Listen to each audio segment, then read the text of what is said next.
Hi, everybody. Welcome to the Museum of Glass. Today, we're working with our guest artist, Kacie Lees. Kacie is a woman in the white jeans.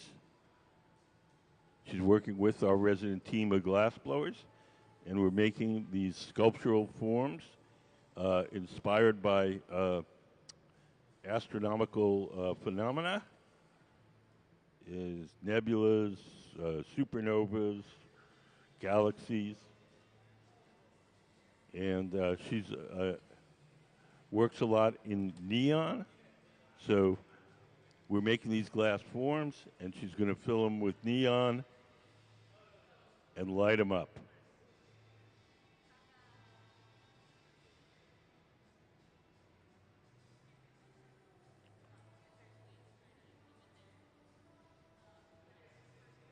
That'll happen after the glass is cold. So today you'll see us making the forms.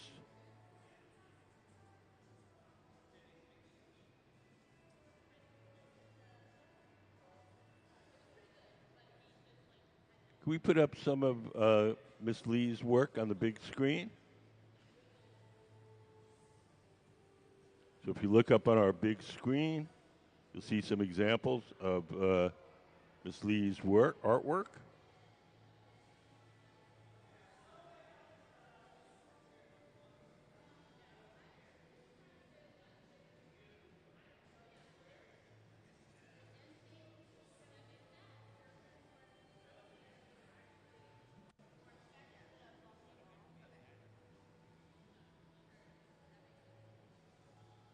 So you see that one of the glass blowers is seated to the left of the workbench. He's the person that's blowing. He's blowing through that steel tube, the blowpipe, and inflating it as Sarah Gilbert, sitting at the workbench, shapes it.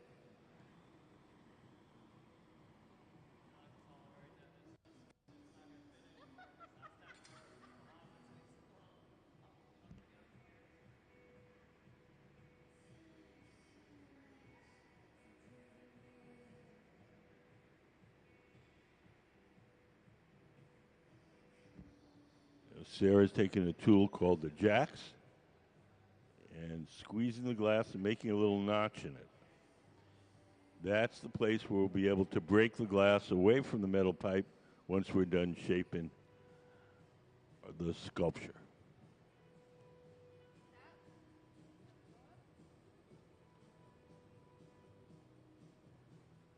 Each time we heat up the glass in the big round ovens, the glory holes, it only stays soft for a little while. So we do whatever shaping we can while it's hot and soft. And when it starts to cool and stiffen, we return to the glory hole and heat it up again.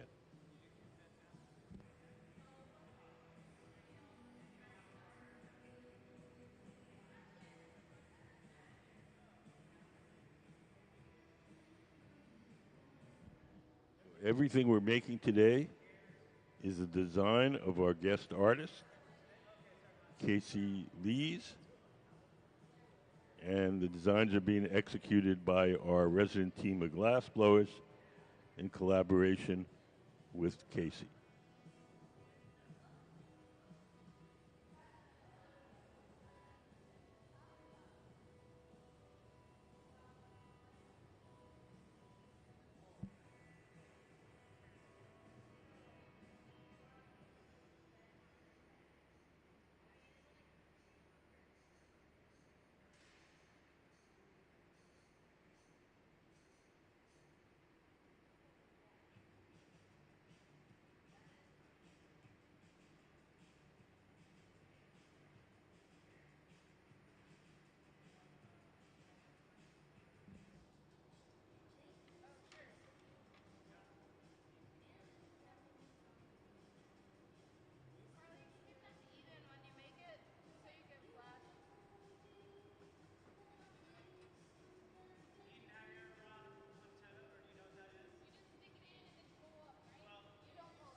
Now Sarah's got a torch in her hand. She's going to soften a spot on the bubble, and we'll pull it up to make these projections. We're using what's called a puntetto. It's just another steel rod. We'll attach it to the bubble and use it as kind of a handle to pull out these projections that Miss Lees wants in her sculpture.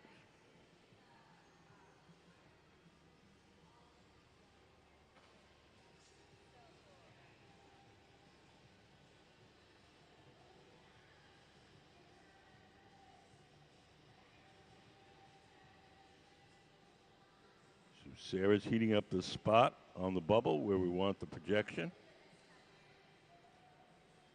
So only that spot itself will be soft. We'll attach the metal pipe to it and use it as a handle to pull out each projection.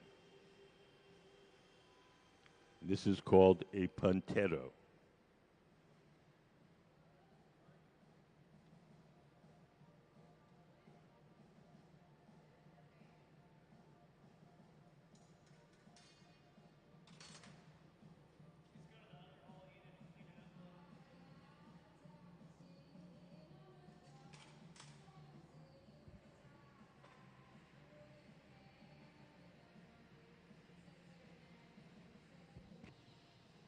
The torch that Sarah has in her hand is a propane and oxygen torch. It has a very hot flame, and we can soften the glass just exactly where we want to shape it, and we can shape that part that we're working on without disturbing the rest of the shape of the object.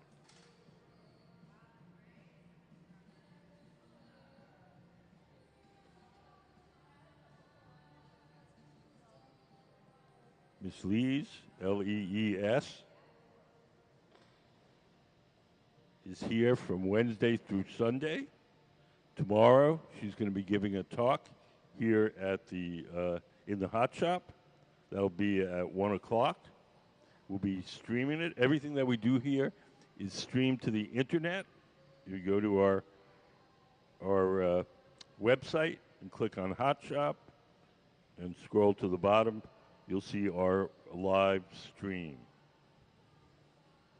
And we'll be streaming Kacie's lecture as well on Sunday at 1. And then we'll record that.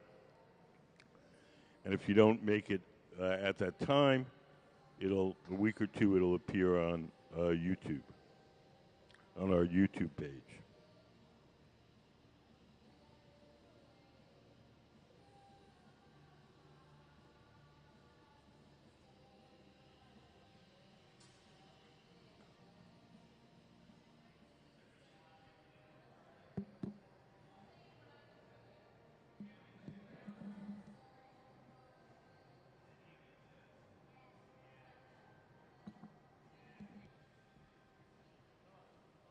We have two basic kinds of furnaces. We have our glass furnaces and our glory holes.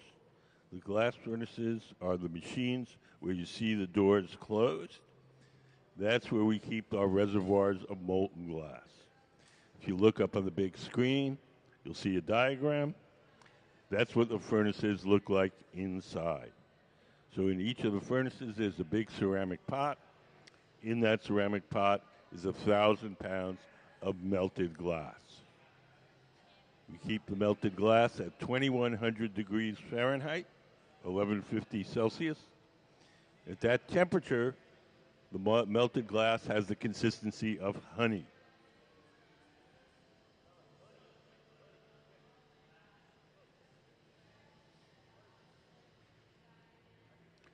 Once we get the glass out of the furnace, it only stays soft for a little while.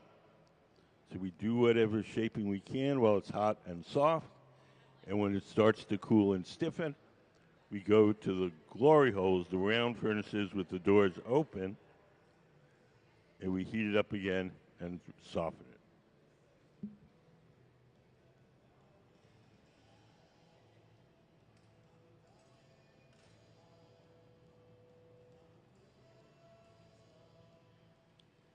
Miss Lees, L-E-E-S, is a professor at the Art Institute of Chicago, very famous museum. And she teaches neon. She's also written a book about neon called Neon Primer. And we have it in our gift shop. So if you're interested in learning more about neon, it's a great book to do that.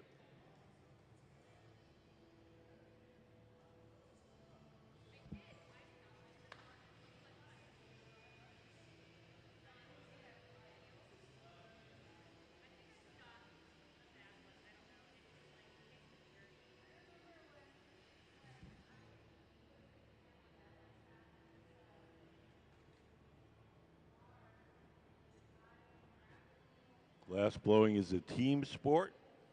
We rarely, if ever, do it alone. As you can see, our team is working together to make these forms.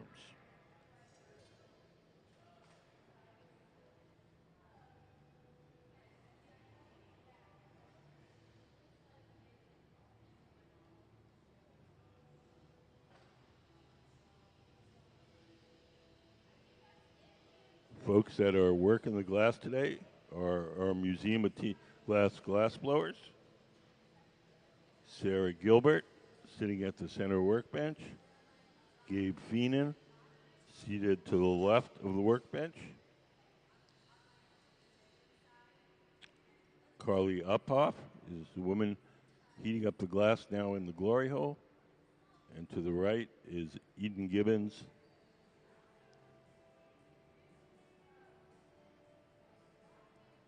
So that's our team for today.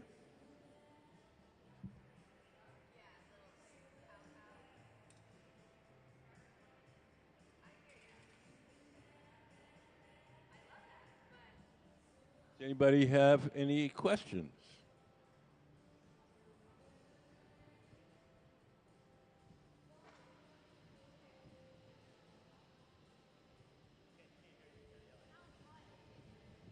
It's 2,300 degrees.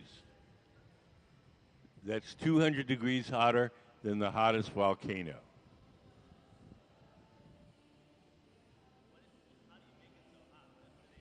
It runs on natural gas and forced air.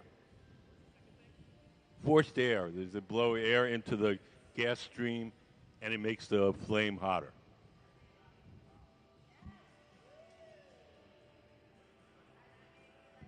Glass doesn't have a melting point. Glass just kind of softens.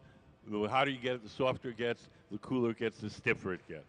It doesn't melt like ice. Ice has a actual melting point.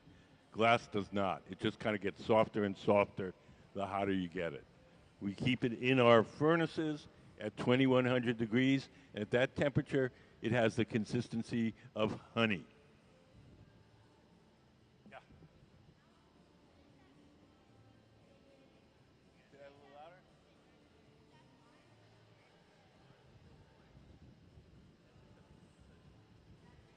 The torch?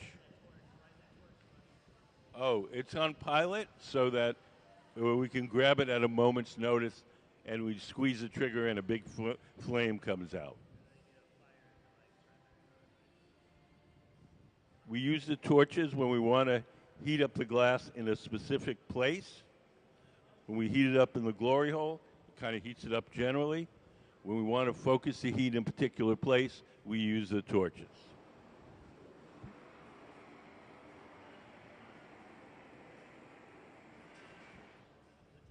Oh, it depends what you're making. If we can make a Christmas ornament, it's 3 minutes. These things are probably running, I'd say, about 20 minutes apiece. We make certain things we have, it takes us all day to make. Just depends on what you're making. Yeah.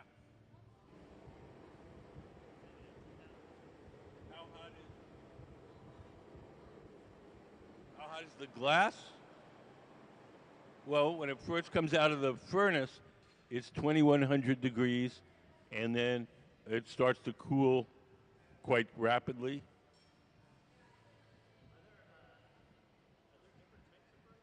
There's two different basic types of furnaces. There's the glory holes. Those are the round ones with the doors open. That's a hot chamber. It has no glass in it. Can we put up the glory hole diagram? And then we have the glass furnaces. Can we put up the glass furnace diagram? Those are the ones with the doors closed. Those have the big tanks of molten glass in them.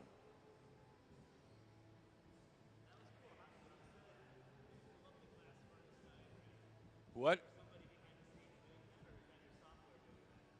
Oh, there's somebody sitting up there. We see where that window is?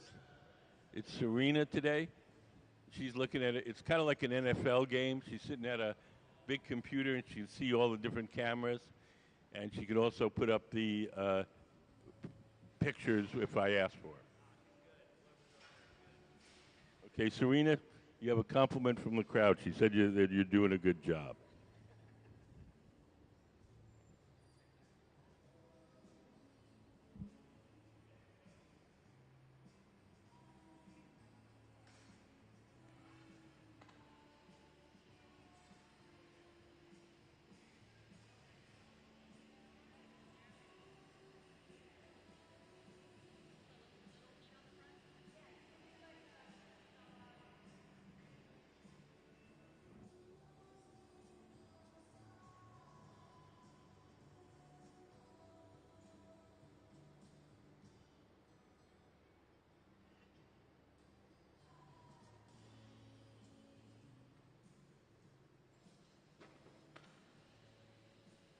So as Sarah and Carly work on the bubble, the sculpture that we're making in the center bench, Gabe and Eden over on the right was starting the next one.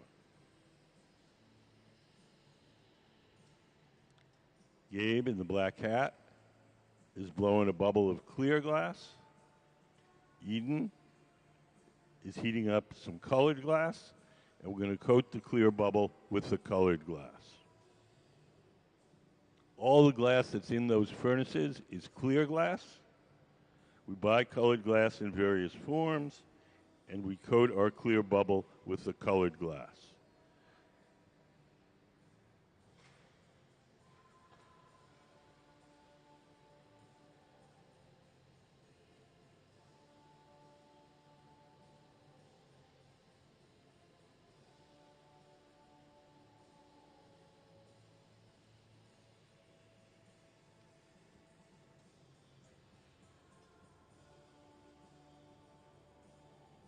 Over on the bench on the right, they're doing what's called a color overlay. And for these sculptures, we're putting two colors, one over the other.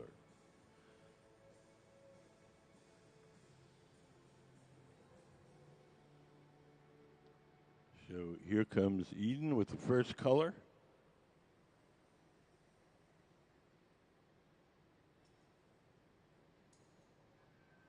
And Gabe's going to smear that until it entirely coats the original bubble.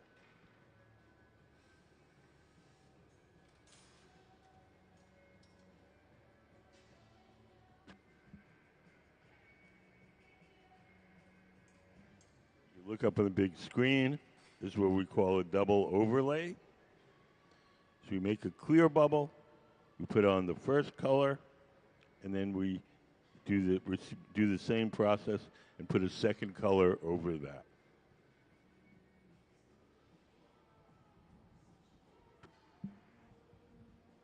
When you use different colors of glass, you can't really mix them. They don't mix like paint, but you can lay one color over the other. And that's what we're doing today to get the kind of color that our guest artist wants.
we're going to blow some air into the opening in that bubble, make the shape a little rounder and fuller.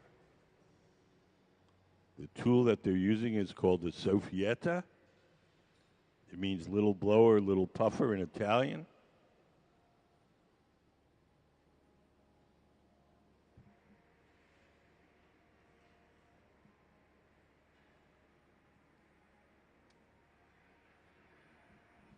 Everything that we make here has to be cooled slowly or it'll break. So once we've got the form that our guest artist wants, we'll take it off the metal rod and we'll place it in an oven called the annealer, where it'll be slowly cooled overnight.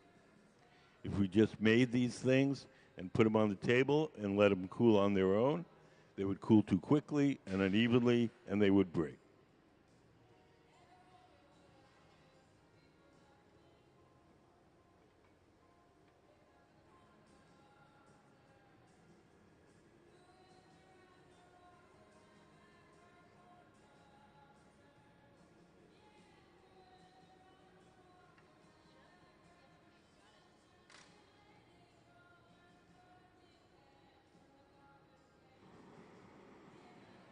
So the form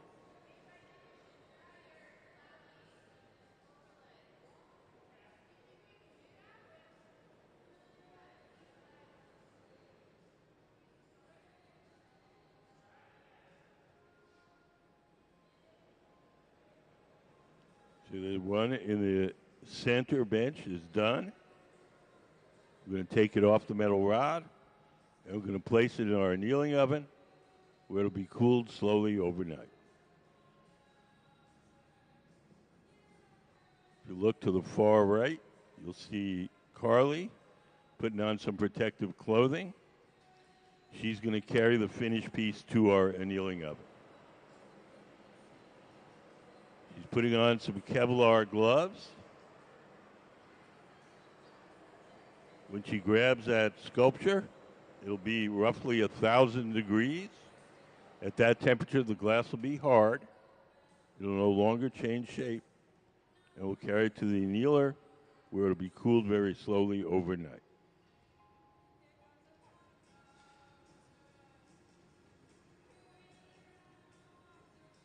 We'll drip a little water on the attachment between the metal rod and the sculpture itself. The water will crack that joint. A little tap will release it. And Carly will take it to our annealer, where it'll be cooled very slowly overnight.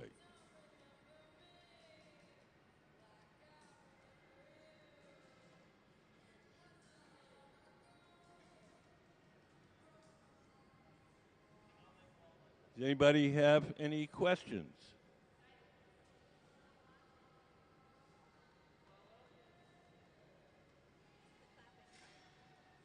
What was that?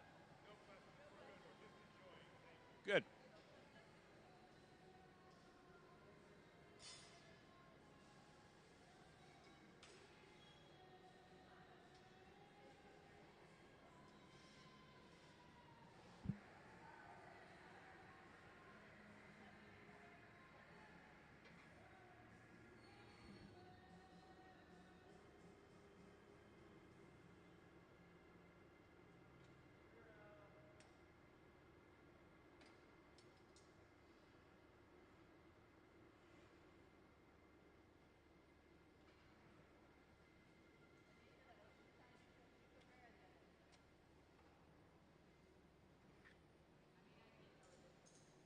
So all these sculptural shapes that we're making are going to be filled with neon, and we're going to make a plasma.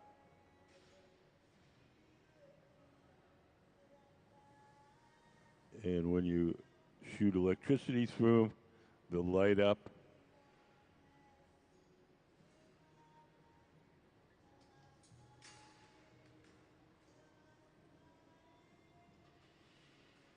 That part of the process will happen at Miss Lee's studio. So what we're doing today is making all the different forms.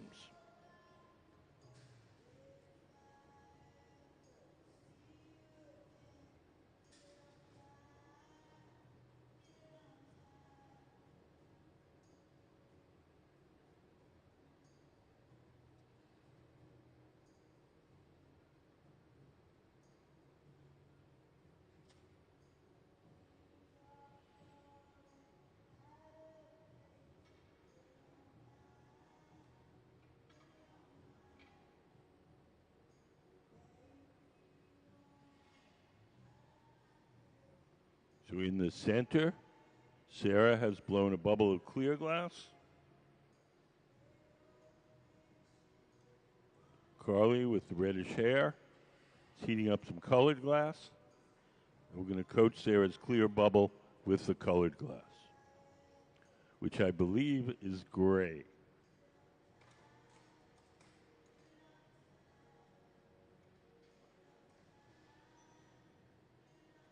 All glass looks orange when it's hot. The orange color that you see is the glow from the heat, not the color of the glass.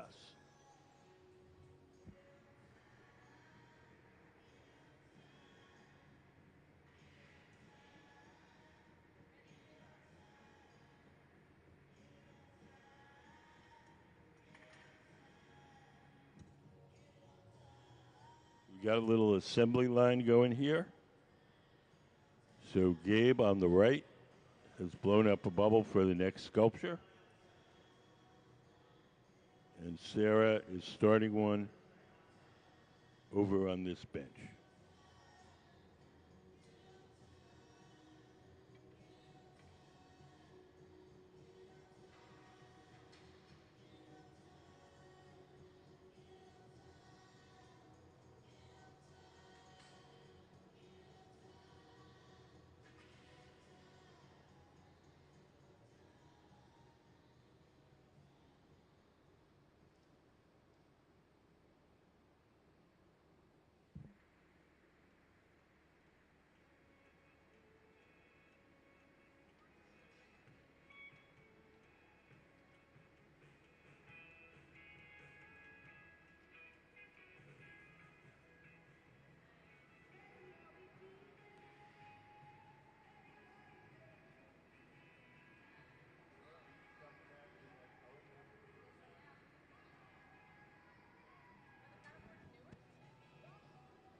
So in order to layer the colors for this sculpture, we're making two bubbles. One with the exterior color, and that's what Eden has over on your left. And Sarah's making a bubble with the interior color, and we're going to stuff one inside the other. Can we put up stuffing a color cup?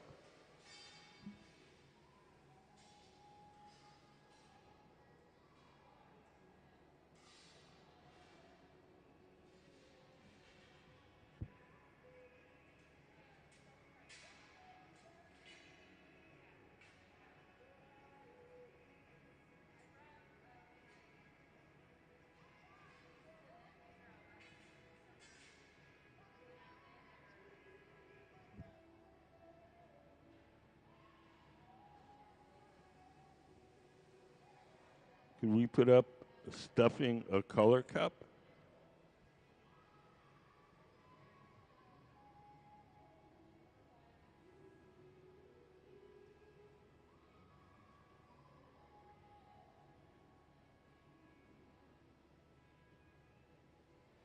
So if you look up on the big screen, we have a little diagram, show you what we mean by stuffing a color cup. We've made one of the bubbles into a kind of what looks like a little bowl almost. Then we're going to make another bubble with the interior color. We're going to drop it inside and fill it up. And so the two colors will be layered, one on the outside and one on the inside.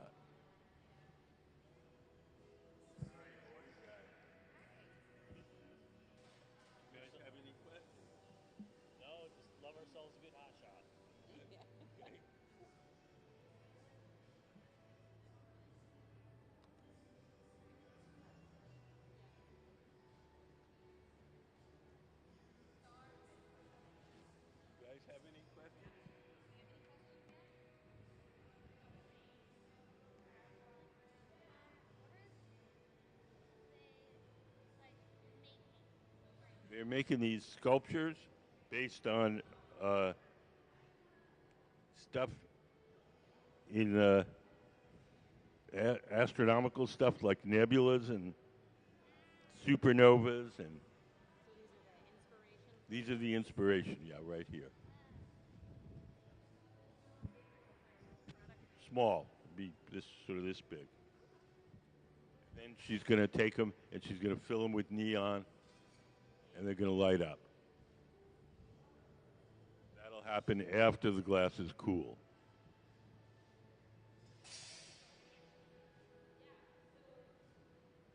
So Sarah's making the bubble for the interior color. Sarah's the woman in the center sitting at the workbench. Over to the left, that's Eden, has the color cup. We made that just a little bit earlier, and we're keeping it warm in that silver oven with the curved side. That oven is called the garage. We call it the garage because that's where we park stuff until we're ready to use it. It operates at half the temperature of the furnaces. It's hot enough to keep the glass from breaking, but it's not hot enough to make it soft. So whatever goes in the garage stays warm, holds its shape. When we're ready to use it, we'll heat it up a little extra.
So we're getting close to stuffing the bubble, stuffing the color cup. Sarah's letting her bubble cool a little bit. Gabe has pulled out our color cup. Gabe is the man in the black hat. We're going to stuff Sarah's bubble inside the color cup. And this is a way of layering the two colors.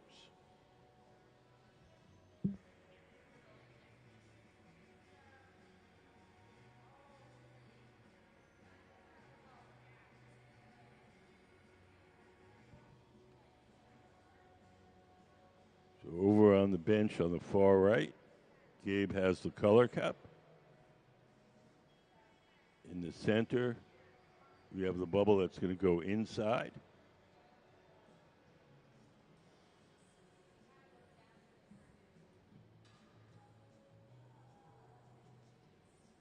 We're letting Sarah's bubble cool and stiffen a bit, and we're going to put more clear glass over that.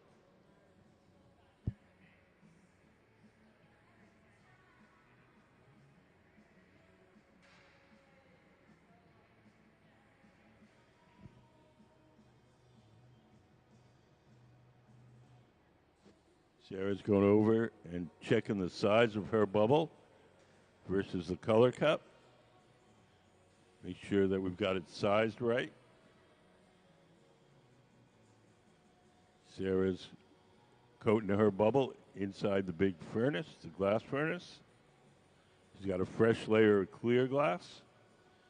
She's going to drip off some of the excess into that steel can. We'll save that excess glass, and that'll eventually go back in the furnace.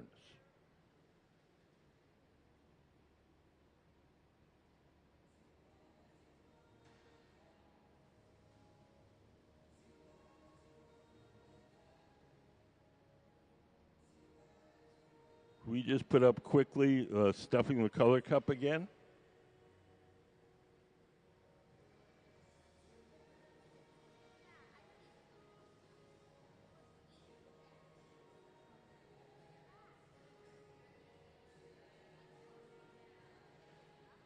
So we're going to take the color cup off the metal rod. We're going to place it in a little stand. And Sarah's going to come over with her bubble and stuff it inside. Thank you, Serena.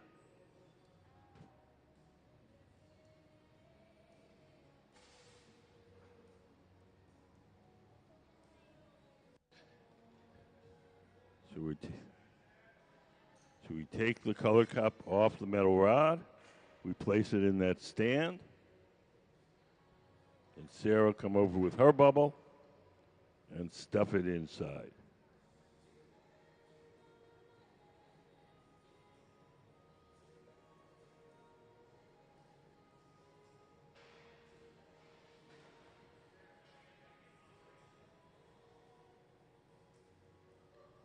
So now the two colors are layered. Now we can use that bubble to make the sculpture.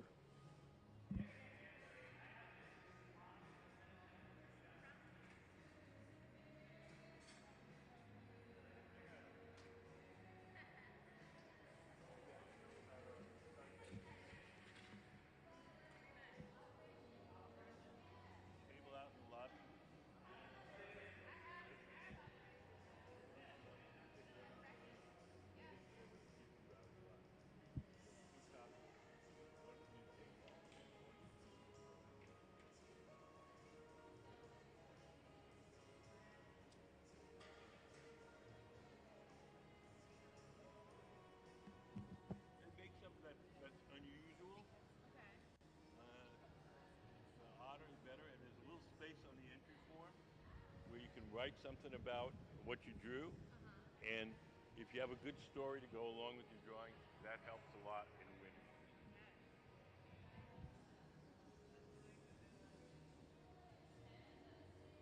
Doesn't cost anything.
So that bubble looks orange now, but it's got two colors. In the interior, it's got a transparent gray, and the color cup is a metallic blue with shifting colors. And while we're working, you won't actually see the color until it really cools off.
Now Sarah's picking up some little chips of colored glass.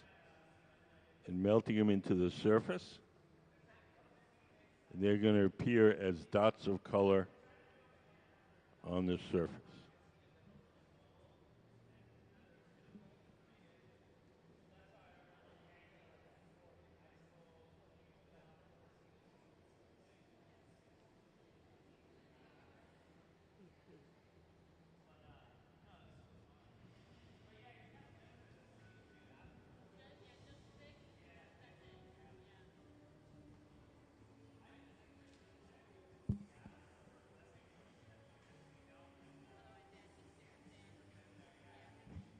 Now we have all our colors. We have all the glass we need. Now we're going to make the shape.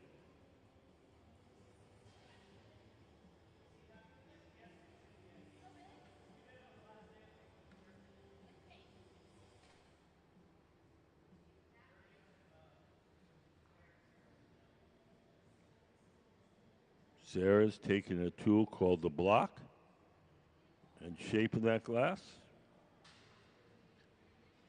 The tool is made out of wood. It's stored in a bucket of water. As long as the wood itself is wet, the tool doesn't burn, and it doesn't leave any marks as she shapes the glass.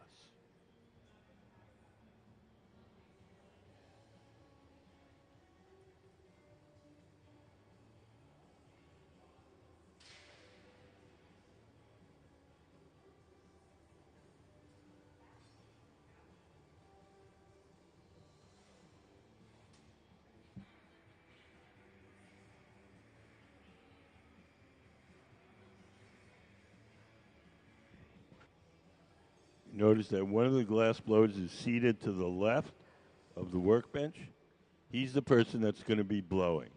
He's going to blow through that steel tube, the blowpipe, and inflate the glass as Sarah, sitting at the bench, shapes it.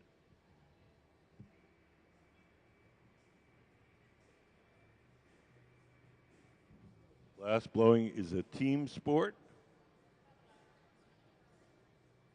You pretty much always work in teams.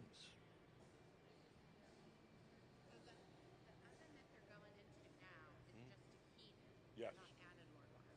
Yes. Can we put up the glory hole diagram?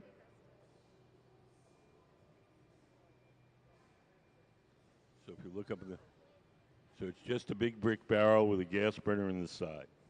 No, there's no glass in that one. Yep. There, and we have another.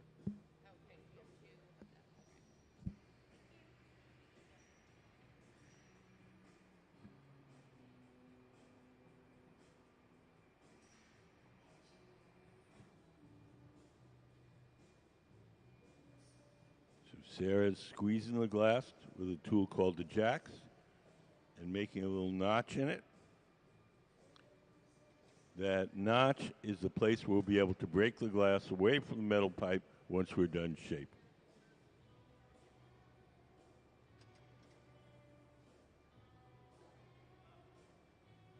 So Gabe is blowing, Gabe in the gray shirt, and Sarah shapes.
Now Sarah's taking a torch and heating up a small spot on the side of that bubble. And we're going to take another metal rod, attach it to that soft spot, and use it to pull out some spiky shapes.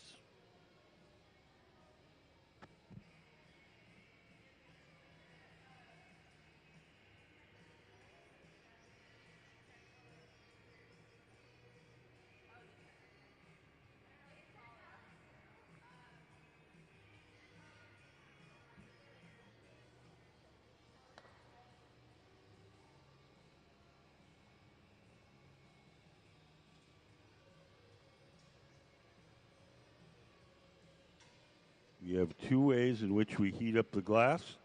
Sometimes we heat it up with a big round oven, the glory hole. Sometimes we heat it up with a torch. When we heat it up with the torches, we can focus the heat in a particular place. When we heat it up in the glory hole, it heats up the whole thing generally. So right now we're just softening spots on the bubble, and we're going to pull out little spiky points. So we attach another metal rod to that soft spot, and then pull.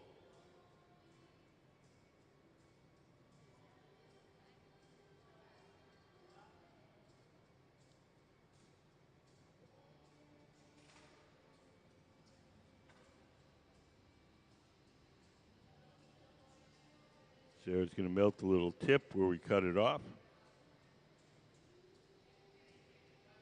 So it's nice and smooth.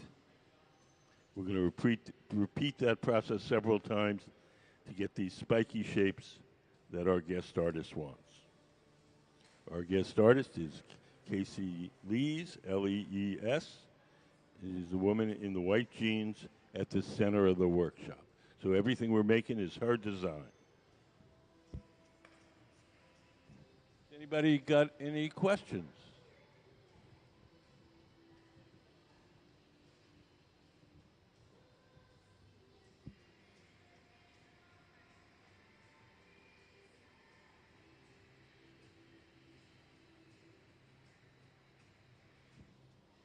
We're going to repeat that process again.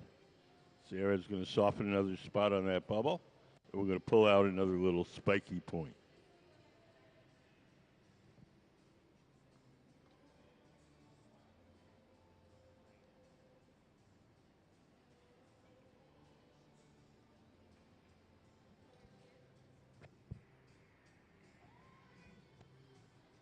The metal rod that we're using as a kind of a handle to pull out those spikes is called the puntetto, Puntetto.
Glass is a very poor conductor of heat, which it works to our advantage. So we can heat up one spot on that bubble, make that spot soft without affecting the rest of the shape.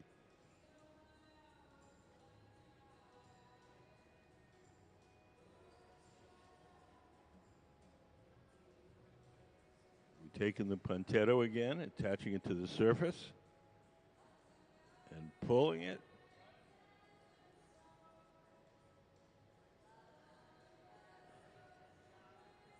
And we'll make another spike.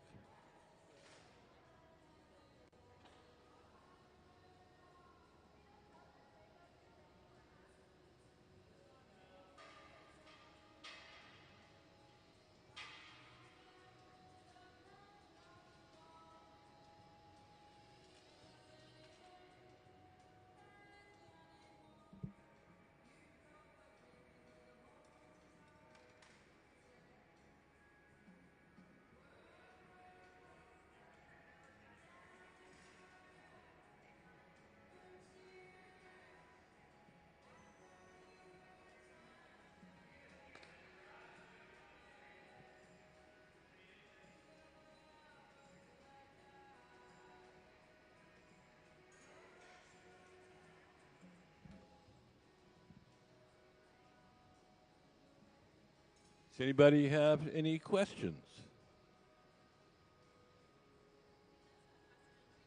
Yes.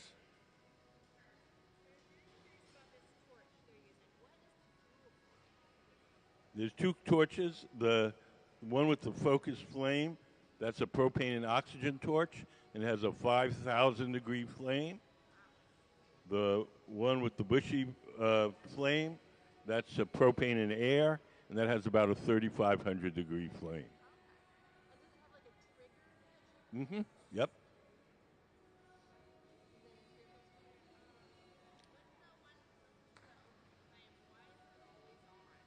So they don't have to light it, so they can just grab it when they need it.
So as in the center, as Sarah and Carly's the one standing up, as they put the finishing touches on the sculptural form, Gabe in the gray shirt is starting the next one.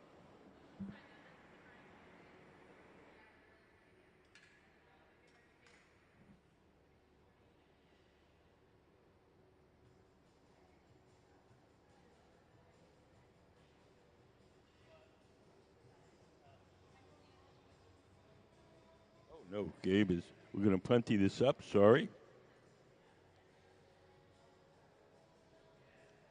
We're going to transfer the form to a second steel rod called the punty so we can work on the opposite side. So grab it from the bottom, and then we'll break it off the pipe that Sarah has, and we'll be able to work on the opposite side. Drip a little water where we want it to break. Give the pipe a tap. and off it comes.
Sarah Gilbert, who's leading our team today, is a very talented glass blower and engraver. She's been working glass for about 24 years. And she's probably been here at the museum for about, I don't know, maybe 17 years.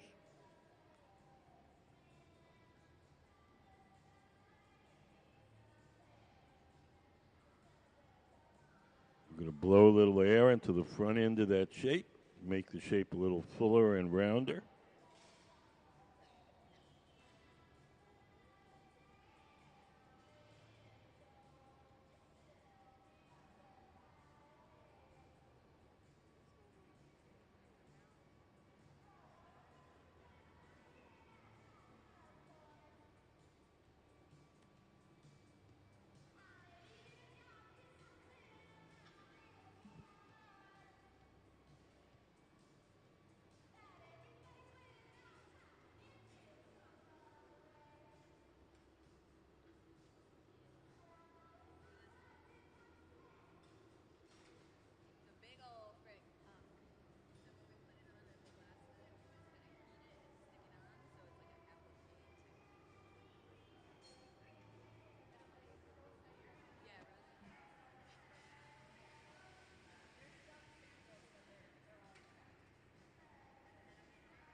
Does anybody have any questions?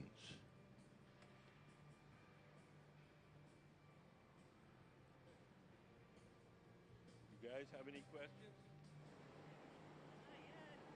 It's just fascinating. So if you came in a little later, our guest artist is Kacie Lees, Lees. It's the woman in the white jeans sitting at the metal table. She's working with our Museum of Glass Hot Shop team to make these sculptural forms, which she's going to light up with neon.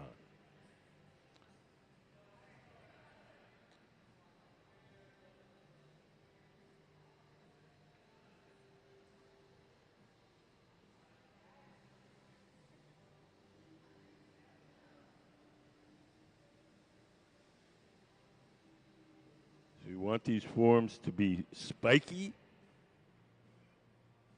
So Sarah's taking that torch and heating up a spot on the surface of the bubble, make it soft, and then we're going to grab it with another metal rod and pull out the little spikes.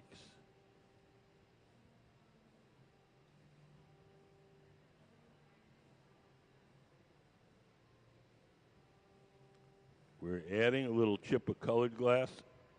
We put some chips in of this, it's called dichroic glass. It's an iridescent glass. Some of them we've melted into the surface. And these ones that we're adding now, they're going to sit on the surface and be three-dimensional. They're not going to get melted in completely.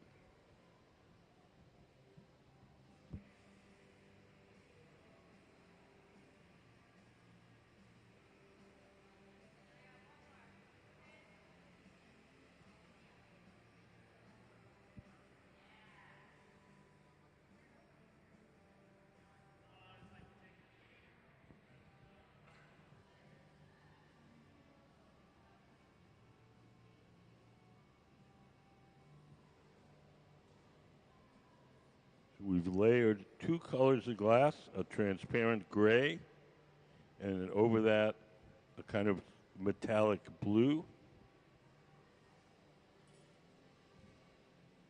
The colors right now, as we're working, are distorted by the heat. You can't really see them.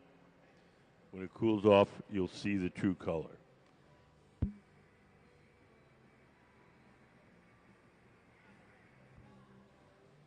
Everything that we make has to cool down slowly overnight. So probably after lunch, we'll have some of the stuff that we made yesterday, and you can see it, how it looks when it's done.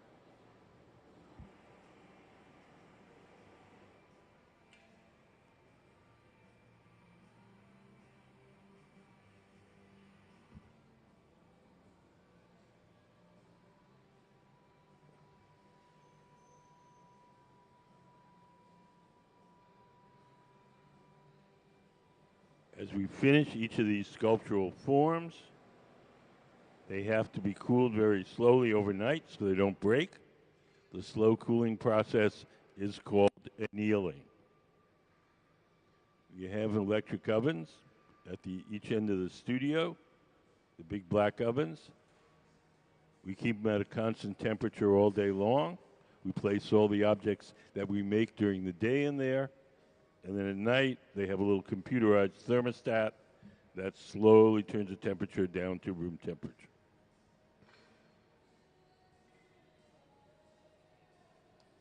So let's have a hand for Kacie Lees and the Museum of Glass Hot Shop team.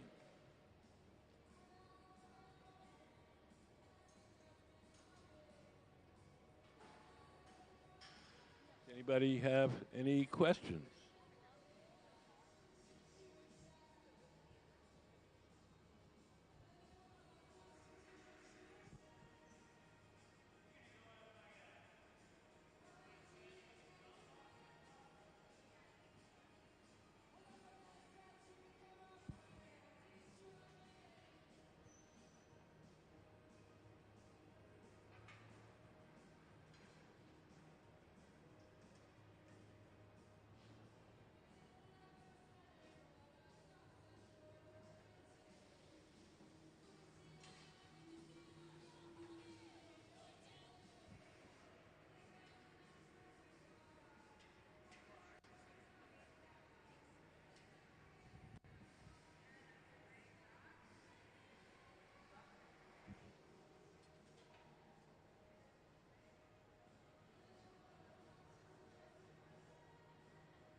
up on the big screen, you can see some artworks by our guest artist, Kacie Lees, L-E-E-S.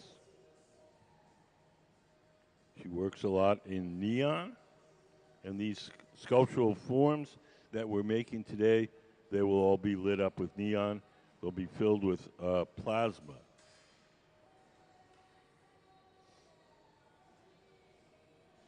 That part of the process will happen at Miss Lee's studio in Chicago. So we'll just make the forms here. That's the part that you'll see today.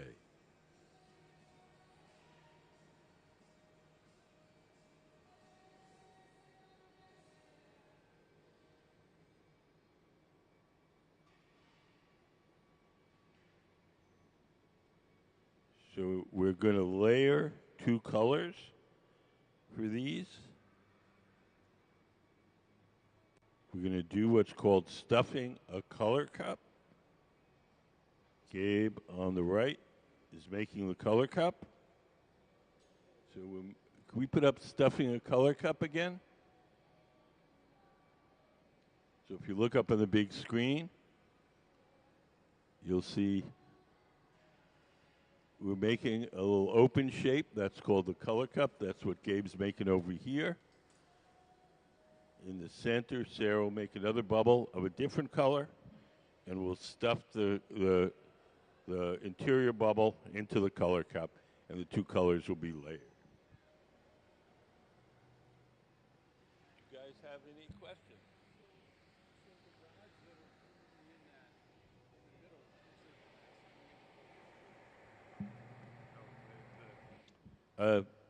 The rod, that is called the pipe warmer, and in order for the glass to stick to the steel rods, we have to heat the tips up. There's no glass on them right now, no. If we took the steel, a cold steel rod, and we dipped it into our furnace, pulled it out, there'd be no glass on it. Glass only, hot glass sticks to hot steel, it doesn't stick to cold steel.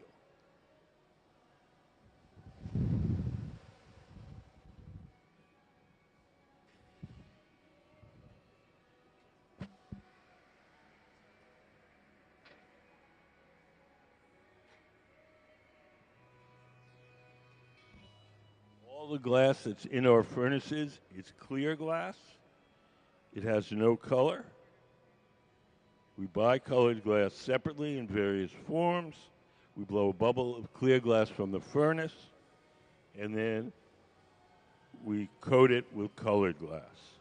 We have a little video. We can show you how that works. Can we play color overlay? The color in glass comes from adding various materials to the mixture of raw ingredients called batch. Most of the colorants are compounds containing some kind of metal. For example, adding cobalt to clear glass creates a deep blue. Tin and antimony can be used to create white glass, and gold chloride can produce a rich red or pink-colored glass. Colored glass is melted in furnaces, just like clear glass, and then is usually rolled into bars for storage and easy application. In order to apply color bar to a bubble, we first need to preheat the color to approximately 950 or 1000 degrees Fahrenheit in a color oven or garage. Once warm, the color is then picked up on the end of a punty rod using a little bit of clear glass as a support. The color is then heated in the 2300 degree glory hole to soften it and make it malleable, while another artist creates a small bubble of clear glass on a blowpipe. Once warm, the color is dropped over the clear bubble, and then using a variety of hand tools or the steel marver, the color is rolled back over the clear in an even layer. This process is called dropping color, or creating a color overlay. Depending on the project, that bubble is then usually gathered over with clear glass and blown into the final form.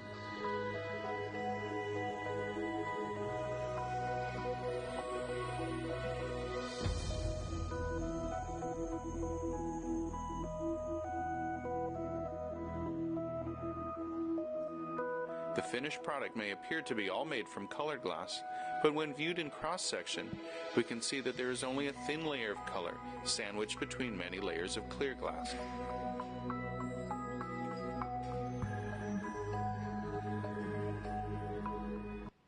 So the reason that we color the glass in The that color in manner glass is so we can have any color we want, anytime we want. If we filled the glass furnaces with blue glass, we could only make blue things. If we coat each piece individually, then we can have any color at any time. So we buy colored glass from 2 companies in Germany. They have almost 200 different colors.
So can we put up stuffing a color cup?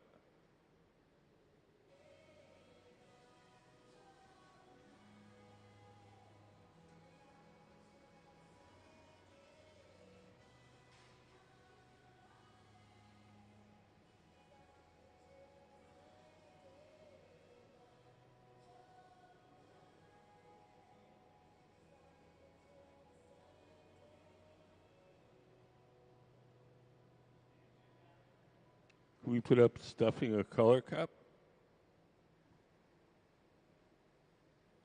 So we're going to layer the 2 colors. We made the color cup earlier. We placed it in this silver oven over here called the garage to keep it warm. Now Sarah is making the interior bubble, which is going to go inside. This will layer the 2 colors.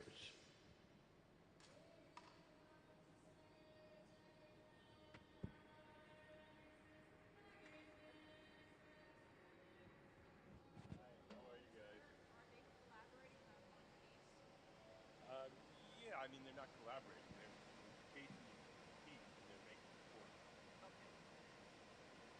And what are they putting on the table here? Like, it looks like Little soap. chips of colored glass. Okay. So they're going to melt them in, and they're going to become little dots of color on the finished piece.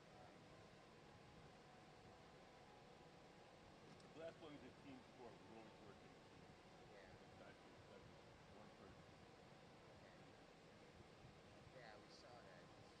One guy was working and then the lady was helping him.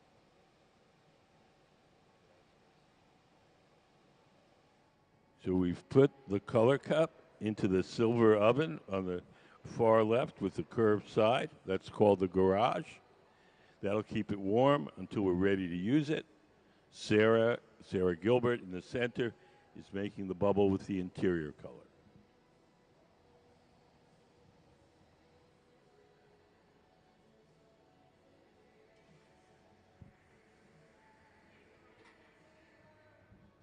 All the colors while we're working are distorted by the heat. So the Sarah's bubble is a transparent gray, and the color cup is a metallic blue. Obviously, everything looks kind of orange at the moment. That's what you're seeing is the glow from the heat, not the color of the glass.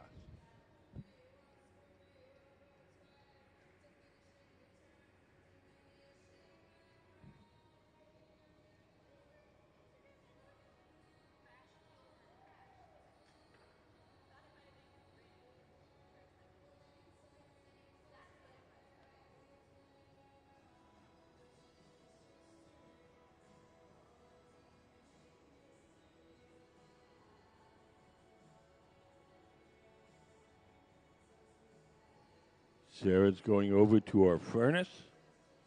Behind that door is a big ceramic tank. In that ceramic tank is 1,000 pounds of melted clear glass. She dips her bubble in and coats it. Each time we do that, it's called taking a gather, G-A-T-H-E-R.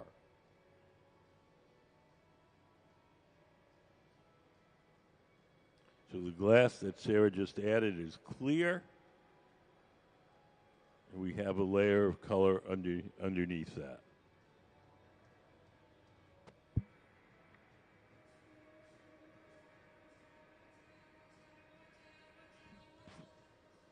The tool in Sarah's hand that she's shaping the glass with is called the block, B-L-O-C-K.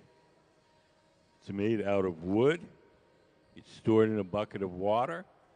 As long as the wood is wet, the tool doesn't burn, and it doesn't leave any marks as we shape the glass.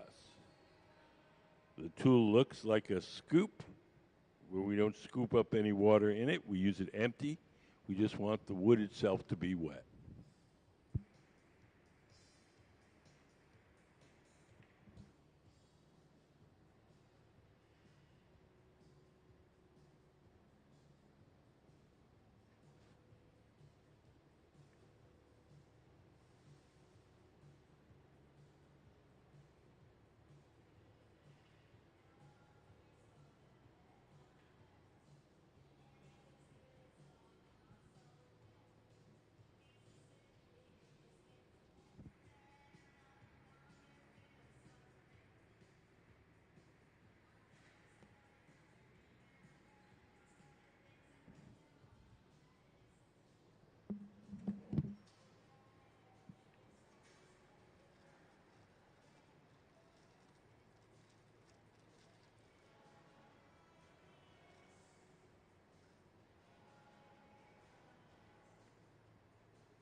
Over on the far right, Gabe in the gray shirt has pulled the color cup out of the garage. And we're getting ready to stuff it with Sarah's bubble that she's making in the center.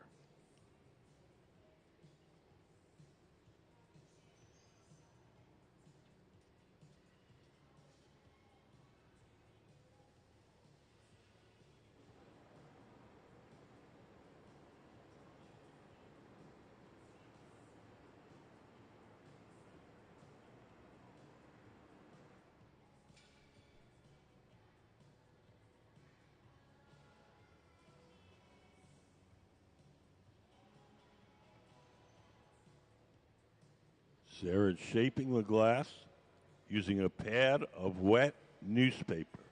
Everyday ordinary newspaper, folded up a bunch of times and soaked in water. As long as the newspaper is wet, it doesn't burn too much, it doesn't leave any marks as she shapes the glass.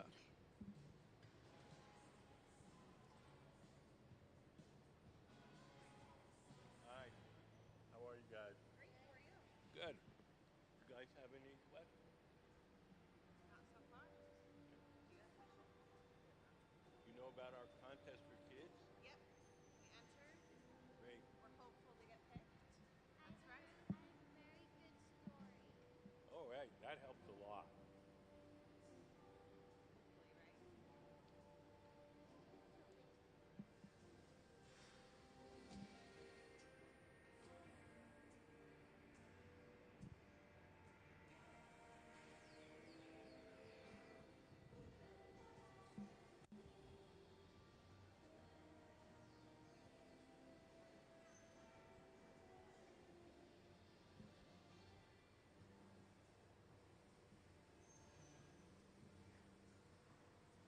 So Gabe has his color cup. Gabe on the right, in the gray shirt. He's taking it over to the pipe cooler. These steel pipes get hot. We lay them in that trough. We spray water on the metal pipe. That cools the pipe off and makes it easier to hold.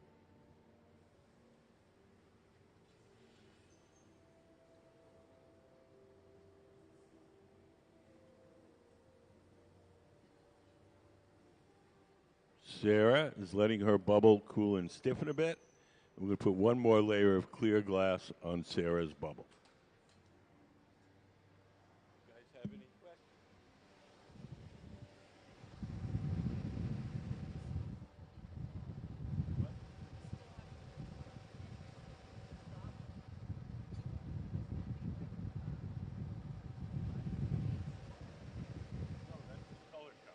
Can we put up Can we put up stuffing the color cup? So that's the lower bubble with the thing open, and we're going to stuff Sarah's bubble inside, and then the two colors will be layered.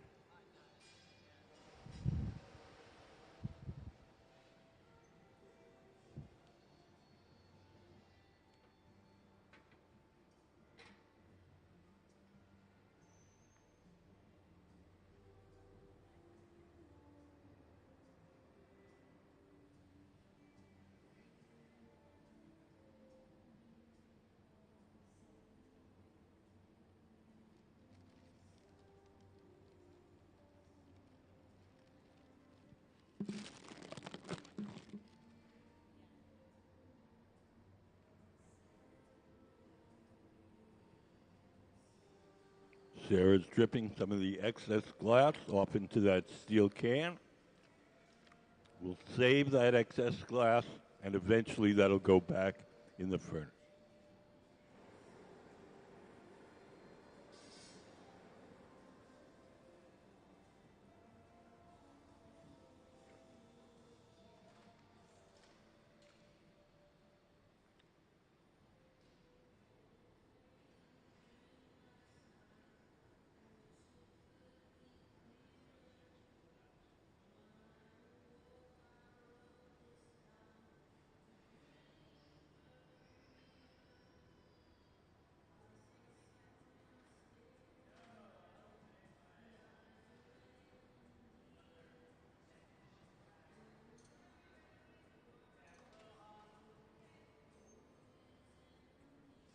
So we're going to take the color cup off the metal rod.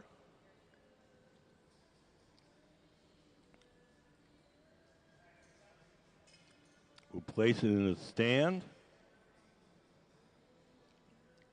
And Sarah's coming over with her bubble, and she'll stuff it inside. This is called stuffing a color cup, and it's a way of layering different colors.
You notice that one of the glass blowers is seated to the left of the workbench.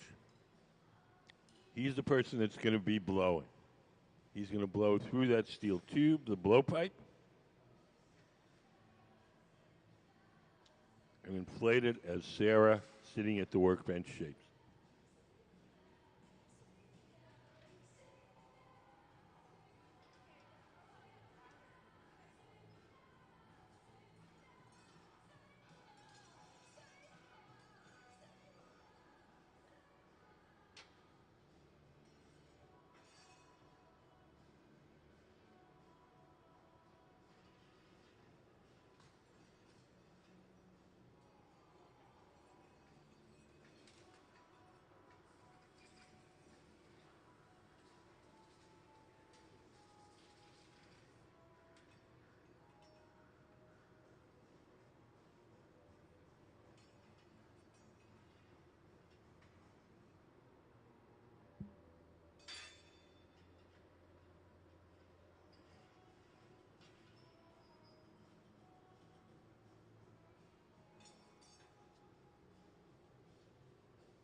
Sarah's going to roll her bubble over. Is that the phosphorus?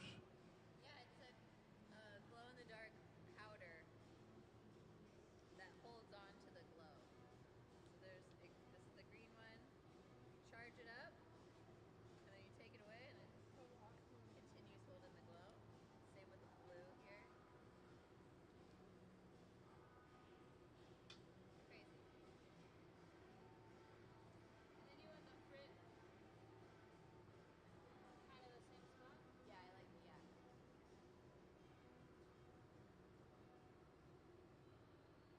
Overlapping optical.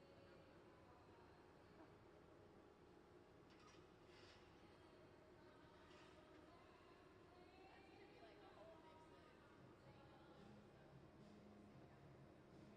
of the powder is big and hot. Powder, yeah, yeah.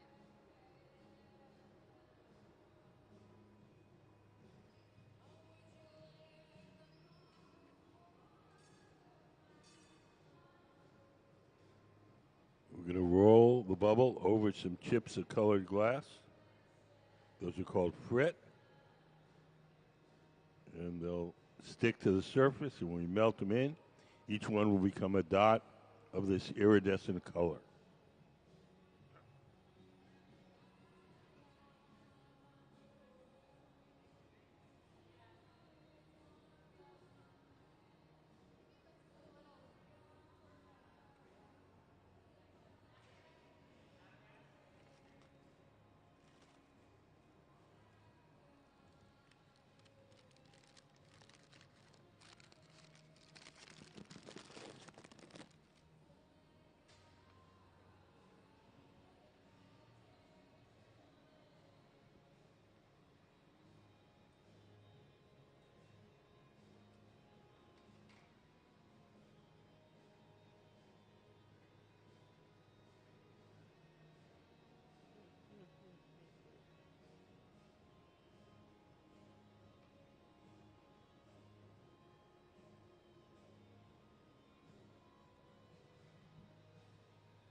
Sarah's melting in those little chips. The round oven that she's melting it in is called the glory hole. It runs on natural gas and forced air, and we keep it at approximately 2,300 degrees Fahrenheit.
Does anybody have any questions?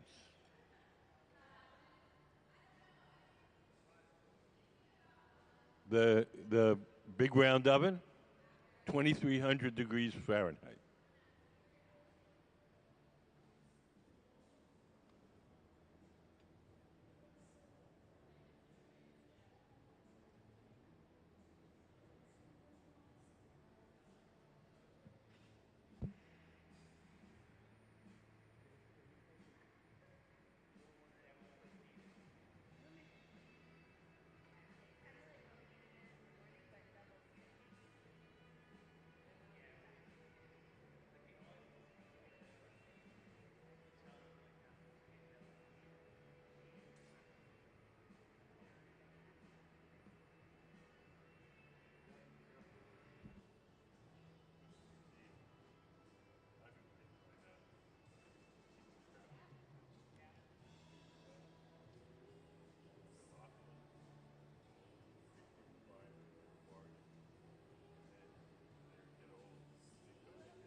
In the center, Sarah is shaping the bubble with a gray pad. That gray pad is just folded up ordinary newspaper soaked in water.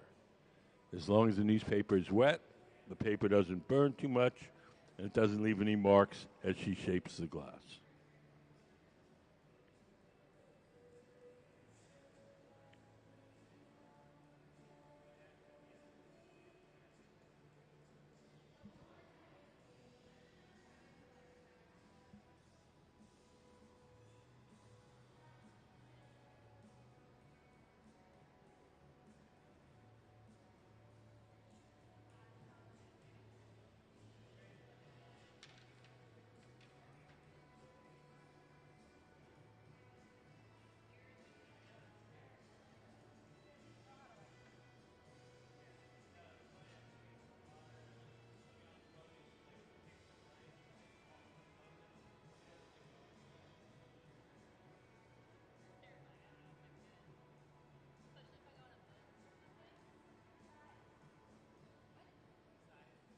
So we're making these sculptural forms for our guest artist, Kacie Lees, Lees. Kacie is the woman in the white jeans at the center of the workshop. She's working with our resident team of glassblowers to make her designs. So we're making these glass forms for her that are inspired by astronomical objects like nebulas and spiral galaxies and then Miss Lees is a neon artist, and so she's going to fill them with neon and light them up. So we want to have little spiky projections on these forms. So Sarah, sitting at the workbench, is taking a torch, and she's softening a spot where we want to make the spikes. Then we're going to take another metal rod, attach it to the soft spot, pull it out, and make a spike.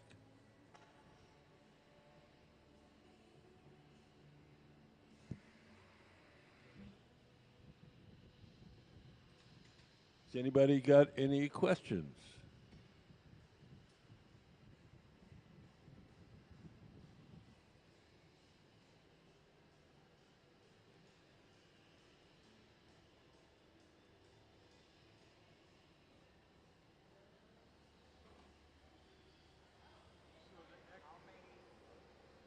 How many people does it take to make, one piece usually? How many pieces does it make one piece? Just one piece. Oh, how many people? Oh, we're working with 4 people today.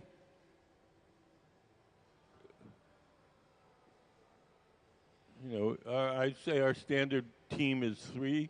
We happen to have 4. That makes it easier because then we can sort of start one piece while we're working on finishing the last one. So that makes it, we'll get a lot more stuff done.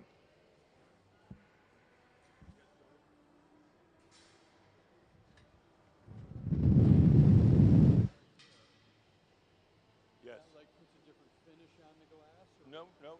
She's just softening a spot on the surface where we want to pull out a spike. And so we're going to, we're going to take another metal rod, stick it to that soft spot, pull it up, and make the spike form. So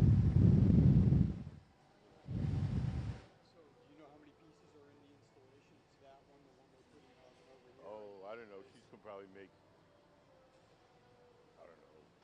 40 or 50. Oh, really? Yeah, she's here Wednesday through Sunday.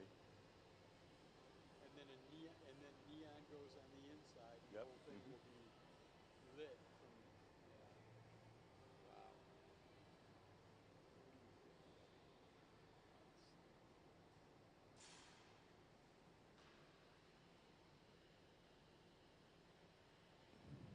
So Eden with the reddish hair has we call the puntetto, that metal rod. And Eden's going to bring it over to Sarah. Sarah will stick it onto the surface of the bubble, and we'll use it as a handle to pull out the spike shape.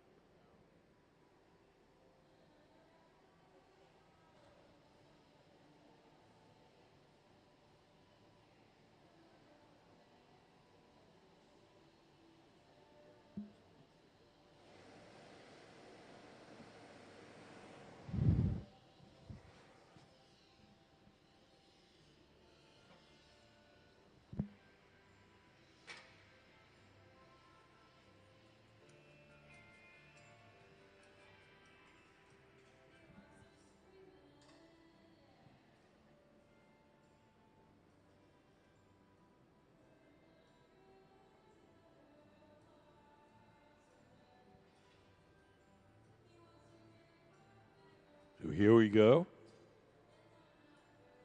Attach the puntetto to the surface, jam it in a little bit, and pull it out.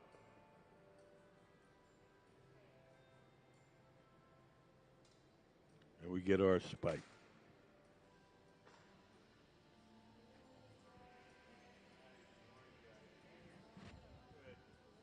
Have any questions? What's the best seat? What's the what? Best seat. Seat? Oh, the other end of this row. Oh, okay. Because most of the actors are at a center bench, and if you're on this side, you can't really see your hands. So, yeah, if I were you, what? We're making some sculptural forms for our guest artist, Kacie Lee. That's Kacie Lee's in the white jeans. And they're kind of these kind of round, spiky forms, and she's going to fill them with neon.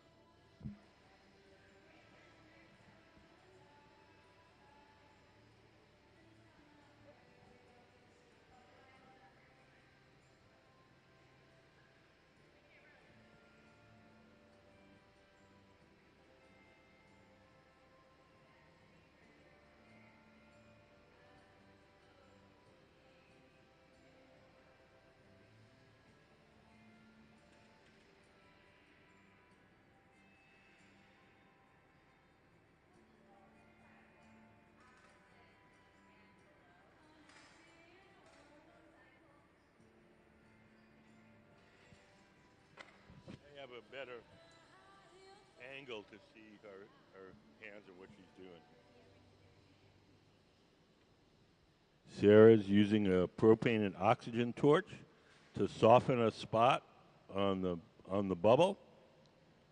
Once we get it nice and soft, we'll attach the metal rod to it and yank out another spike.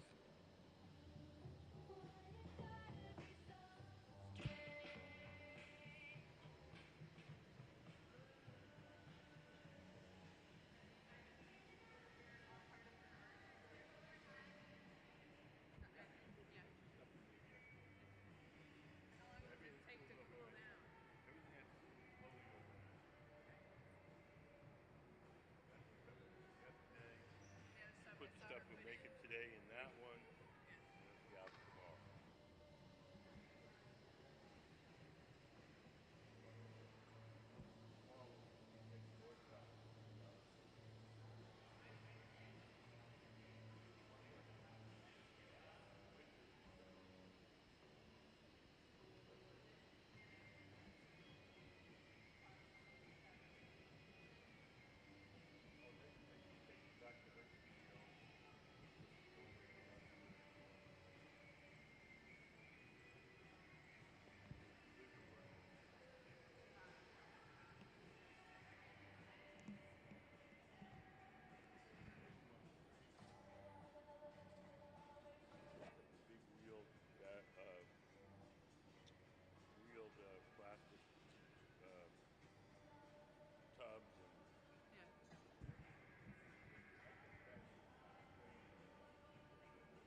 Sarah and Gabe are for our regular employees.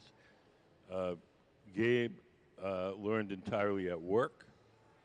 He got a job in a glass shop in his early 20s and he's been blowing glass ever since. Sarah, who studied glass at Rochester Institute of Technology, their school for the American craftsmen. So everybody has a different story, how they came to this. Me, I learned at the Massachusetts College of Art in Boston. I've been working glass for 50 years.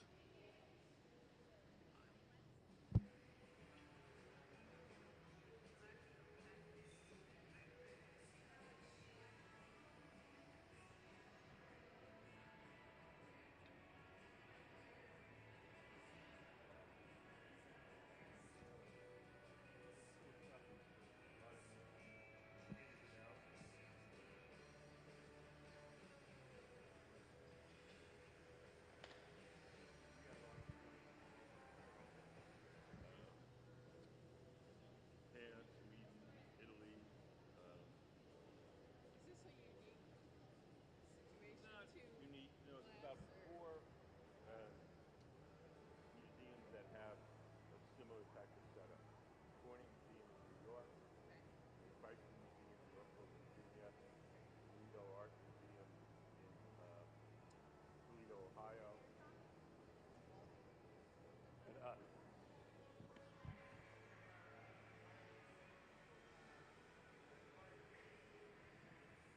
Oh, okay, sure.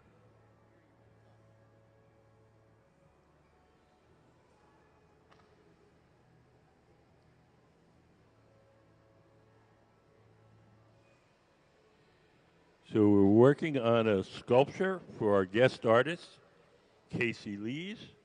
We're making this bubble that has these spikes coming out of it. And Sarah is taking her torch and softening a spot on the surface of the bubble. And then we're attaching it to a metal pipe. And we're using the metal pipe as a handle. And we're pulling out these spiky shapes.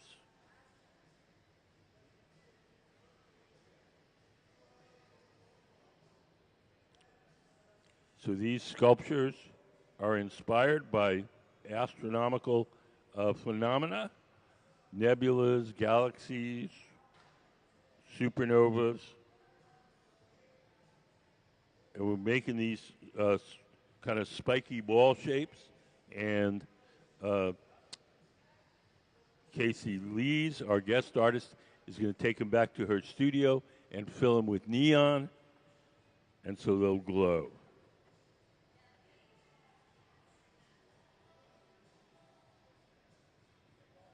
Yes. Have anything that the blind little vision tour can touch? Um, Maybe something that lets them know, like how I don't know. Let me ask. color, Uh, maybe like a color rod or.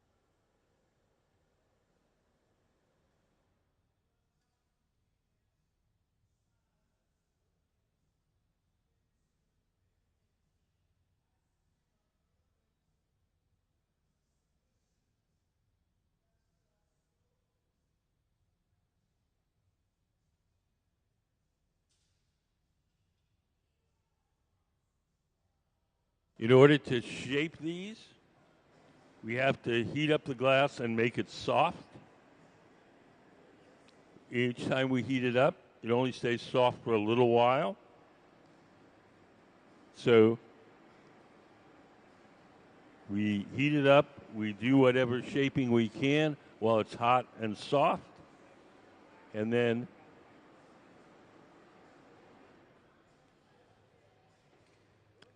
we have to go back and heat it up again.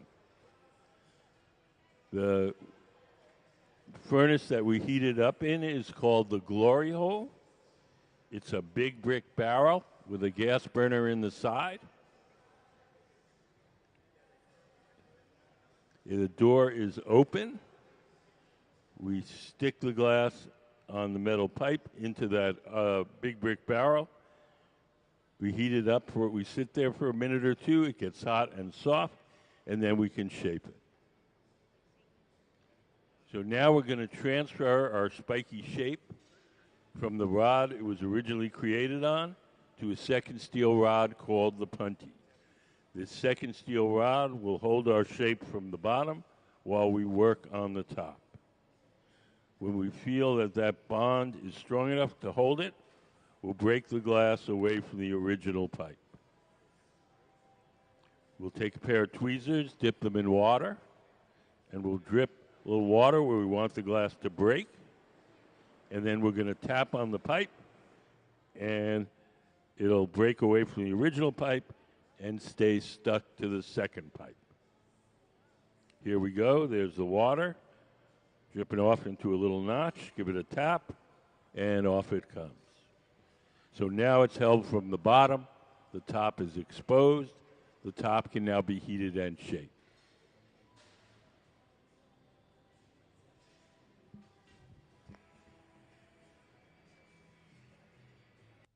Has anybody got any questions?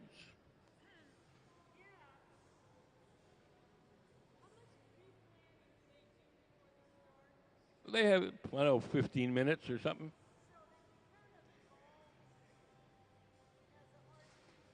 What?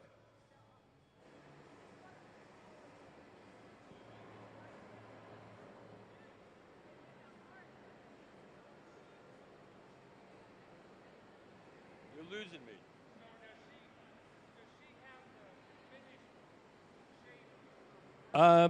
She has an idea of what she wants the shapes to look like, but she doesn't have an exact drawing. So we're sort of making it spontaneously. She knows she wants these balls with the spikes coming out, and that's what she knows. And then she's working on it from her head as it goes. There's not a specific drawing that we're trying to match. Some of the artists do drawings, and we match them to the drawing. Some of them work more spontaneously. It depends on the personality of the artist.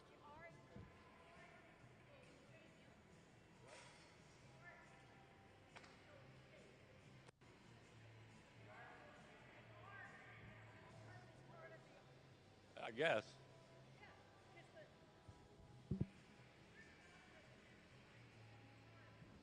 She knows generally what she wants, and she's making decisions as she goes, depending on how it looks.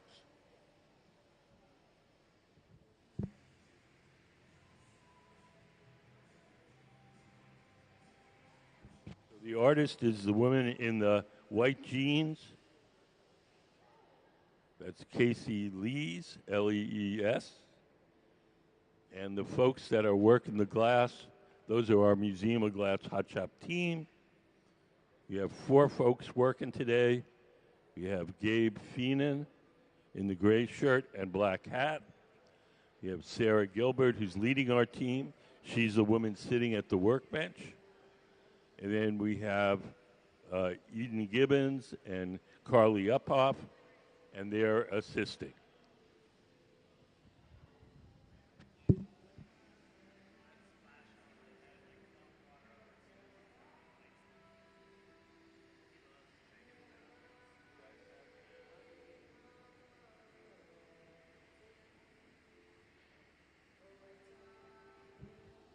You guys have any questions?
Hi.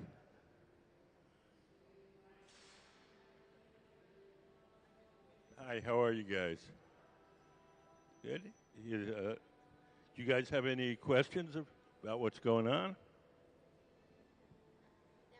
No.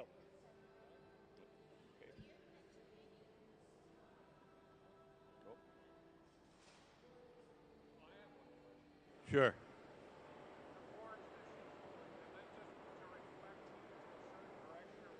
Okay, the wooden boards that the glass blowers are holding are used to shield the artist's arm from the heat. The heat comes from the heat that comes off the glass is radiant heat, like an outdoor heater. It heats the first thing it strikes. So if you put the board between the arm and the glass, the board gets hot and the arm doesn't. Nope. Sorry.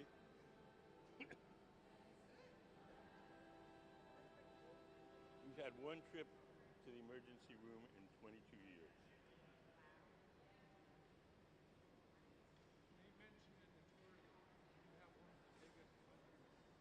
Oh, I've never measured it.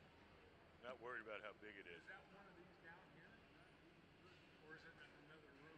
No, I think they're talking about the whole setup. Oh, the whole setup.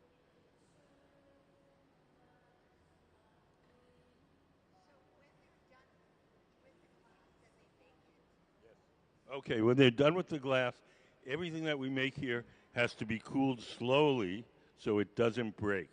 If we just made the thing, put it on the table, let it cool on its own, it would cool too quickly and unevenly and it would break.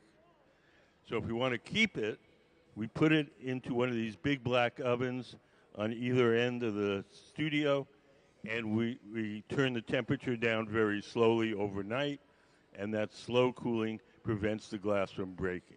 And that's called annealing.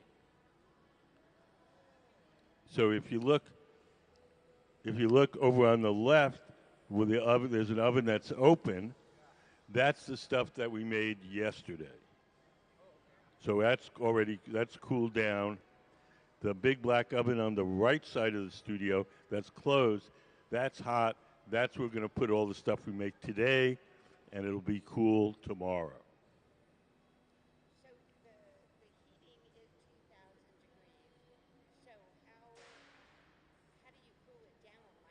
Well, the ovens they're called annealers. They're electric ovens, and they have a little computerized thermostat, and so it automatically slowly turns the temperature down overnight.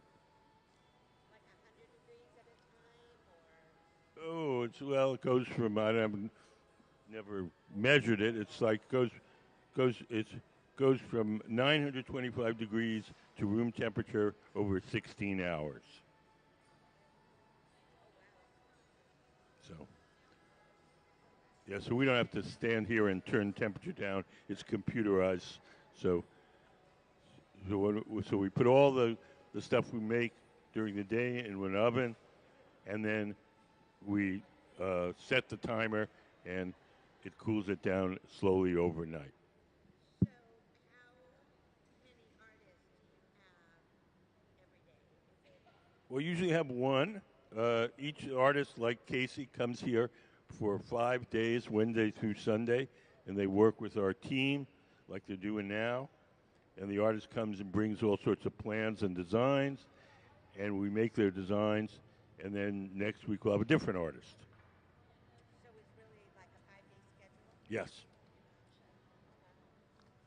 And So then they make everything that they want to make it. if they're lucky, we don't sell them. They take them back. They take them back to their studio and they do whatever they want with them. We take one piece for our museum collection and one piece for our annual auction. Everything else they take home with them. So the stuff that's for sale in the That's different. When we also, when there were no visiting artists here, our core team makes glass for the gift shop. That's a different type of operation. So we might make pitchers or bowls, and they'll go to the gift shop. But when we have a guest artist, the guest artist keeps everything except for two pieces, one which we keep for our museum collection, and one which we sell at our annual auction. You know, when I could see 20 years ago, when you're on that bridge, Mm-hmm. you have the pieces that Mm-hmm. you see in there. Are those same pieces still there? Yes. Or do you guys switch them out? No, those are still there. Yeah, that was commissioned by the city of Tacoma, and those are all made by Dale Chihuly, famous artist, and that installation has been the same since it started. I remember seeing them, yeah. They're all still there.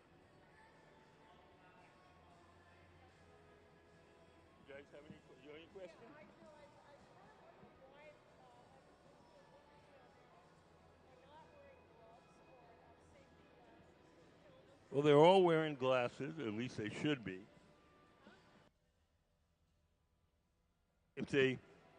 If they feel uncomfortable and it gets too hot, they'll put a glove on. If they're comfortable, then they don't.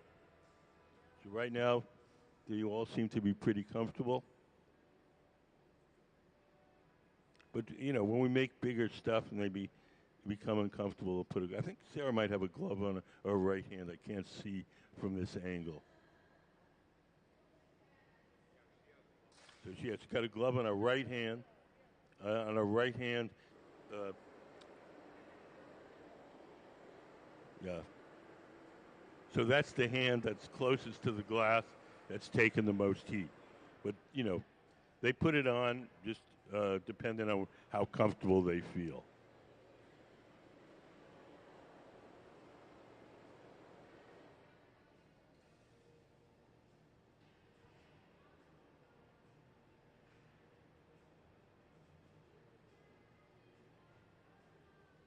So now Gabe is heating up the glass again in our glory hole in the big round oven.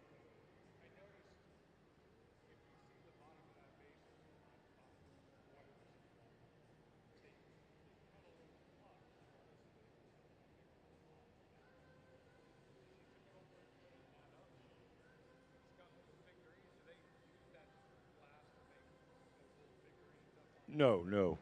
Those are made. The little horses we just make for fun. That's something different.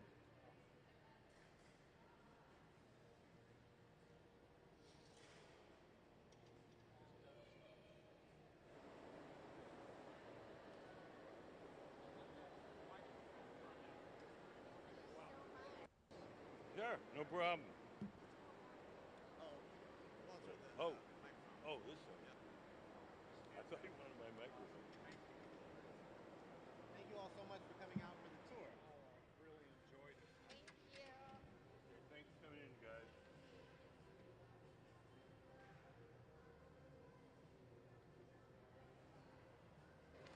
Is that everybody from these guys? This group right here. But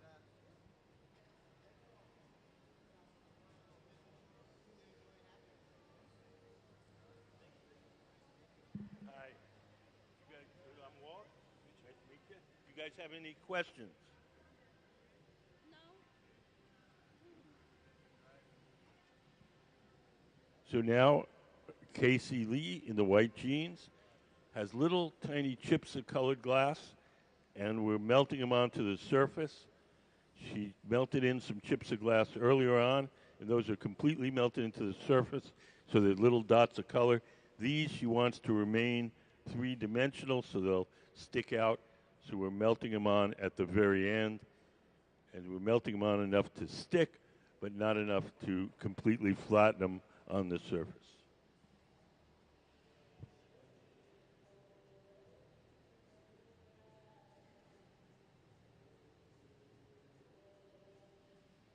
So she's got some tweezers. Sarah is heating up a spot on the surface of the glass. Hot glass sticks to hot glass.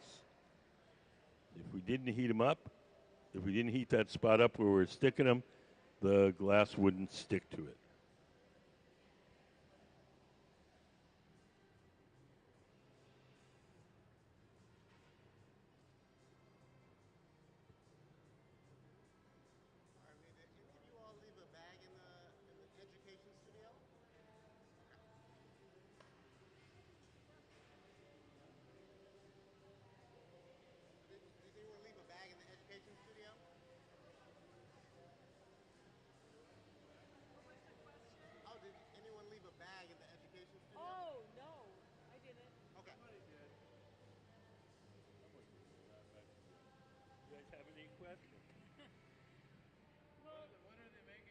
You're making these kind of sculptural forms. No. They were like a sculpture, and they're kind of round ball with these spiky points coming out of them. And they're.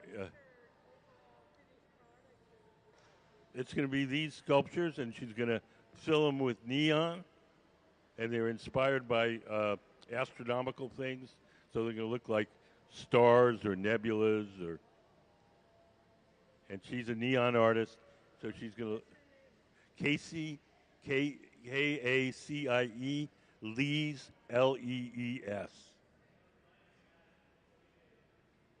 Kacie Lees, like Lee's jeans.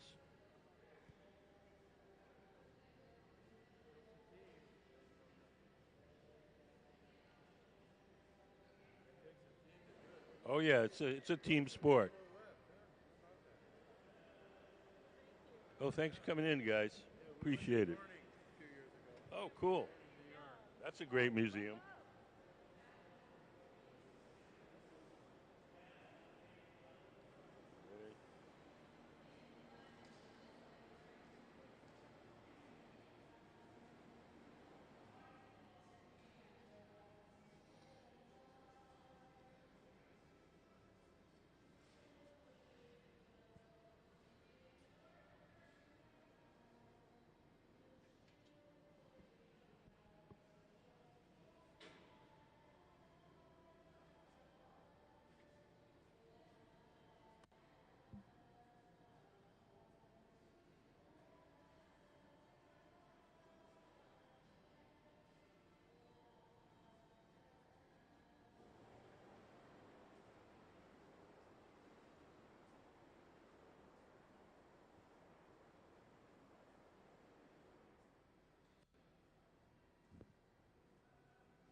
So we're going to take it off the metal rod, take it over to our annealer, where it'll be cooled slowly overnight.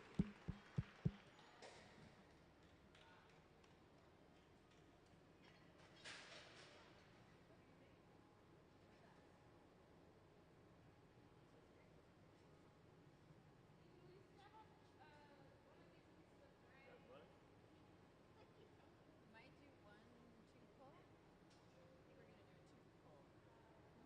Yeah, pull the tubing before the.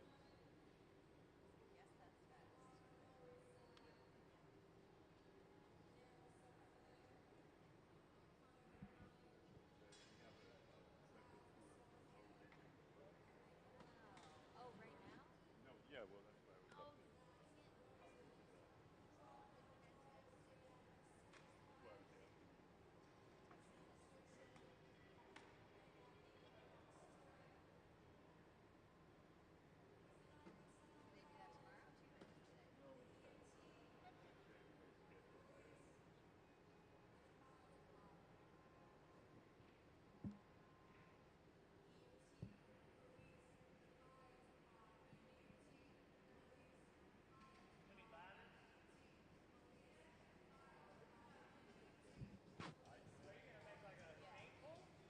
So everything, the low vision, Yeah. they could Be closer, yeah, brighter. Yeah. they could see that right, up close. Yeah, that's a great idea.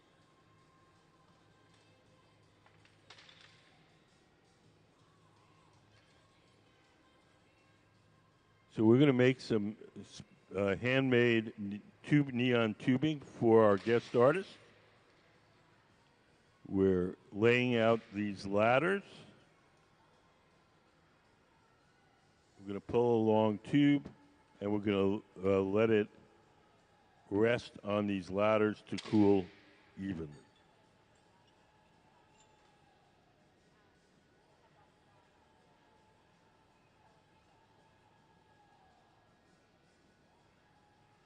So in the center, Eden has picked up a bar of the colored glass. We're going to blow a bubble of clear glass, We're going to coat it with a colored glass, and then we're going to make the tube.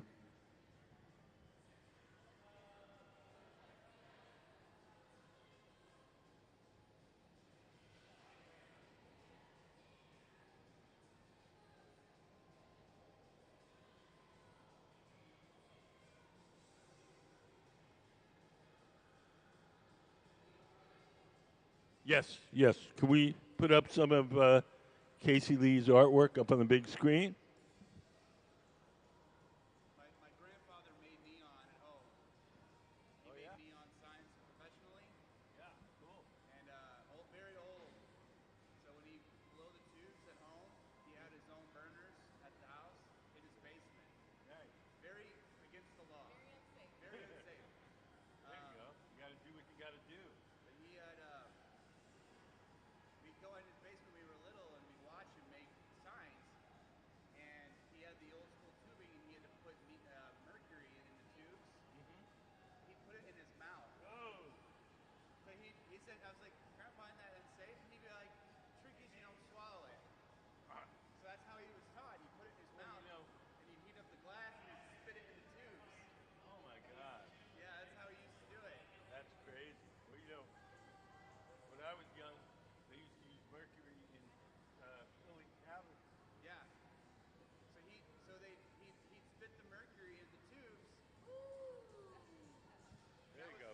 My grandfather was a neon maker.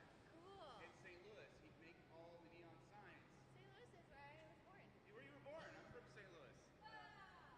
So he would he'd heat up. He had it in his basement. He hacked into the gas line of the house. He could do it in the basement. Yeah. So he'd heat up the tubes and he'd keep it in his mouth, the mercury, and he'd spit the tubes like, Grandpa, isn't that unsafe? And he'd be like, trick is you don't swallow. Oh my God. He made us all as kids our own signs. Yeah. And when he passed, he had about 5 pounds of liquid mercury. It And is. we were like in his basement. Oh, I thought you meant in his body. I was like, What are you doing? yeah, yeah. It's like, what did you do? Well, we ended up writing neon style. Oh, cool. And we wrote it Have you been to the museum there yet? The Neon Museum? I haven't either. I gotta go. Yeah, maybe probably.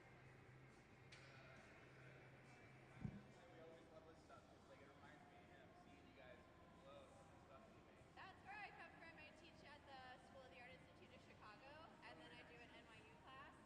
And it's, I mean, it's just so fun. You just immediately get hooked. But I think that also maybe for glass blowing, you just like immediately get hooked. So he didn't do anything like this. It was more like one of these small neon tubes. Yeah. So that's when you would say you do neon and I had to say something. Yeah. So cool. Thank you so much. So useless. This is so fun. It's really nice to work with glass in a different way too, because I don't have these skills. Like, they do not translate. Yeah. Like, it's just, luckily they are very talented. So he used to make us like take a tube and he'd blow it out and he made us what he called a swan. And you put water in the swan and it had a reservoir in it and you blew into it and it would shoot out and then shoot you back in the face. It was his favorite thing to make us when we were kids. He'd be like, I made you a swan. You put water in it and it always shot you back in the face. It was, Nice. Wow, that mercury thing, that's But yeah, he did mercury in his mouth. Unbelievable. Still to this day. And he didn't die of it. He did it for 40 years. wow. He was a neon That's maker awesome. for 40 years. Thank you for sharing that. Well, thank you for talking to me. I Yeah, appreciate it. absolutely. I'm around all day. This is Kacie's book Oh my gosh. about how to, all you need to know about neon. That's so cool. That's really nice. Yeah. He was so in St. Louis, the Cardinals are in St. Louis, the baseball team. The old stadium had a neon where they hit a home run. A neon cardinal would fly across the ceiling, across the stadium. And did he make that? And he made it, a lot of it, and he would have to go to every game for like many seasons. He'd have to go to the game sometimes to repair it if it didn't work. And he'd be like, sometimes there's, just nothing you could do, but he used to do that. cool history. Cool story. Yeah. But yeah, that's cool when you guys are gonna blow some paint. We're So excited. all these shapes that we're making, she's going to fill them with neon and make like a plasma glow. It's one of those things where it's like a little spark that runs down the middle, and if you touch it, like the sparks go to your fingers. That's so cool. Yeah, so that's going to happen to all these shapes that we're making. So that one that she made was gonna do that with it. Yep. That's so cool. Thank you so much. Oh, yeah. We enjoy watching. So we're going to make some handmade tubes for her. Yeah, we love to watch. That's what we're going to do next. Very cool. Excited to watch it.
So in the center, we're getting a bubble ready, and we're going to make some custom neon tubing for our guest artist, Kacie Lees. So most neon tubing that you see are made by machines. We're going to make some custom handmade tubing for our guest artist. So Sarah has blown a bubble. He's applied various colors to it, and now we're going to stretch it.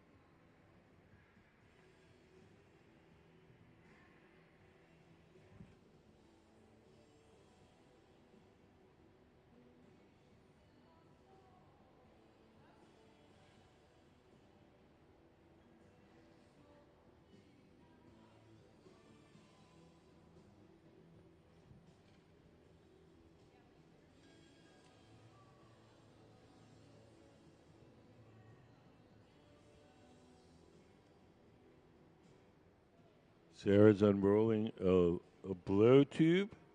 It's a rubber tube. We're going to put it on the end of the pipe and put the mouthpiece in her mouth so that she can blow and inflate the bubble as we stretch it.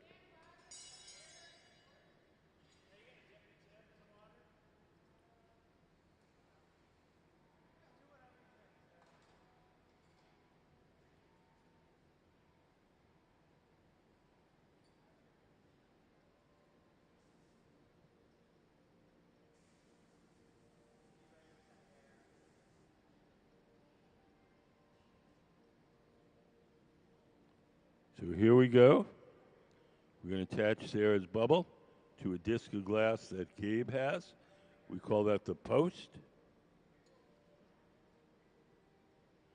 I'm going to use that as a handle to stretch that tube. Sarah's got the blow tube attached to the end of her pipe so she can add air to inflate it. If it's pulling out too fast in sections, the glass is too hot in one particular section, we can blow air on it. That'll cool it down and hopefully make it pull out more evenly.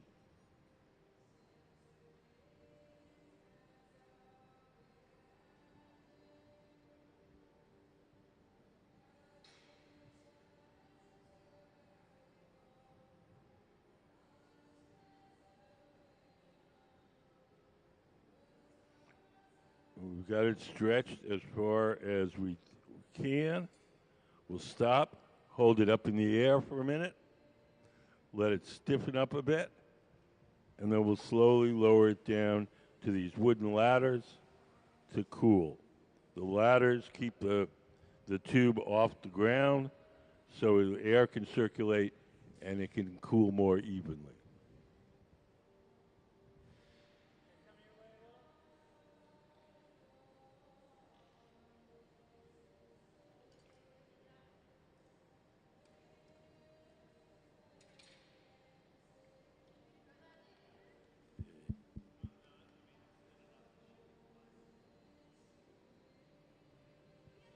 So that concludes our demonstrations for this morning.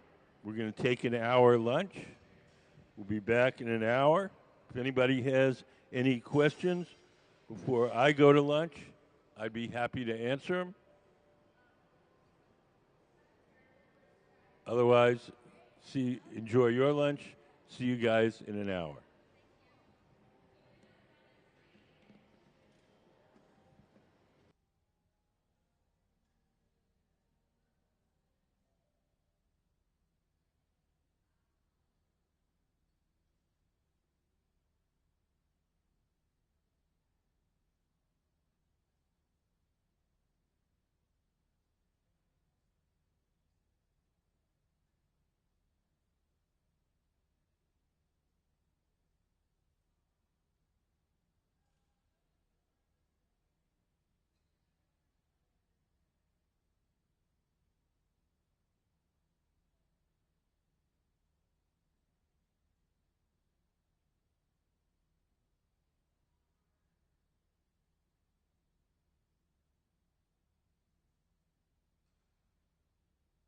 My name is Tarika Waters, and I am originally born in Richmond, Virginia, from the DMV, DC, Maryland, Virginia area.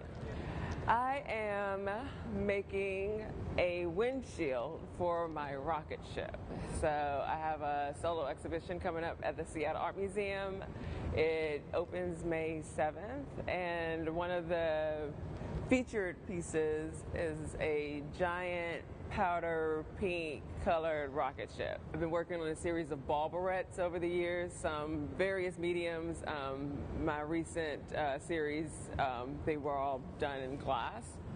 So the task here is to create a windshield for this rocket ship that kind of favors and lends to some of the those rounded organic shapes that are heavily featured in the exhibition. These ball barrettes have significant meaning. This rocket ship houses two pairs on either side, and so the windshield will essentially be an amalgamation of spherical elements, similar to like if you would blow bubbles at the end of that wand, where those bubble clusters just kind of come out and just fall alongside the wand, just kind of going for an organic shape.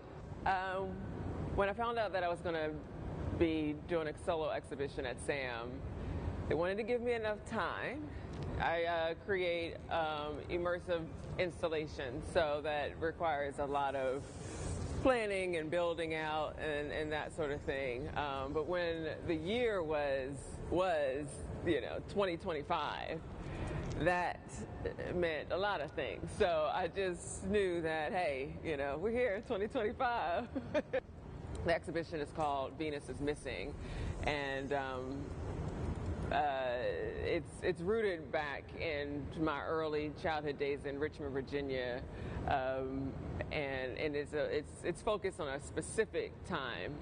I'm an 80s baby. I was born right at the height of the 80s, where the times looked a lot different than they do now. Not by much, but that was the onset of a lot of consumerism and just vibrant, saturated colors, a lot of distractions, television, just pop culture all around. For me, I like to draw from these elements that are symbolic of that time, symbolic of my childhood, that are, they are ubiquitous, but because they fit particularly into my narrative, then I can kind of bend and shape what that story looks like specifically for me and people who look like me. And so the ball barrettes have been a really great kind of anchor point in that I'm able to tell various stories with just that one specific object. And thinking about my 6-year-old self sitting on the carpet, we only had 3 channels. We couldn't afford cable. That was fancy. People don't even know what I'm talking about when I talk about cable. But just that space of play and imagination when you're surrounded by a lot of adult things where you just don't understand all of what's happening, why all these things are happening, and you're self-soothing, So with the show at SAM, I'm finally able to budget for a team of folks that can come in and help. When this residency came up, this was like, this is perfect, because I can then have that extension of the series that I was working with at my solo exhibition a couple of years ago that featured those glass ball barrettes at the Museum of Museums, and then kind of keep that story going. I think after SAM, this might put the cap on the ball barrette series. Like, I'm just trying to complete this circle, no pun intended. Everything is, I feel like Sesame Street, brought to you by a circle. Yeah. My name is Corey Pemberton, and I'm from Los Angeles, California. I'm a painter and a glass blower.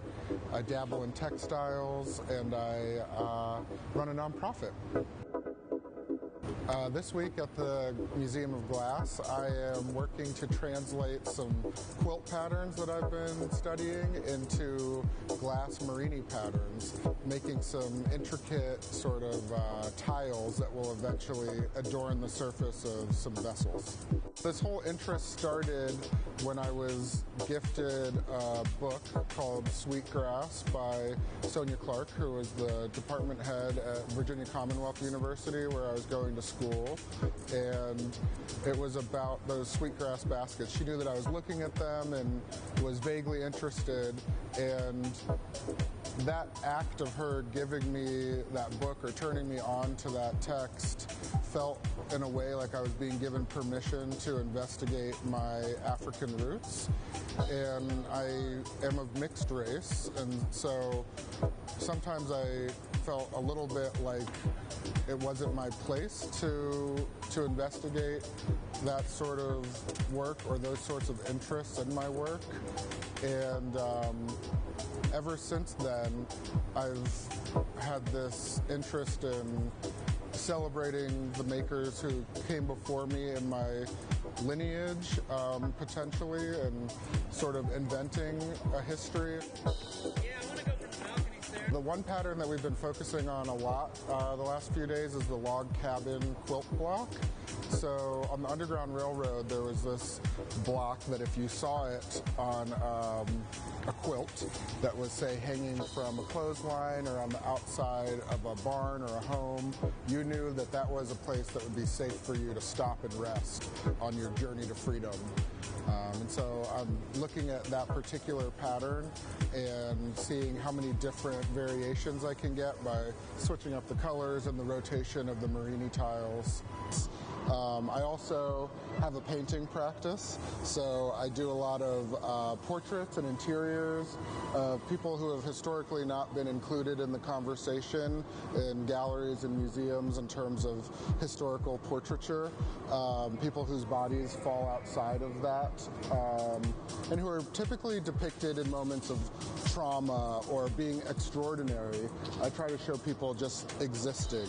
It's just been a really amazing opportunity already. We're only halfway through, and you know, I knew it would be special to have this amazing team here at the museum work on my designs, but there's all these little things I didn't anticipate, like how the work and the designs would develop with the minds of all of these craftspeople. You know, they're not just technicians, they all have their own background in art and in craft that is informing the stuff that we're making this week. And so yeah, I'm gonna leave with a lot to mull over and expand upon, so I'm really excited about that.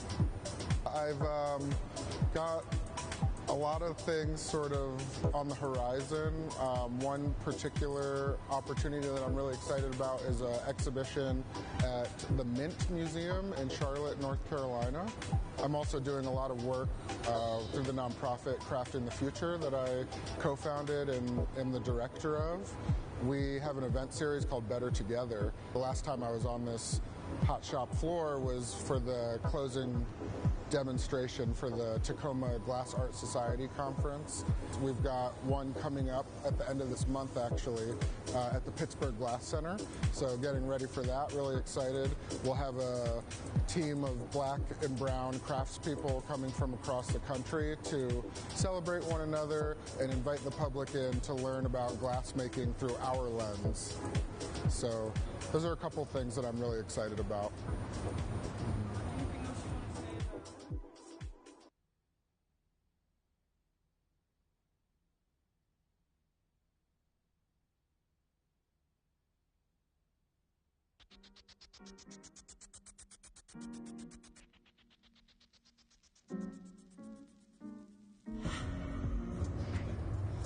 Well, thank you guys all for being here and being such an integral part of my career. I tried to narrow my focus down to, it's basically two ideas. Stop. Yep. Do you guys all understand cameo engraving? So I'm cutting through layers of color to make an image. The more white glass that I remove, the darker the shading. It's a black cylinder with a white sheet on it, and the imagery all comes from photo booth pictures. So this is a cameo engraving on a blown form, but instead of just a white rectangle, it's these kind of blobby forms. Where the white sheet glass is will still be cameo engraved, but in between there'll be a line drawing to continue the image. So it's an interrupted image. I've been trying to figure out how to explain this to everyone in a way that makes sense, but you all might just have to see it when I'm done. Yeah, I actually went to college for 2 years for animation before I got into glass. And I think that's one of the reasons I'm really drawn to engraving, is it gets imagery that I enjoy drawing into glass blowing. I love the physicality of the glass blowing and the teamwork, and then I love going home and sitting by myself for hours. It's really meditative for me to do the engraving part, and then this is like loud and fast, and you don't really you have to just react, you know? So this process for me really feels like it kind of encompasses both things, the way my brain works, you know?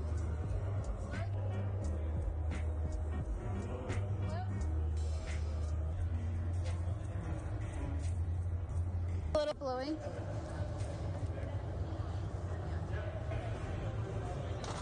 All right, we'll put a jack line in that. Are you okay? Yep.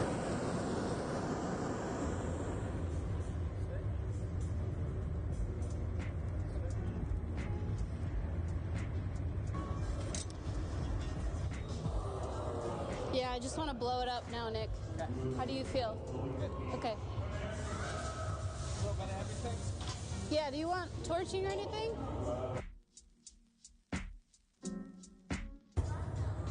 Is that the cerise? The cup? Yeah. Yeah, left side. Maybe one more? Yeah, I got it.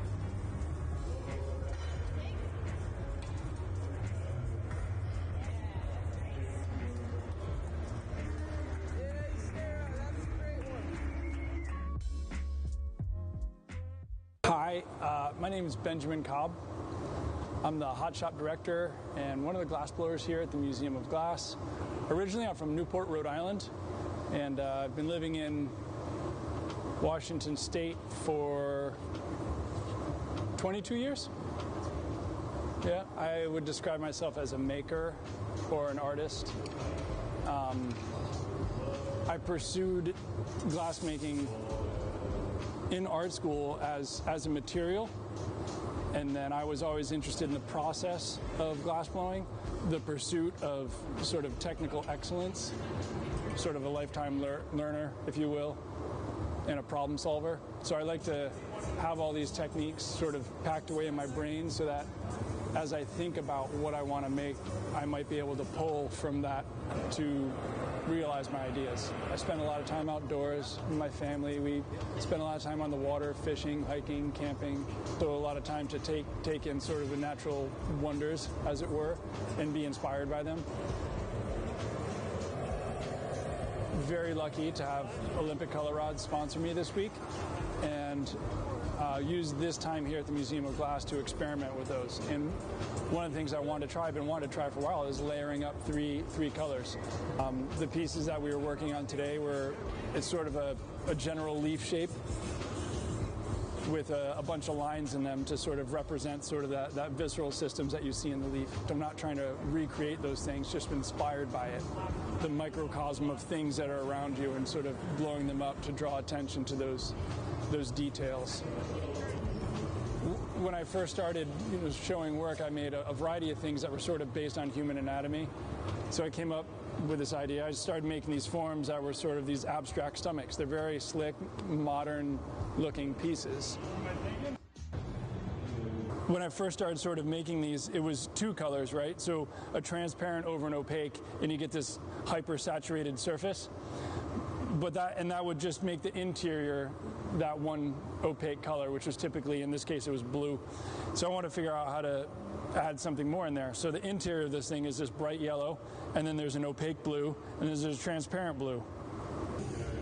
That modern form is kind of stuck on a pedestal. Somebody might see it across the room and walk over to it and be like, wow, that's really cool. And they read the title card at the base of the pedestal, and you could see their sort of demeanor change when they read the word stomach. They would get like, oh, they kind of cringed.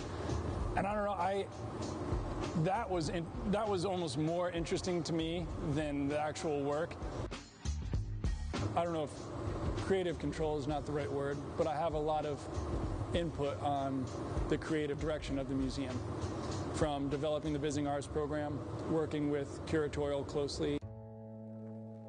Is having a full-time job sometimes limits your focus on your personal work. So I think over the past 22 years, this might be my third residency here. I mean, there's nothing wrong with that, but we facilitate other people's ideas. That's what we do. We facilitate other people's dreams coming true here in the hot shop. And to be able to have this 5 days to focus on my own work is awesome. It's incredible. The folks that are on the floor with me, Kristen Elliott, Gabe Feenan, Sarah Gilbert, Nick Davis. This week, also Sayuri Fukuda has come down to help. There's a few others that are coming up this weekend. I mean, it's awesome. And they're all here to help me realize my ideas. And that's so special.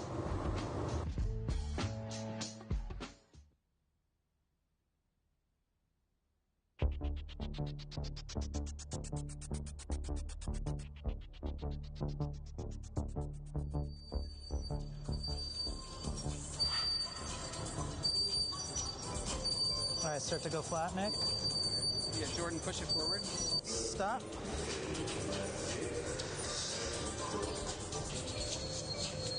Yeah, I got a little bit of an angle there.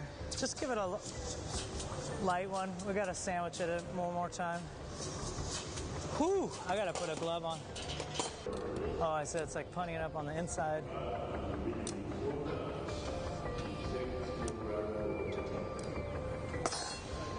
I'm sure it's in like beautiful.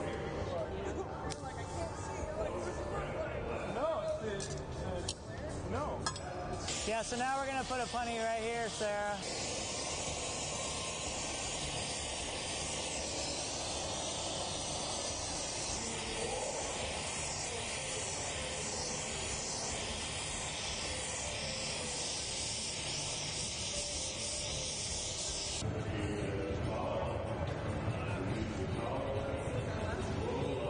Ben, you wore cargo shorts so long that they come out of style, in style, and back in style.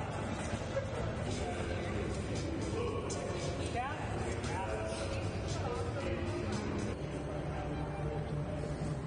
I could have kept it more. I'm going to need some revage. Remy.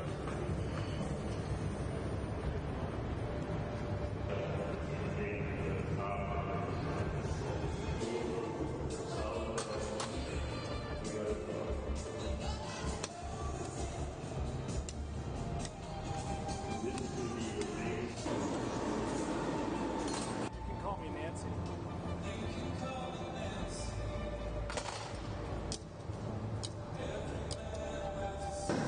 I'm just cooling it. I'm not choking it anymore. Ooh, this is leaking. Got a little air on it? Okay. You ready?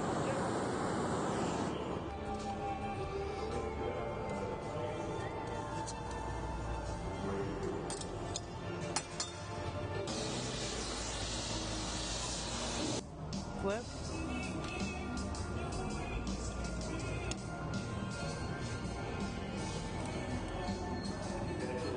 Pull, Sarah.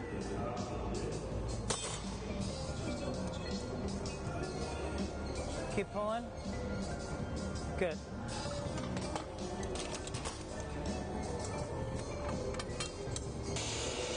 Flip.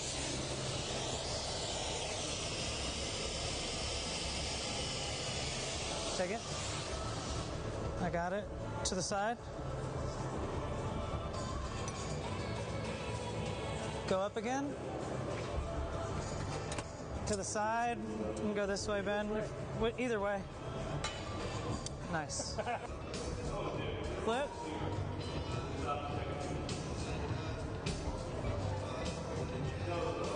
Start torching up there, Nick. Pull, Sarah. Stop. Let me get the other torch. Good. Now I'm going to get out real quick. Hui. Let me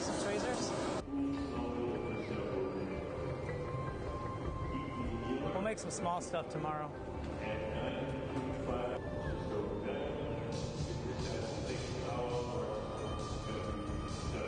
I'm okay, Nick. Let me just look at it.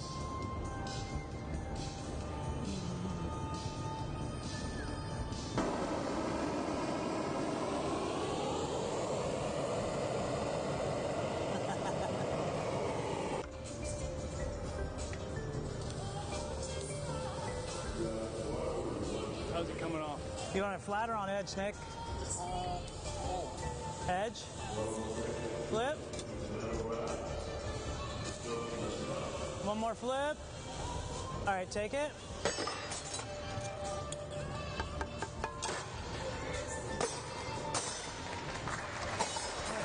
Oh, nice job, dude. Oh, I just want to watch what happens here. You got it, Nick. Perfect. That looks great. Nice job.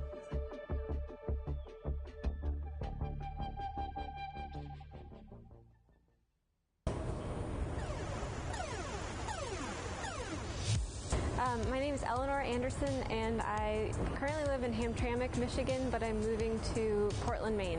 My practice is mostly grounded in textiles, but I love the process of learning other mediums and playing in other genres. So I work mostly making large-scale fabric collages, and those incorporate a variety of different textile techniques. Sometimes weaving, sometimes knitting, sometimes hand embroidery. I think a lot about the human urge to play. Compositions where I stay fully engaged in the whole process.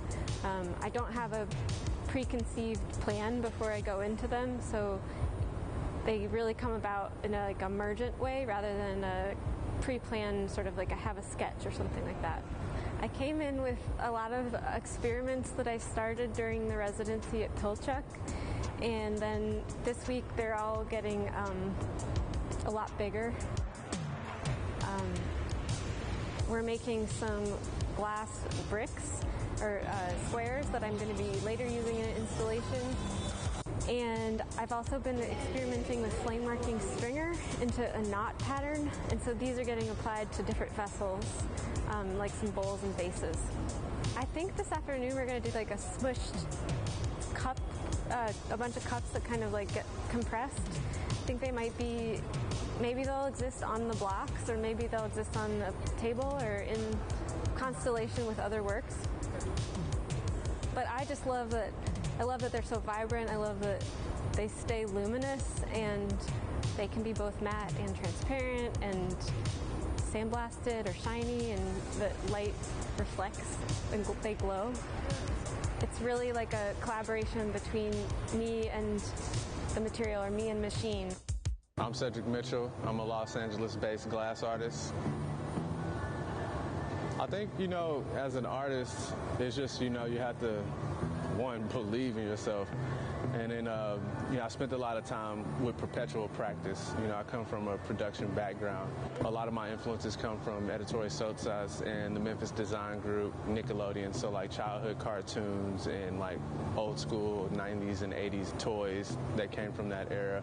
And then also playground equipment, incorporate bright and vibrant colors, and with a mixture of these black and white stripes and these crazy busy patterns. Glass was a wide open lane. When I first started blowing glass, just doing research on famous black glass artists and realizing that there weren't very many of those people. So my search results generated Deborah Moore, Thurman Statham, and Shay Rhodes. Those are my 3 reference points.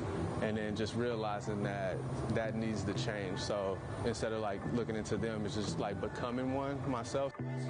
I was so it's It's like a beam. Like I usually like make these really tight, crisp forms and things like that. But you know, I started talking about this thing called the modern funk aesthetic, and then I started looking at my stuff, my work, and it's like it's not funky enough, you know. So like making it a little more funky, like adding like this crazy wild pattern and like some softer type shapes where it's not super crispy and then maybe off center a little bit, and then some elements are still like straight, like it's straight here and straight here, but it's like a little funky in there. And then you're still using like those traditional techniques like Marini and Kane and then the Encamo technique, but then like trying to make it mine. Yeah. In the background, the background is that green? It'll be opaque, so like opaque color, so the first one like type effect. And then also like playing into like how can these vessels or these patterns that I'm creating with traditional techniques also roll over into like fashion. You know, fashion also plays a role as me being like a former musician or a rapper. So like being highly involved in fashion and staying in tune with those things. And then also like hip hop as well, like the graffiti art, the cheetah print came from like fashion, like back in the 90s and the 80s where that was coming about. And then also like wrestling. So like those, my favorite wrestlers also had like bright colors like Macho Man and then like Sting. Trying to incorporate some of those things in my work. You know, everything that we're doing is like experimentation. So we've been just like trying new ideas of like shapes and then just, you know, figuring out what the Marinis are doing. They're like in the spaces where they're hot, where the Marini are, they create like this weird like bubbles and things. So it's a little lumpy like a tortoise shell, which adds to the funkiness and the irregular shape. And then embracing that, you know. You spend so much time chasing mastery and making these things really nice, and then you hear people say that it's too nice. So there's no uniqueness to it, or it looks like it came from IKEA. So like switching it up and then just generating, you know, a one-time thing. You know, this will not be recreated again. So all the forms that I'm making, I don't plan on making them again.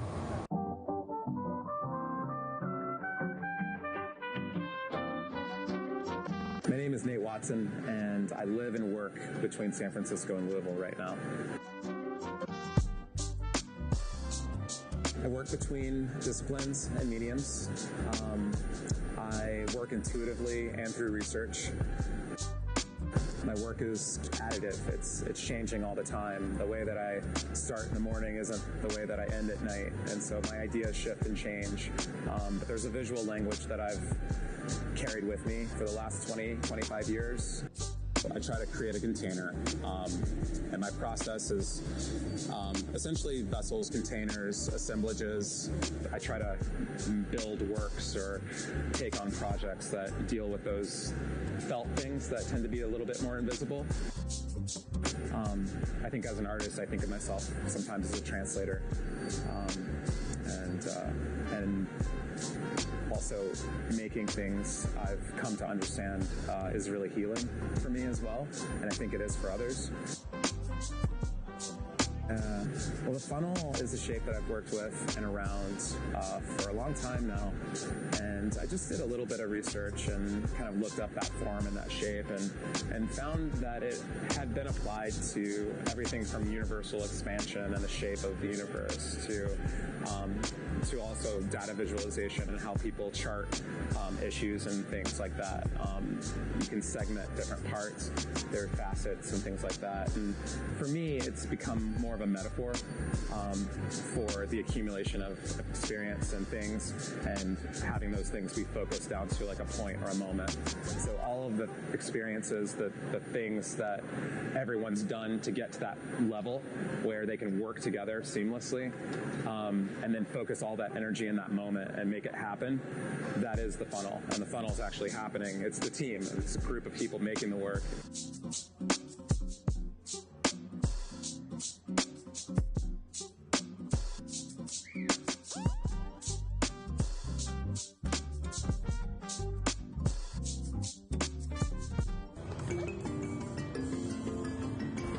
My name is Victoria Amadizada Melendez. I'm from Philadelphia, Pennsylvania. I'm an artist who works with glass, and I work with the medium in multiple different ways. Right now, I primarily work with glass in the hot shop, blowing, also neon and flame working, and then I utilize or combine these ways of working with glass depending on the idea for my piece. I'm half Puerto Rican and half Persian, so I was looking at a lot of the Middle Eastern glass in Corning's collection and taking inspiration from that. And also my mother was a collector. My mom's Puerto Rican, but she was a collector of American glass and things like, we had objects like that in our home growing up. So, I'm trying to use form as this portal to storytelling and content, if that makes sense. Like today we're working on this Persian candlestick holder from the 13th century, and I want to give it like a bit of a contemporary update, like keep these ideas in our kind of cultural consciousness or something. So I've been really inspired by these forms that are 13th century Syrian mosque lamps, and they were always very elaborately gilded and enameled and decorated. So in looking at these historic forms, I kind of wondered what my ornamentation on the surface would be and why. And so here at Museum of Glass, I'm using this stamp that looks like an eye, and for me it's referencing the idea of the evil eye, an emblem that offers the wearer protection from jealousy or ill will. I just feel like it's so meaningful to be able to sit in this bench and blow glass here at the Tacoma Museum of Glass. It's it's a big stage to be on and a huge honor, and it just feels like something I'm going to remember for the rest of my life, and something that really has brought me joy and a lot of confidence and pride in my work.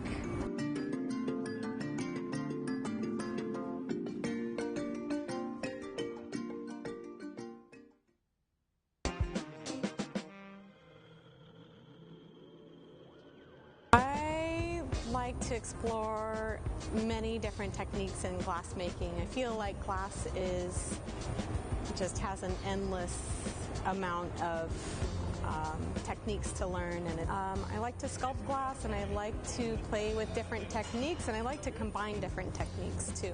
In making the ammonites, they're kind of a challenging form to make. I think that's why I keep making them. It's like maybe trying to find the perfect wave. Yeah, what I like about the ammonites is that it's just kind of a cool index fossil that dates the layers of Earth. So I think it's an interesting idea that makes me think of our past. I feel like in making the ammonites, I started to cut them open and see what was happening on the inside. So I felt like what do I really love from that? What do I really love from that? Does it really have to be an ammonite or a shell or a thing? And then I felt like, well, let's just play around with the glass and let it do its fluid thing, and make Marini and do color folds and chop it up and see what that looks like on the inside. I love how you can see them turning in the shop. It's flat as it's been cut through or something, and on the other side you have this beautiful pore surface. The surface of the glass hasn't really been touched, so it has this really beautiful quality of magnifying what's behind it. So I just want to see both of those sides. So I need to figure out a way to display those.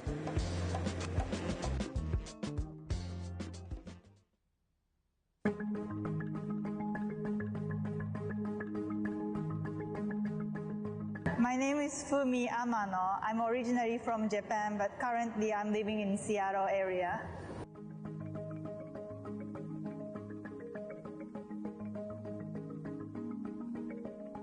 It's my first time doing the visiting artist program here, But when I moved to the US in 2013, I was in Seattle and helping lots of glass artist friends. So because I really wanted to experience in glass studios, I was kind of helping lots of glass artist friends in this hot shop as well. I was assigned to make a sculpture with glass for a new concourse C at SeaTac Airport. So I'm working with the museum team to create lots of rondelles for that sculpture.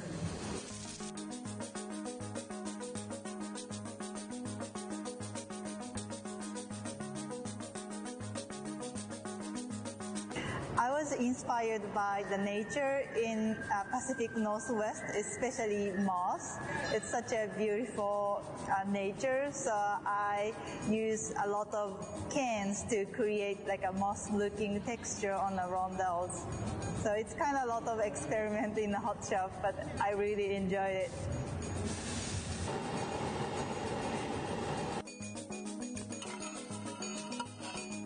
Yeah, I can't wait to make rondelles with it. It's a kind of like a patient time, like, you know, pulling cans 1 day, 2 day, all days. But, you know, after that, we can just roll up and making lots of rondelles. So I can't wait to do that.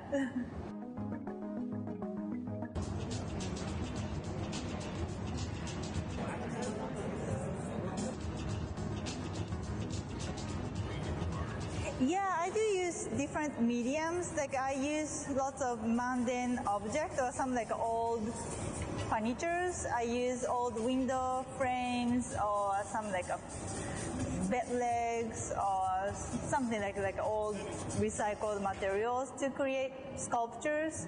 And also I really like to make large-scale installation and sculptures with different materials. I was drawn to glass blowing at first. Then like I started using lots of different techniques in glass because it's such a beautiful craft material.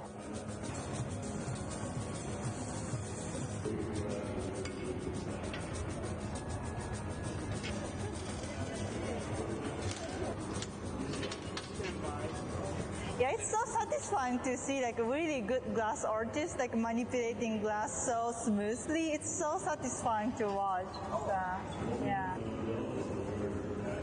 It's gonna be a public art at the airport. The most exciting part is maybe my family could see my work when they, you know, visit me. Then they will see my piece at first. So that's I'm so excited about this project. Yeah, I really enjoyed it. Like, I see a lot like rondelles we made yesterday.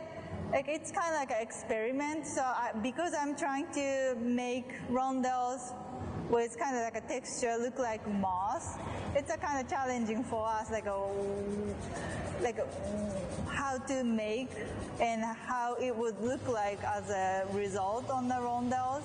So I really like how it turns out. Like I have a lot of designs on the paper, but you know, working with materials, that would change a lot how it would look like in, you know, real glass. So I really enjoy the kind of like a conversation with the material. Okay, I want to do this, and the material answered. So now I see the answer, and now I have to, you know, go back to the material, what I'm gonna do. So I really enjoyed that conversation with material so far.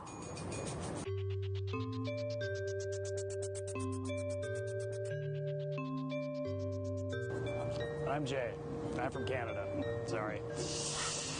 I am super excited to be here. I was super surprised and delighted when I got that email. So I just have all these gestures that we can then play with the forms. So like this one might have this kind of at the bottom here. It just looks like it's kind of like sliding on the floor or melting. And then up here it's kind of off center. And then these will be playful up here. They don't take long to make, which is what scared me about coming here. So that's why there's a lot of double overlays. But we didn't pop the bottoms out on these ones because I'm like, okay, well, I wanted to figure out how these things go together first, and then the opening up the bottom can be another thing, which would be this time. So I've never blown into that mold, so we should probably just try it. Maybe it's like a clear one or something like that. But it looks pretty fresh. It was fresh. It was very fresh. Jason Murphy made that for me. We just want to pull tubes because I thought it would be cool if we had different thicknesses of tubes, we could cut them into sections and glue them together so as the neon went through it optically, they would change. Low pressure. Yeah, let's have some fun. Especially that one, which totally looks like Mars Attack.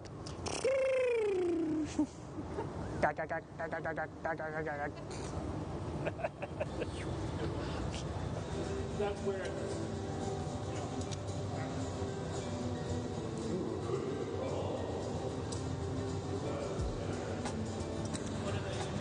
they are Bristol green and gold ruby, like K3. Yeah, I think, and we're gonna do the long pull up up from there, like maybe tomorrow or something like that. What do you mean? We're gonna try basically pulling this out, but then just doing it from up top so it drops in, and then just bend it into a U there and try and manipulate it. Okay. We've been trying. Yeah. No success? We've had some turned brown, which is an interesting color. Yeah, that's the selenium coming out of solution. When it gets heated up, basically, the different molecules of the different chemistries that are in there come out of solution, and they basically go out of phase, and that's where that milkiness comes from. So it's about how you heat your color up. When you're in there, when you drop it, heat it, when you do it, and then how you do your gather. So if you keep the whole thing clear in terms of your heat, and have it strike when it comes out there, that's when you'll get that true red. But that muddiness is just from that initial heat up. Yeah.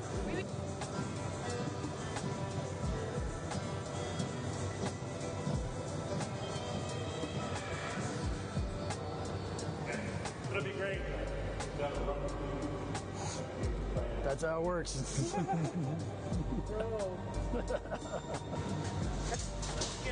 want to break this one and see what she looks like in the middle. Okay. It's your neon world. I'm just living in it. It's kind of a beautiful size. I don't know. Is that way too big? Oh, like the diameter? The diameter is fine. I am worried that she It's too thick? a little thick. Yeah, just score it.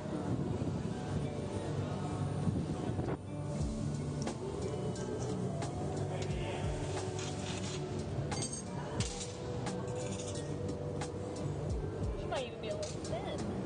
But definitely usable. Sweet. At least this whole section is. Well, it'll be interesting to see, like, if we did with the difference between the opaque and the, you know what I mean? This will be a really light, nice. Soft. Oh, lovely. Like, you just. Not ideal, but not bad. Well, it's our first pulse. We'll Yeah, get better. exactly. And so for polls, these are good too. Sweet.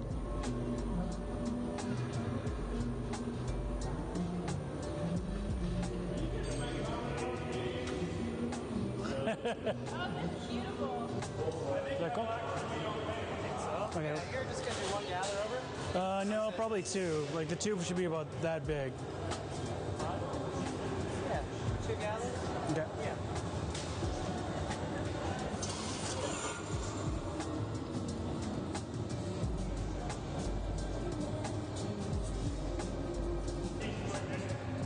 YouTube. This is a thicker thing, right? That's smallish thing? Yeah. So I think maybe the tube should be about like that wide. Okay. And how finished you is like. It doesn't even have. That seems big, but. Yeah, it could be big. It could be big, I guess. But, well, I don't know. I'm just, so 2-inch diameter. The green is denser than the pink, so. It's a good question. I think I got 2 gather.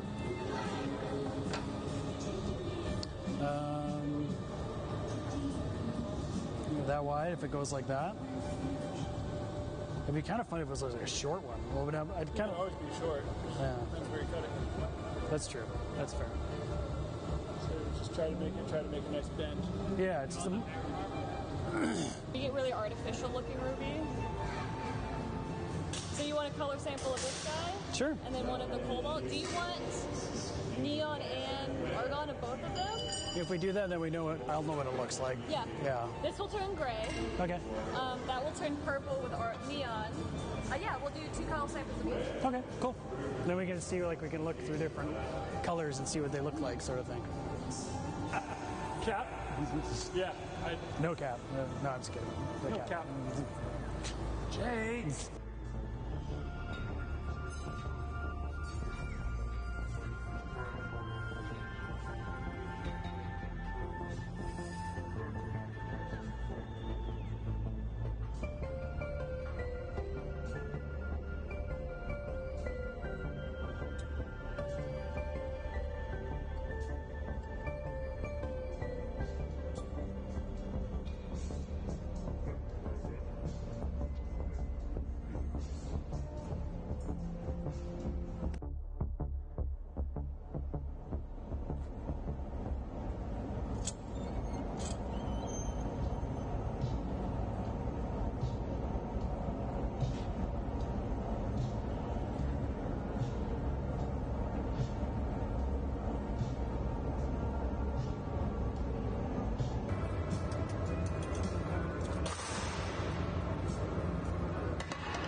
Christian.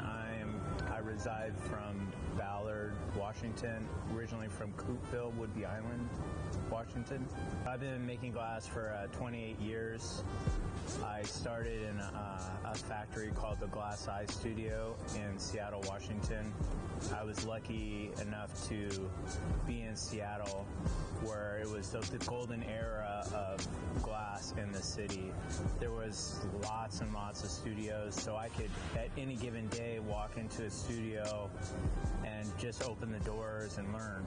I started coming here months after it opened, so it's been fun to grow with the team and know everyone and meet all the people that have come and gone and stayed, and it's a part of me and part of my career, so I'm grateful for having me and being a part of my life.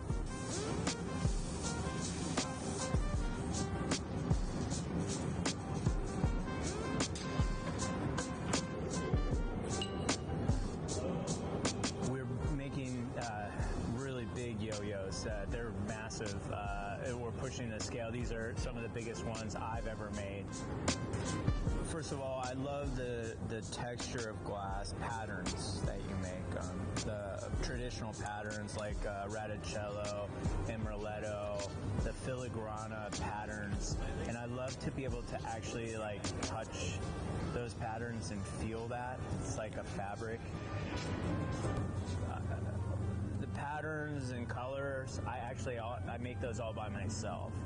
So like the Radicello and all the Marini and stuff, I can make that. I've taught myself how to make that by myself. So when I was designing these, it was really important to me to be able to have that visually, that texture being exposed, and to be able to touch it, to get that sense of touch in the piece. There is a deeper meaning to those pieces. My stepfather, when I was 12 years old, kind of brought my mom and I back together. My mom had left my life when I was 3, and then we were able to kind of mend that with my mom. My stepfather bought me this yo-yo, and one that lights up red and blue on either side, and you throw it, it lights up. And it was this object that forever I have a memory of us coming together. And it's funny when we're making this object here in the hot shop, when those two sides kind of come together, there's some kind of metaphor within that. You know, I met a lot of these guys, you know, when they were in high school, Trenton and Jack, and I have a 4-year-old son. It's cool to kind of get in touch with the youth that way too, so I kind of know what's going on in my son's life a little bit, so yeah.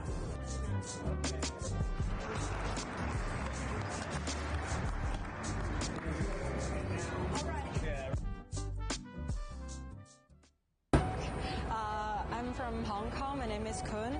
I started glass blowing in Hong Kong because I was born and raised in there.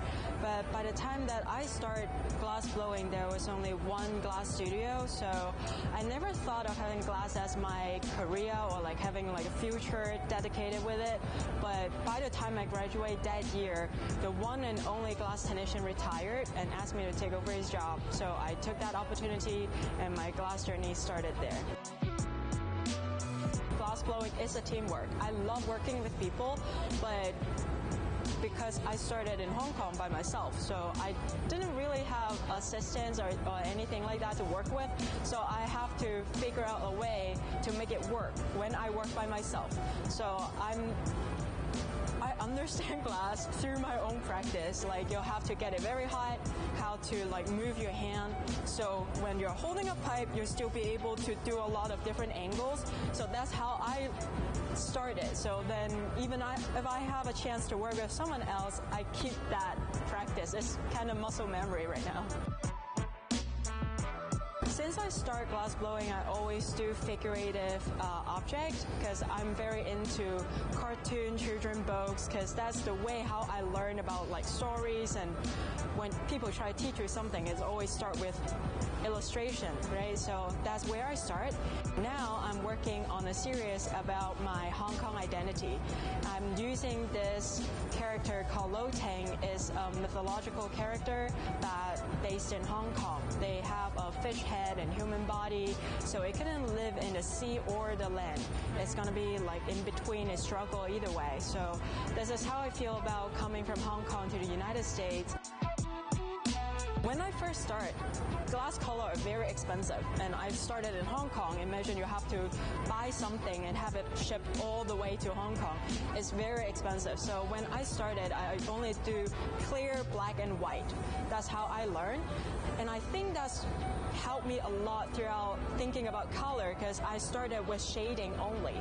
So then I have a more understanding of, okay, how could I make work actually look cohesive when it put together with color. So that's how I learned, that's my practice. And then I came here to the United States taking workshops from a lot of different people, like Karen, Jason, Raven, Robin, and Julia. So I learned how to apply color with these people, and I try to like steal little things from different people and then try to put it into my own work. I'm Bree Chesler, and I'm from Seattle, Washington. This is my first solo exhibition hosted by a museum. So the Museum of Glass put a lot of faith into my ability to pull this off and do a full-on installation in their space. What makes it special is not only that it's an institution founded in glass as a medium, but the fact that they were willing to allow me to push the medium to the limit and put it outside of the box of tradition. And so by using glass in all of its mediums, all of its ways of manipulating it, so neon, kiln form glass, casting, hot shop, flame working, I integrate everything and really highlight the ways that the material acts when it's caught in like an unorthodox moment. I saw my residency with the Museum of Glass Hot Shop team as an opportunity to expand my studio practice a step further. So I focused on making really detailed glass elements that will act as the central components for larger installation work. And that series, I'm pushing in a direction where it actually is more physically kinetic and interacts with the audience. So a lot of it will be hooked up to proximity sensors and motion sensors that detect the presence of the audience and react to them. So when you initially walk into the space, the work will remain static and it will become alive as you walk through and engage with each individual piece.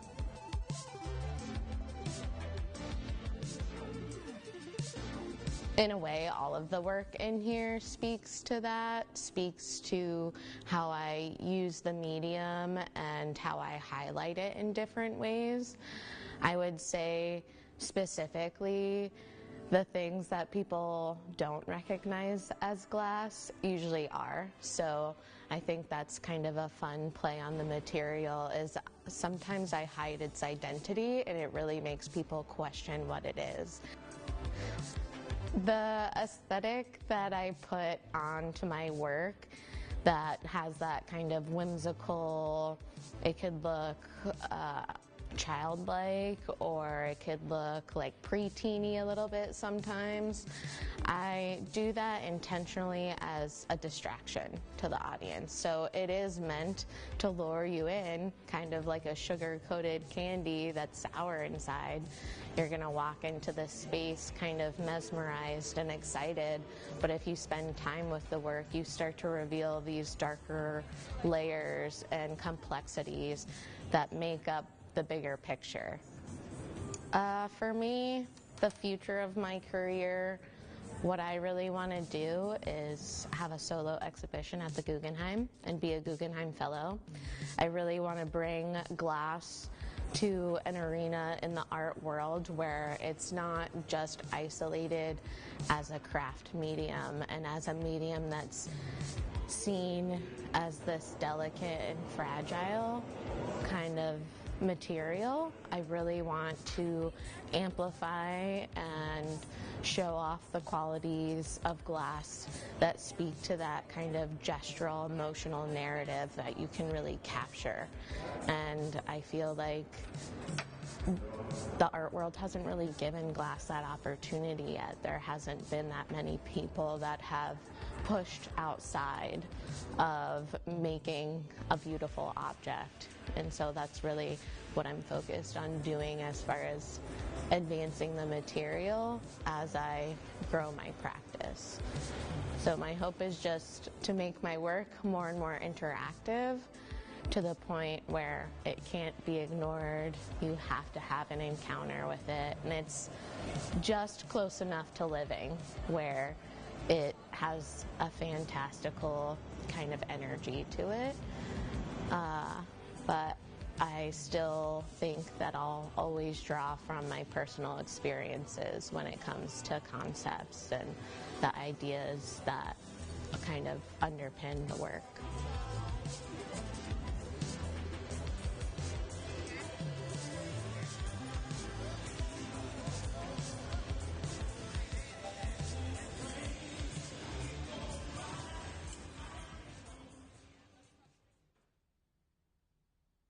I'm Cheryl Derricat, and I'm a visiting artist in the Museum of Glass, and I live and work in San Francisco, California. I've been making a conceptual portrait of Sally Hemings this week during my residency. Most people know Sally Hemings as the mother of 6 of Thomas Jefferson's children. However, Sally was also a seamstress, and that was her position within Monticello plantation life. So we've been creating sculptural objects that represent her work as a seamstress. So we have some samples in front of me. I've been making oversized spools of thread, and I tried to choose historic colors that would have been prevalent in the 1780s, early 1800s when Sally Hemings and Thomas Jefferson were alive. We've also made some oversized sewing needles in glass, and some of the even larger pieces are scissors and irons. I tend to have a research-based practice, so a lot of times I will be triggered, quite frankly, by a phrase I hear or something I read, and I'm like, oh, that's interesting. And I start, following that and researching it. I got interested in history pretty young. I was a history minor in college, so I always enjoyed it. And I think as an adult and as an artist, I began to see that we were having a lot of challenging contemporary dialogues about things like race and equity and place, and it was because we really hadn't dived into our history. And so when I had the opportunity to do a group show at the French consulate, I realized that, whether I liked it or not, it was time to dive into Thomas Jefferson, who was one of our most notorious French ambassadors. It's important for all artists to do the work that they're called to do. And I know from my own practice, I work pretty intuitively. So if the inquiry is leading me toward a topic that's about race, I'm not going to shy away from it, And I think American history is a very convoluted situation, to say the least, and so the more we can own that, I think there's hope for us to hopefully move forward in a better state than we've been the last few hundred years. Ultimately, most of my work at home results in warm glass. I have a large kiln in my studio in San Francisco, and I also do some work on paper and textiles. So I would say a through line of all of my work is visual storytelling, text, and image, whether it's in glass or on paper or textile. So it has been great to be at the Museum of Glass. The Hot Shop team here is amazing. We have been under Gabe's leadership this week, and I think the best thing he said to me was yesterday, boy, that was really challenging and fun at the same time, because I think these are familiar objects, but we've certainly been looking at them through the lens of the 18th century. So, a spool of thread was wood. It really wasn't the kind of conventional spool of thread we think about today. The handles on scissors are a little different than our contemporary scissors. So I have really appreciated being able to partner with such great glass-blowing professionals that care about that level of attention to detail and actually enjoy it, even when it's a little maddening sometimes.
nice if you can make it. Yeah. So can I make Yes. Yep.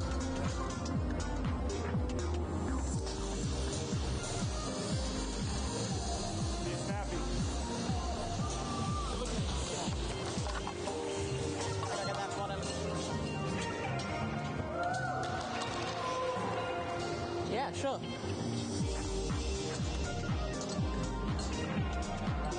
Yeah, just once is fine. Awesome. Can I touch those? Yeah, totally. What are you going to touch, Ben? Touch those two together when we come off. We got a little time.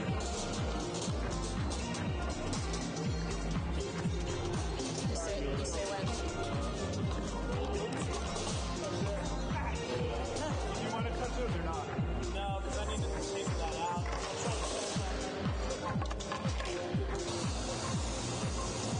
Three on the right, Eden. Blow hard.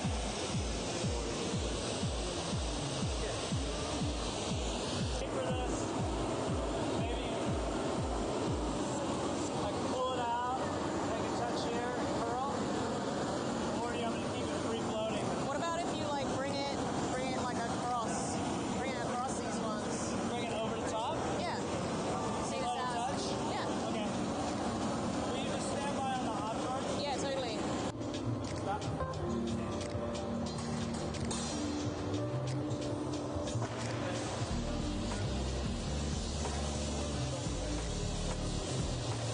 Attachment thing has like some element that is like coordinating whatever, or like drilling holes and putting like brass like fittings through, or I don't know, like seeing as how they're hollow, that makes that a lot easier. Yeah. Way stronger, lighter. Yeah, yeah, That's cool. yeah. Thing, but maybe it's like black on the outside, but they put like gold inside it, and the light like reflects off the gold and then like does stuff around it and things like that. Yeah. So, I mean, it's a cool idea. I'd have one of these in my house. Thank you. You know? Well, see what happens. The two whites. Yeah, just they're two pieces. So like one of the whites with white cane on it, and then the other. Oh, the white on the... It's opaline. Do you want to use that first? Yeah. Okay. So And then- opaline and white cane. Yes, please. Okay. And then the second one will be the next white and white cane. Okay. It's kind of like a milky white.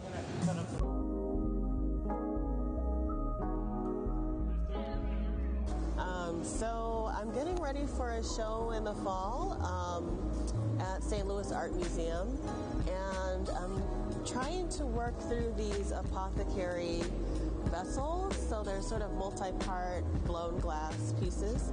I just told Nick that I saw one at the Corning Museum that was 4 feet high. So we'll see how much we can sort of pull off there. But they do have sort of different stands and displays. It was meant to signal to people who were illiterate that this was a pharmacy. So I'm interested in that sort of aspect of form and color and messaging, and how that sort of relates to conversations around healing today.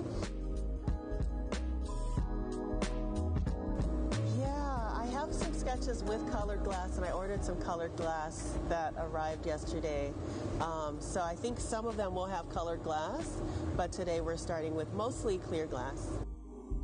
The photographs are much better than my drawings, but hopefully we'll knock out some of these. As you can see, a lot of them have like colored liquid in them. So that will be the second phase after the hot shop experiment.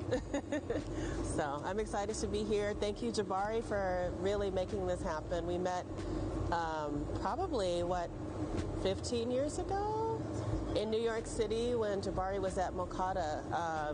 So I'm really happy to be part of the show, and thank you to everyone who made this show happen, and thank you for bringing me out. I'm Preston Singletary, and I'm from Seattle, Washington, working here at the Museum of Glass. This week I'm working on this bust, which will be incorporated into a larger sculpture. There's an example over here of this bust form with the sort of the head and the hat, something I developed for the show and made. Actually haven't made very many more of them because there's so much work. And so they are ancestral figures, so just sort of bringing kind of like a human element into, sort of this sculptural form. I'm going to take advantage of the larger glory hole and make some more proportionate bust forms. Friday, I'm having Dante Marioni come, and we're going to work on a few things together, our sort of ongoing collaborations. Dave Walters is going to help me working on these cylinder forms. Yeah, whatever you think would be good for firing. Yeah. Yeah, these shapes are the ideal shapes to fire. Yeah.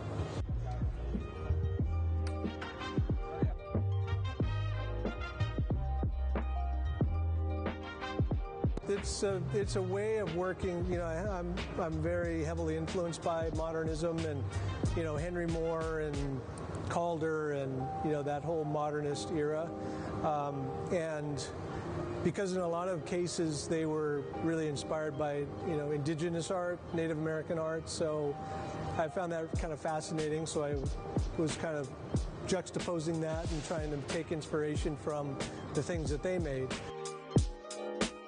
Over this, however long I've been working with this style, native style, it started in like 1988, and I really put my foot down in about 95 to develop it as far as I can. And so then I started playing with these kind of abstractions and sort of modern kind of a take on the traditional art. Well, I started, as a glass maker, just blowing glass, and, really into the process of, blowing things and controlling the material as best I could. But then when I turned to my cultural background, it really opened up a lot of doors for me, but I also had to kind of relearn, rethink my approach to the material. And so it really led me on this path, which caused me to think about things that were a lot more figurative and narrative, because that ties in with the mythology of the Tlingit tribe. So then I started to, when I came up with the Raven in the Box of Daylight exhibition, which is traveling, then that is, was a big exploration into the mythology and the symbolism behind the story itself, and then how could I represent that with objects and tell the story in this, in this experiential way. And now I'm sort of on to the next chapter, like, okay, Raven did all these things in ancient history, so what's he up to now?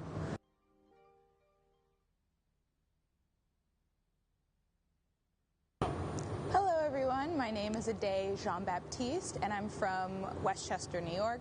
My work kind of tackles this idea of these creatures moving through this landscape. They're oftentimes a metaphor for the feeling of otherness. So it kind of is a metaphor for my own personal experience of maybe not being like the first one to land. My parents are immigrants. They immigrated to the U.S. during the 80s, but this kind of second generation that is kind of both kind of part of this other culture that is not American, but trying to fit into this American culture, which is with these aliens, it's the same thing. These aliens, they can't be human. They will always be alien, but they're kind of co-opting parts of human culture. So you can kind of see in some of the figures, the clothing that they wear, even sometimes the expressions and the kind of the funky things that I add to them that kind of push that narrative further. Color is really, really important in my work. I like to use the strongest opacity of color possible. Growing up, color was always around me. It kind of ties into growing up in a very, or adjacent to an urban environment and thinking about graffiti culture and things like that, where color is a huge part. It also is a way to kind of signify ourselves. I think my philosophy on art, it comes from a lot of different places. I would say that a lot of it comes from a place of conversation and community. So a huge part of my work, while I do have a huge artistic practice, I have a huge social practice. I wouldn't be here standing today without a larger community. Even just the flight out here, I was supported by Hilltop Artists, and I did a residency with them a week before. Even all the color bar that I have for this residency, I was sponsored by Olympic Color Rods. Shout out to them, they're amazing. And so I think that at its core, art for me is community. What even brought me into thinking about concepts of community was coming from a place of wanting to see more of myself within the hot shop space. During my undergraduate time, I ended up working with my professor, and we collaborated on a series called the Black Glass Artist Series, where we bring in artists who are coming from the Afro diaspora to Alfred, New York to do a week-long residency where they get to make their work as well as collaborate with students. For me, that was really important because it came out of time through a lot of pain within the African-American community here in the U.S. during everything that was happening during BLM, and for a larger part of the U.S., them starting to kind of wake up and be like, gee willikers, like this is an issue. And so kind of utilizing people's kind of empathy toward that and kind of holding their feet to the fire, and like, if this is something that you're passionate about, donating money and working together. I was very fortunate to have Thurman Statham come down for our first auction and help donate some of his pieces and even be an auctioneer. And so I think that's another reason why I'm so drawn to community, is because of how that series was able to shape my collegiate experience, even my glass experience, working with all those different artists.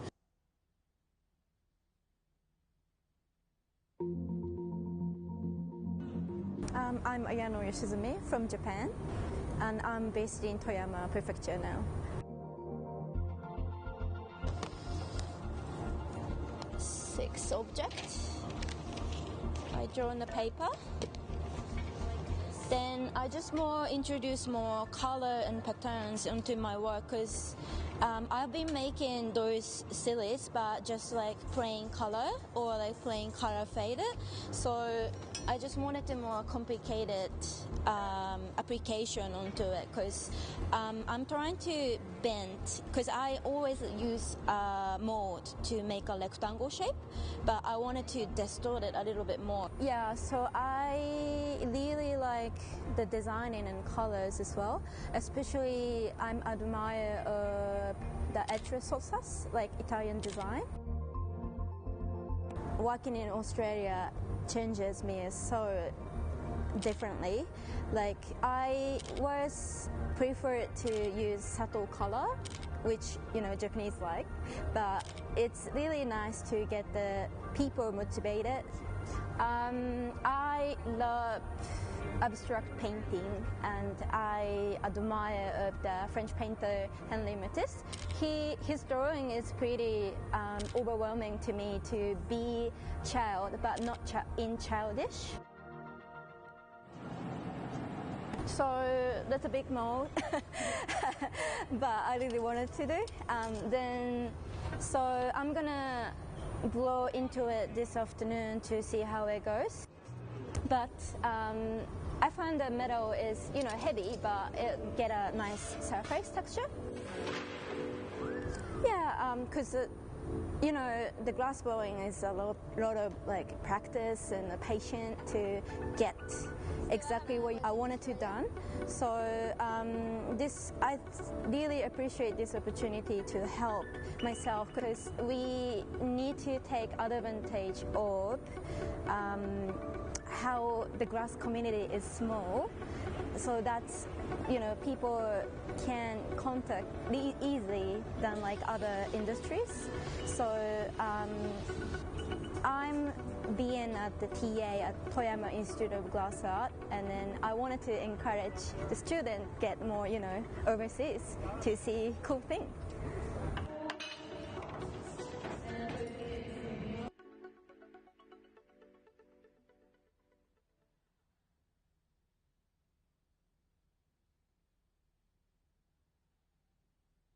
My name is Clifford Rainey. I'm originally from Belfast, Northern Ireland, and I now reside in Napa, California. I'm primarily a sculptor. I studied sculpture, and I started off doing bronze casting with drawing and painting, and then I discovered this medium called glass. And I hate to say that was way back in the end of the 60s and 70s. And most of my kind of ideas and things come from travels or I'm very concerned about the environment and ecology and politics and all those important things, and then I try to weave those concerns into my work as a way of kind of getting people engaged. Yeah, and then kind of around the tops as well over here. And then this is good. You don't need that much. See, that's most likely enough. And then what I sometimes try to do when the bubble's been blowing, then come in a little bit more.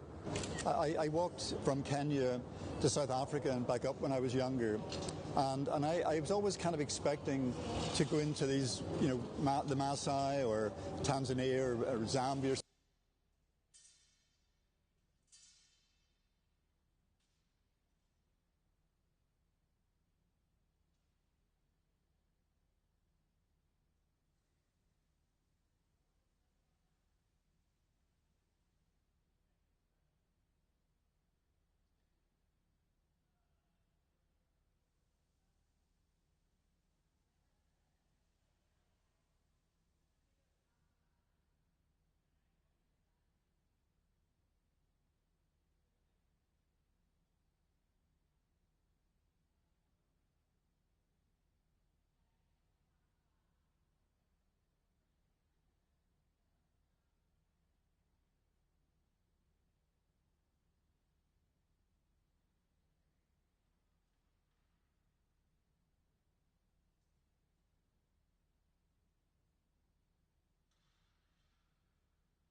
Hi, everybody. Welcome to the Museum of Glass.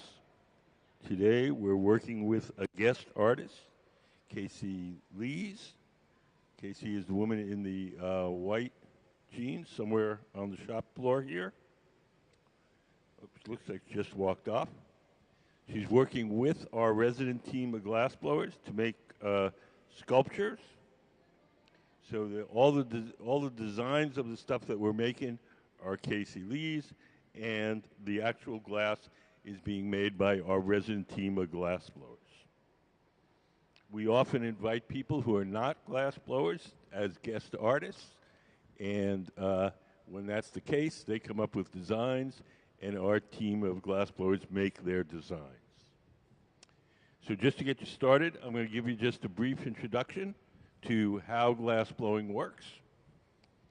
Everything that we do here in the studio starts out in our glass furnaces. The glass furnaces are the machines where you see the doors closed. There's two of them, one on each side of the studio. If you look up on the big screen, you'll see a diagram. That's what the furnaces look like inside. So in each of the furnaces, there's a big ceramic pot. In that ceramic pot is 1,000 pounds of melted glass. We keep the melted glass at 2,100 degrees Fahrenheit. And at that temperature, the glass has the consistency of honey. So if you can imagine a giant crock pot full of honey, that's what our furnace is like. When we want to get the glass out to make stuff, we take one of those steel pipes. Those are called blowpipes. And we dip them into the molten glass like you're dipping into a big jar of honey. We dip them in, twirl them around. A little bit of glass sticks to the end of the pipe. The pipe itself is hollow, so when you blow, the ball of glass blows up like a balloon. If you want to make something larger, then we dip it in, blow a bubble, let it harden, and then we dip it in a second time or a third time, and we just keep building up the glass in layers. Once you get the glass out of the furnace, it only stays soft for a little while. So we do whatever shaping or blowing we can while it's hot and soft. And when it starts to cool and stiffen, we go to the second type of furnace, and that's called the glory hole. The glory holes are the round ovens with the doors open. Those have no glass in them. You can see the diagram up on the big screen. They're just a hot chamber for heating and softening the glass while we're working. If you've ever seen anybody work at a forge, making swords or horseshoes or cast iron stuff, they take the metal, put it in the fire, soften it, work on it a little bit, put it in the fire, soften it again, work on it a little more. That's pretty much the same routine you're going to see here. All the glass that's in those furnaces is clear glass. It has no color. When we want to make a colored object, we blow a bubble of clear glass from our furnace, we heat up a chunk of colored glass, and then we coat that bubble with the colored glass. So we have a little video, and we can show you how that occurs. Can we play color overlay?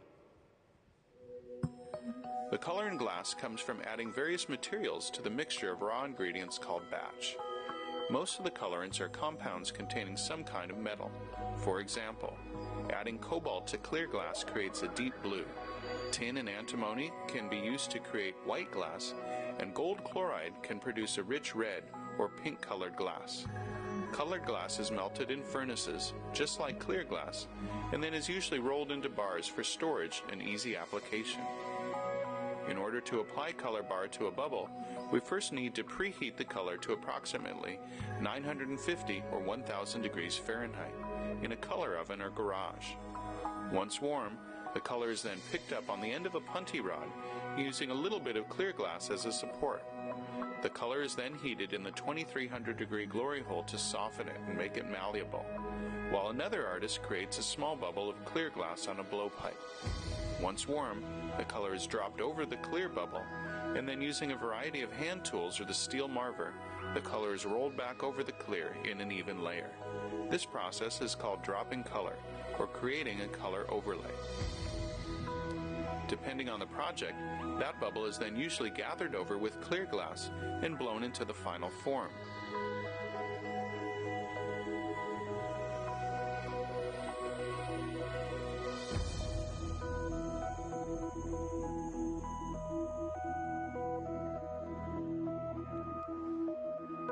The finished product may appear to be all made from colored glass, but when viewed in cross-section, we can see that there is only a thin layer of color sandwiched between many layers of clear glass.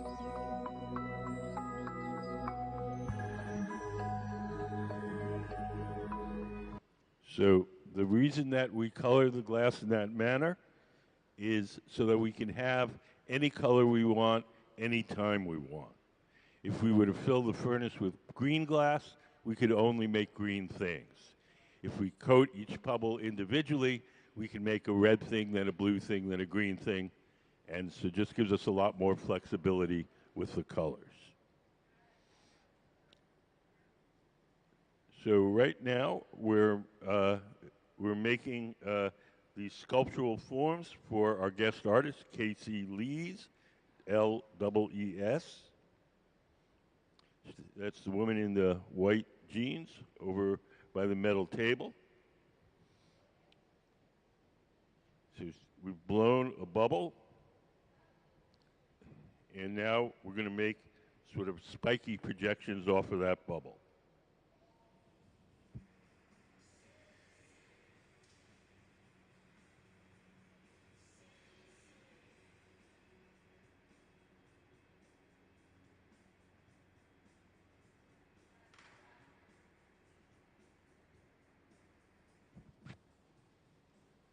Kacie Lees, our guest artist, is currently living and working in Chicago. She's a professor at the Chicago Art Institute. She also teaches in New York at NYU. And she made a proposal for this residency. She's working with us from Wednesday through Thursday. We don't pay her. She doesn't pay us. And she'll get to keep everything that we make except for two pieces. One we'll keep for our museum collection, and one we'll sell at our annual fundraising auction.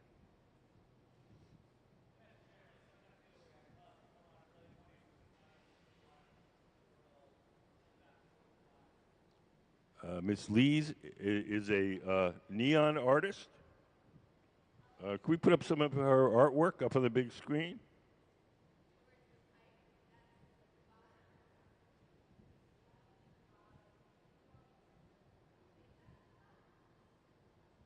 These are some drawings she made for some of her pieces.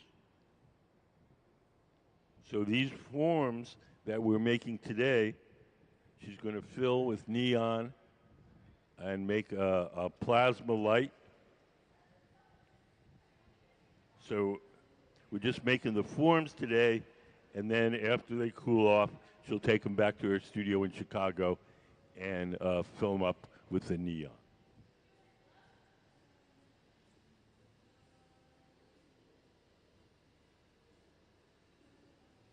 You'll notice that one of the glass blowers is seated to the left of the workshop, of the workbench.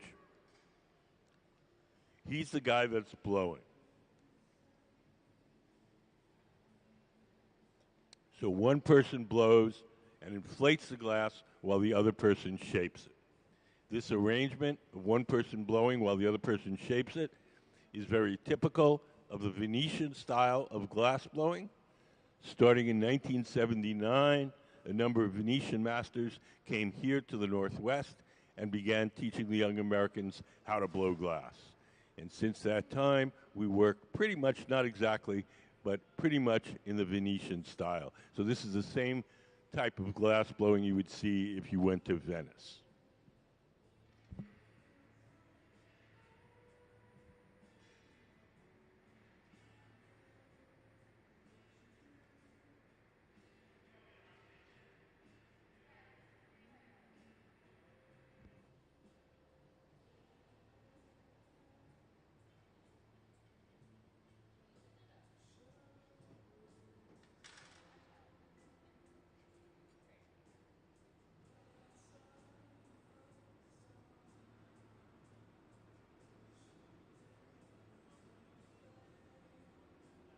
So for these, does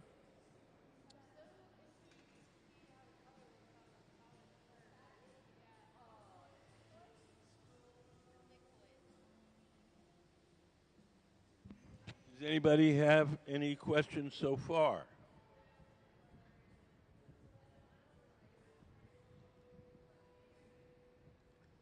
Can we put up how hot is it?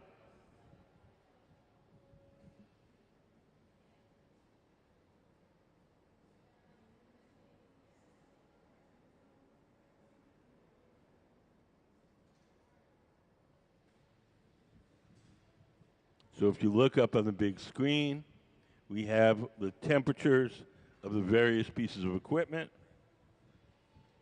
The numbers in white are Fahrenheit. The numbers in orange are Celsius.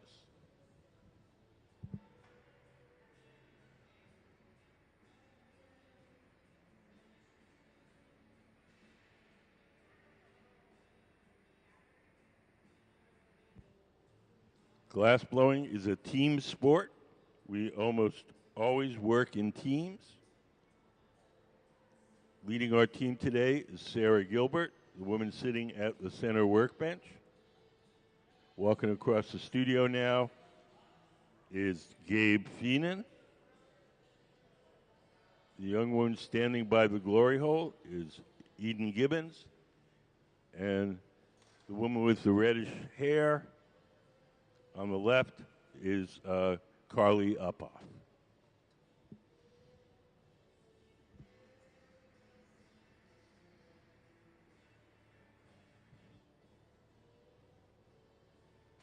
We're transferring the bubble from the rod it was originally blown on to a second steel rod called the punty. We attach the punty, the second steel rod, to the bottom. Then we break the glass away from the original pipe. Then the top is exposed. The top can now be heated and shaped. Hi,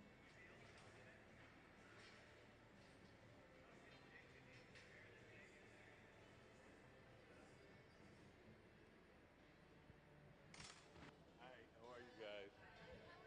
Good. You guys have any questions?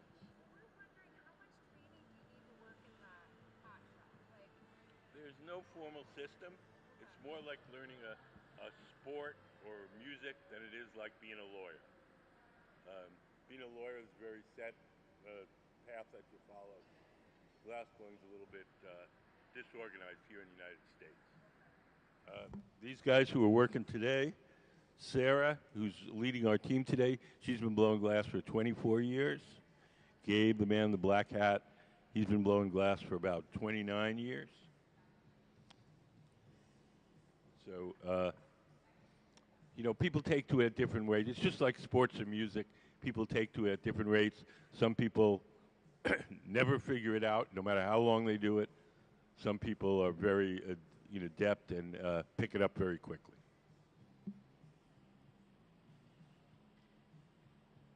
It's also, I would say, it's like music in that how long you study or what degrees you have doesn't really matter. It's like, if you sit a musician down at a piano and you listen to him play, if he plays well, that's good. If he doesn't, all the rest is irrelevant.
Do you guys have any questions?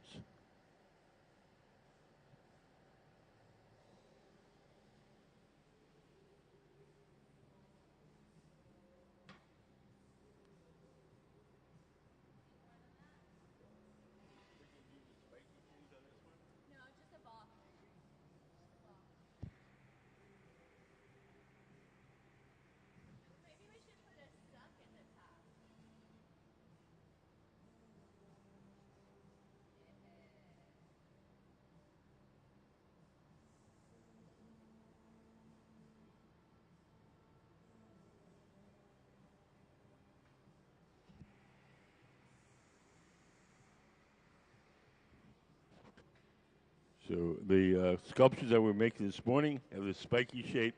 This one's going to be a plain ball.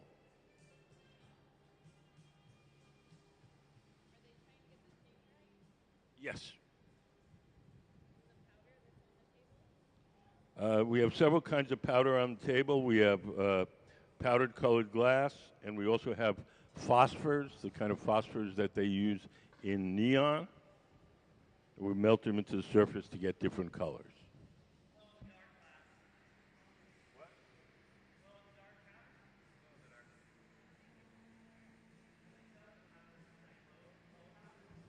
Yes, well, that's glass, right? It's the glow-in-the-dark glass.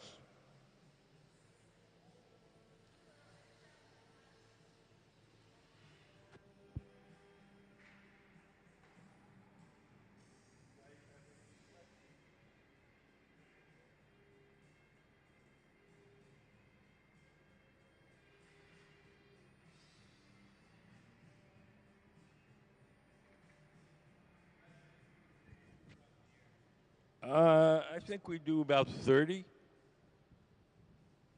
So they're usually Wednesday through Sunday, and yeah, probably about 30 course a year. We have people come from all over the world: Italy, France, Japan, Sweden, and of course, quite a few Americans.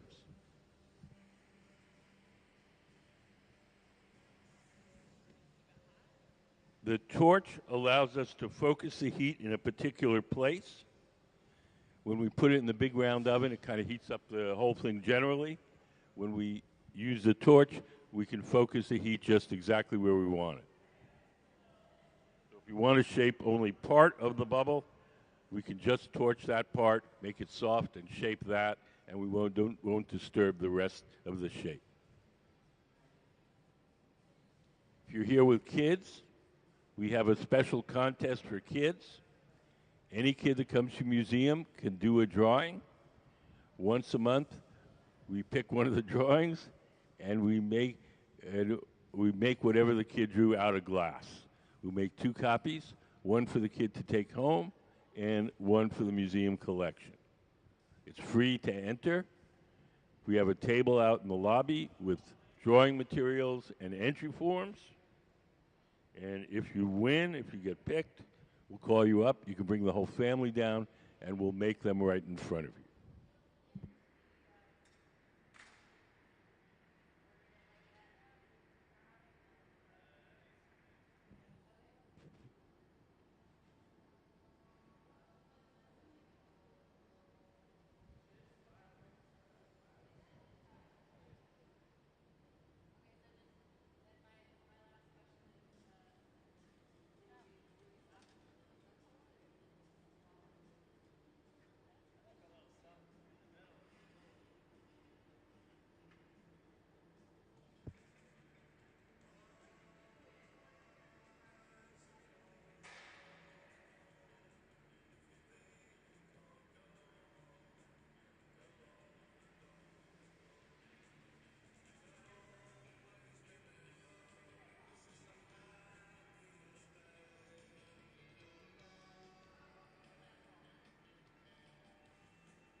Notice that as we shape the glass, one of the assistants holds a wooden paddle in front of the glass blower's arm.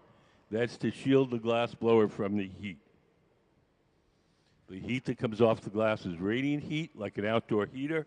It heats the first thing it strikes. So if we put the paddle between the arm and the glass, the paddle gets hot and the arm doesn't.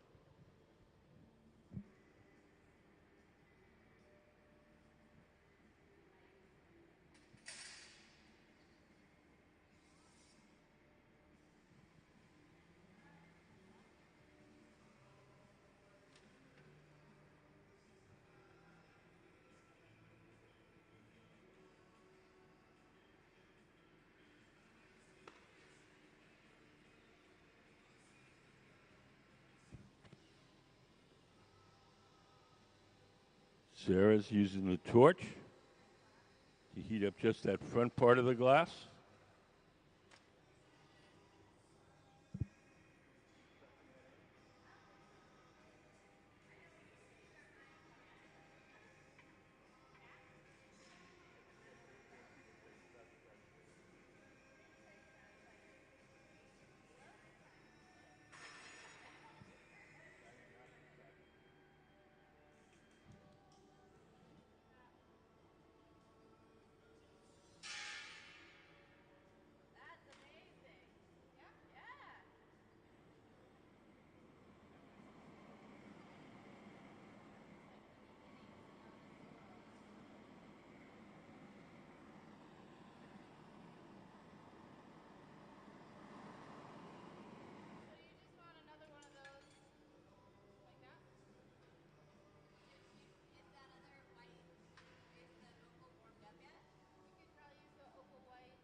So as we finish each of these, we'll drip a little water where we want it to break away from the pipe, give the pipe a tap, and off it'll come.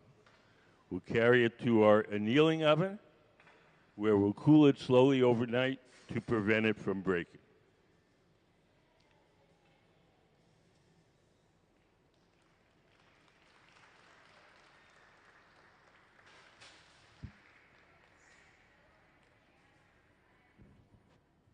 So the next one that we're going to make, we're going to do it a little bit differently.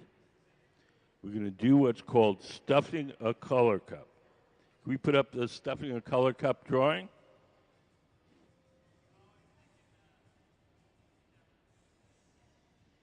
Nope. Stuffing.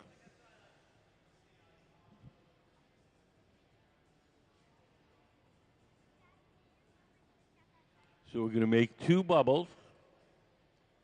One, we're going to open up so it looks like almost a little bowl. The other one, we're going to keep small and thick, and we're going to blow one inside the other, and we're going to use this process to layer two different colors. So we're going to have kind of a milky white on the interior bubble, and then a metallic blue in the color cup. And so when you put one color of glass over the other, you can layer them, but the colors don't mix, but they can be overlaid to create a certain look.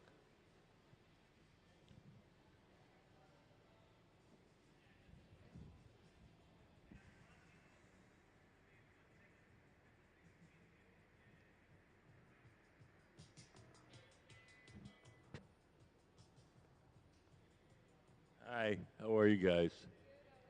Good. Do you guys have any questions? You good?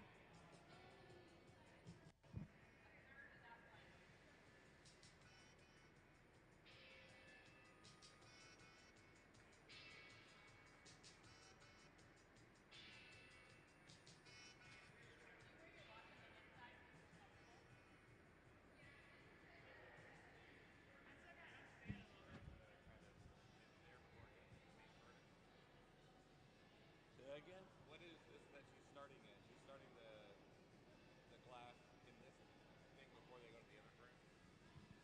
You mean this silver oven? The curved side, we're not starting the glass there. That's called the garage.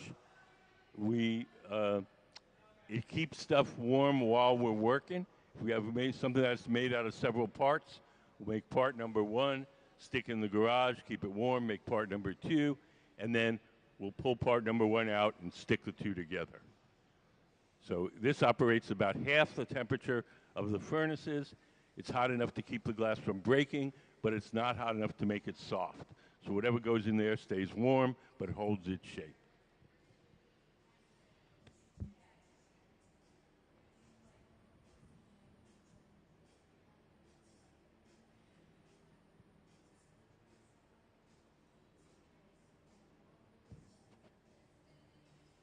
So in the center, that's Carly.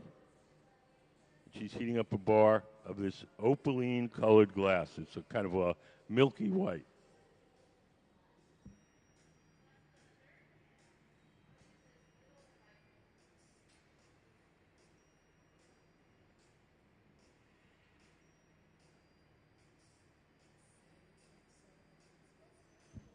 We buy that colored glass commercially from two companies in Germany. They have, I'd say, close to 200 colors.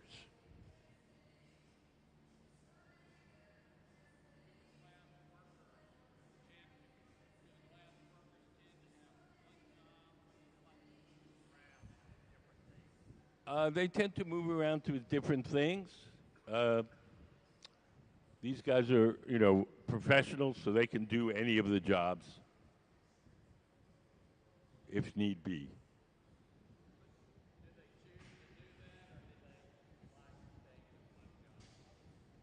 It depends on what we're doing. Whatever suits the project most.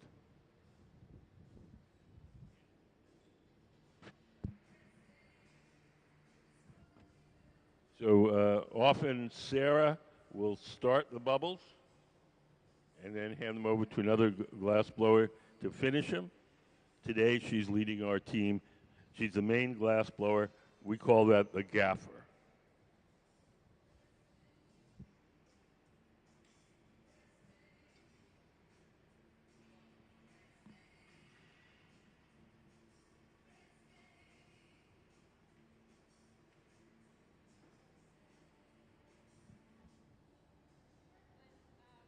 So over on the right, Gabe in the gray shirt is starting the bubble for the color cup. All glass looks orange when it's hot. That orange color that you're seeing is the glow from the heat, not the color of the glass. So we're going to make two bubbles. One of them is going to be a milky white, and one of them is going to be a metallic blue. But you're not going to see those colors while they're hot. When they cool off, they will turn to their natural color. If you think about your own homes, if you have an electric stove, the burners are gray when they're cold. You turn them on to cook something, they get hot, they glow orange for a little while. Turn them off, they cool down, the orange disappears, and you see the natural color. That's the same physics that you're seeing here with the glass.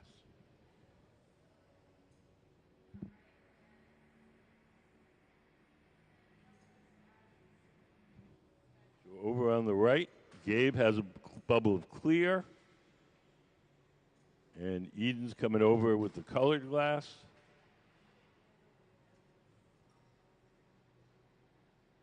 We're going to drop a little bit of the colored glass on top of that clear bubble, and then we're going to smear it until it entirely coats the whole bubble.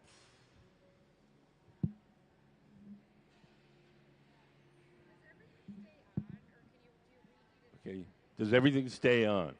The furnaces are on 24/7, the two big ones.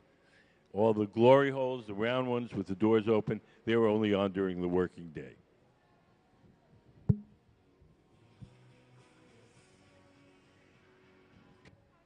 Sure. Actually, even better, we have a little video that introduces that project. Can we play Kids Design Glass?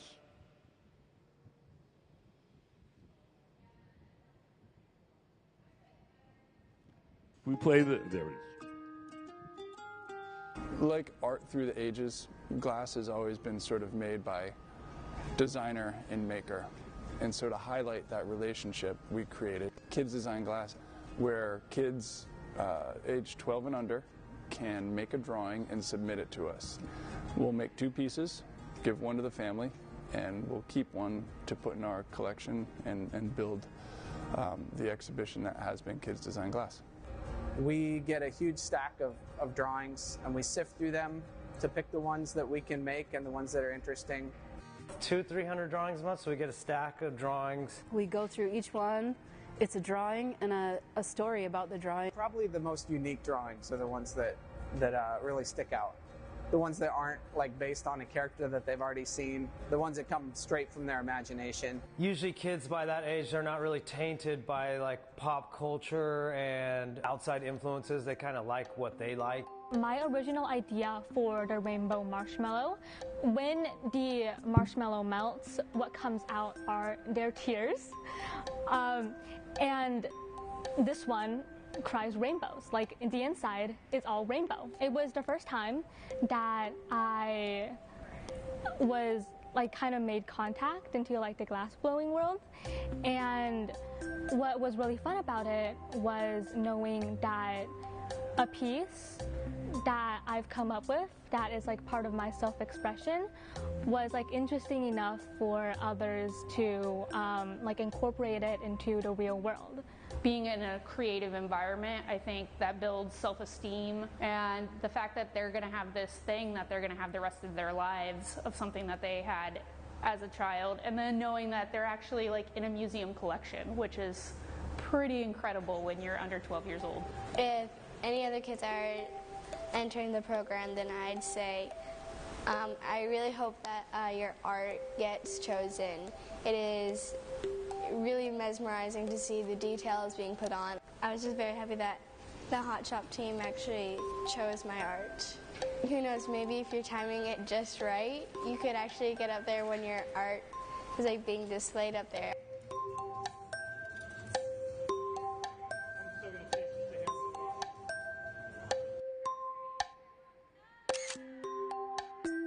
For 20 years, I've made some wild things. It's so free, and I would say loose, but what we really pay attention to is making sure that we're capturing all the details. There's so many challenges in making the kids design drawings, and I think that's something that maybe the average viewer wouldn't notice. A lot of these objects are very fragile and are just different than any of the other glass I usually work on. The way the kids draw them, they just have no idea of what, you know, glass can do, so they just draw it however their mind imagines this object. We're talking with them, making sure that we're seeing the color the same way, making sure that, you know, the eyes are on one side or are they supposed to be on both sides. Appendages and weird helmets, they're all great challenges and things that we wouldn't necessarily run into without this program. I think it's inspiring for us as glassmakers, and I hope it's inspiring for the kids doing the drawings. I hope the kids kind of see that their creativity is this muscle that they need to exercise. One of the best parts about the program is seeing the kid in the front row giving us tips on how we can make it better or things they don't like that we're doing.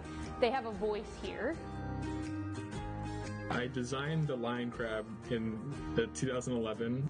Just recently, we went back to the museum, and seeing my piece on display at the museum was just incredible. I mean, we have times where people come in the crowd and some young adult, you know, in their 20s or early 30s, is like, hey, you made my kids design glass, and they bring out their phone and show us a picture, and it's them like 10 years old, and you know, it's to see the impact that we've made. I think every single one is special.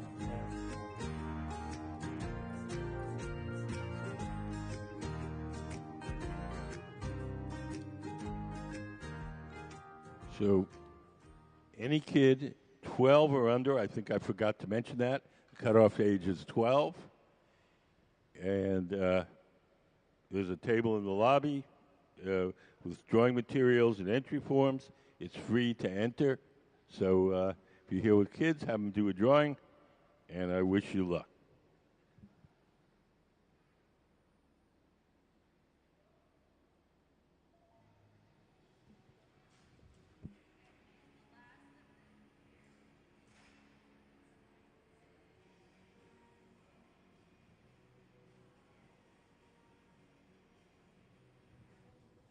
Over on the workbench on the left, Gabe and Eden are making the color cup.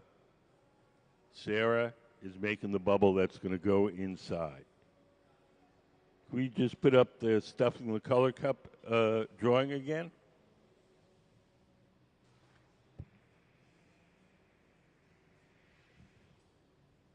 So the part marked color cup in that drawing, that's what Gabe is making.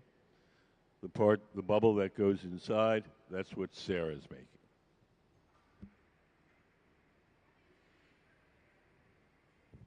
Thank you.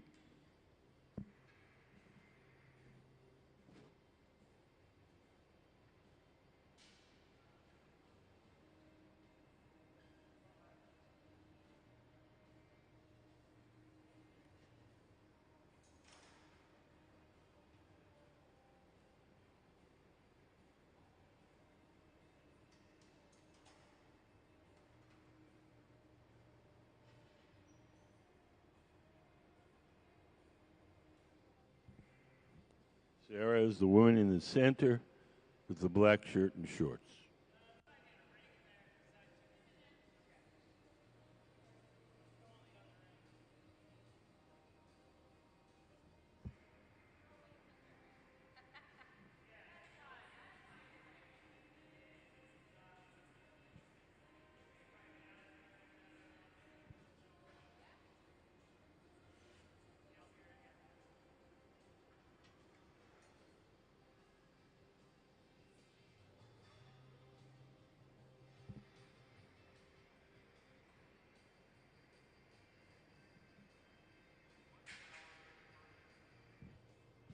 Powers the furnace? It's natural gas and forced air.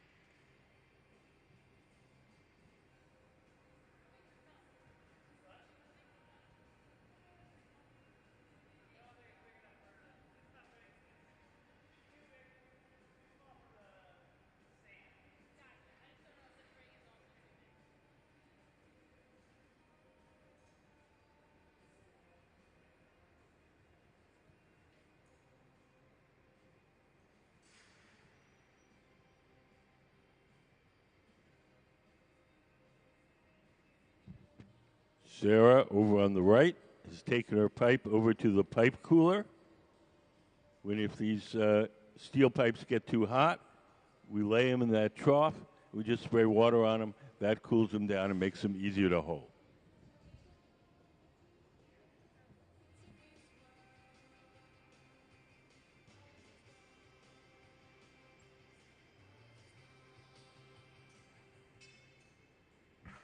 We place the color cup in the metal stand, and Sarah's going to come over with her bubble and stuff it inside.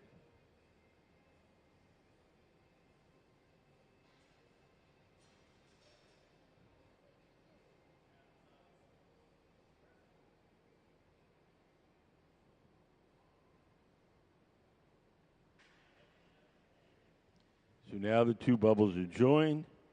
We have the opal white on the inside, the milky white, and we have a thin layer of the metallic blue on the outside.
Now that we've got all our colors layered, we have enough glass to make the object.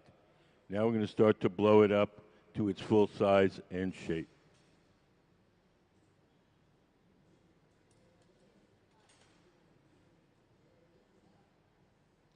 So Gabe in the gray shirt is blowing as Sarah, sitting at the workbench, shapes it.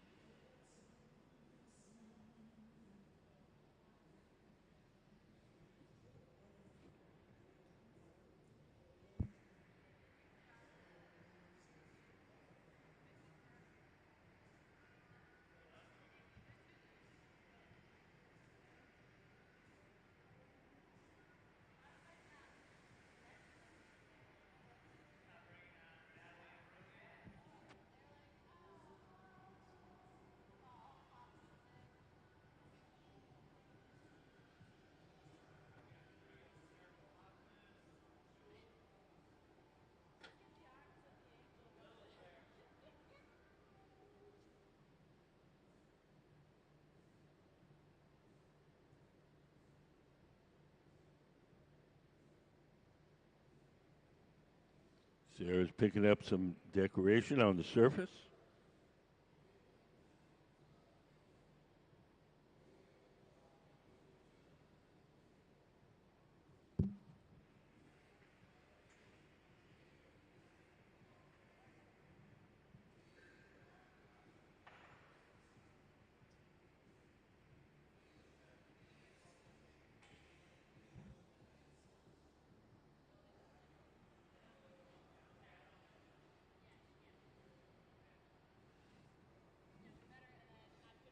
Now she's going to round it out again using a tool called the block.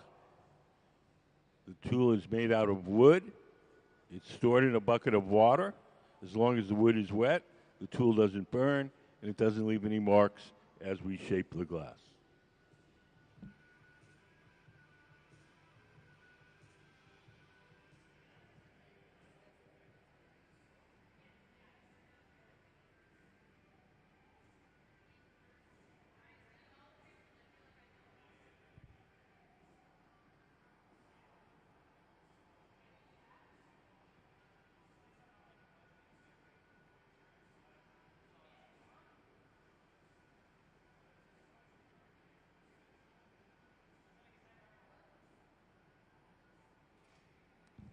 So Gabe on the left is blowing. And Sarah is shaping.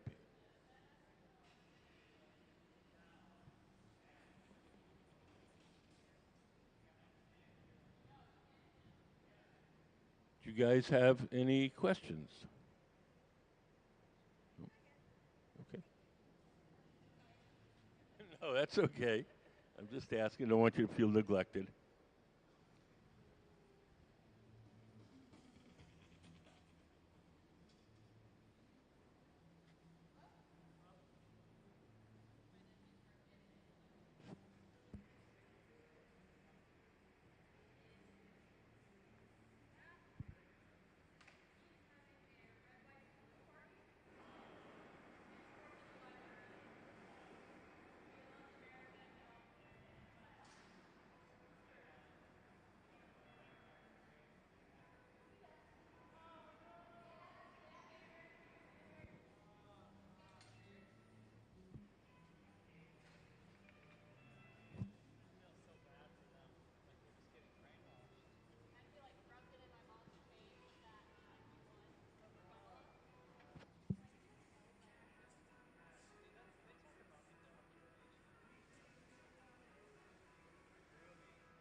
Sarah's taking a tool called the jacks and squeezing the glass and making a sharp crease in it. That crease is the place where we'll be able to break the glass away from the metal pipe once we're done shaping.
Now we're going to transfer the glass from the rod it was originally blown on to a second steel rod called the punty. The second steel rod will hold it from the bottom while we shake the top. Now the glass is much cooler, so you can see that milky white returning to its natural color.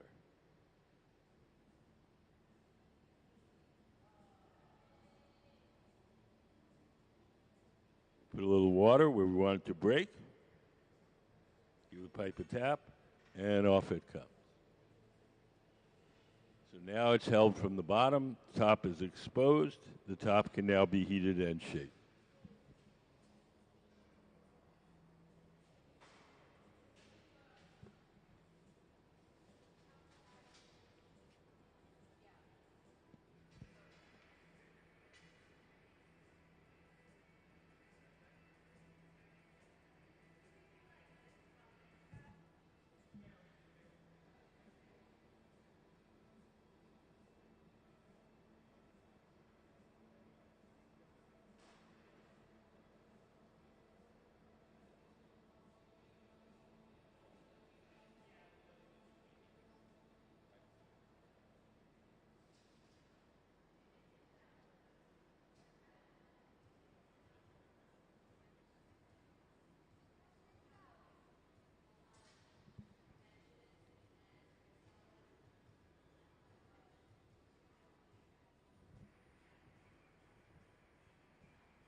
So there's a little area of the tip that wasn't covered by the colored glass.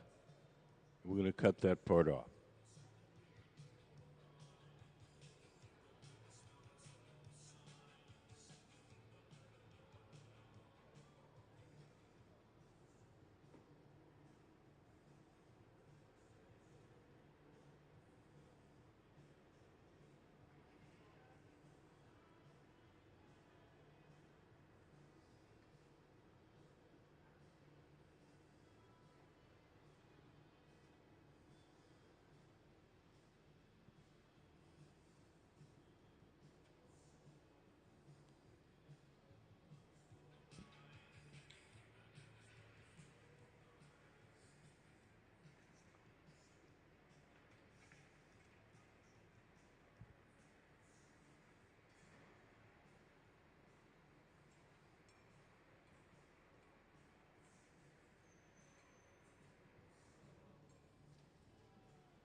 So this is done.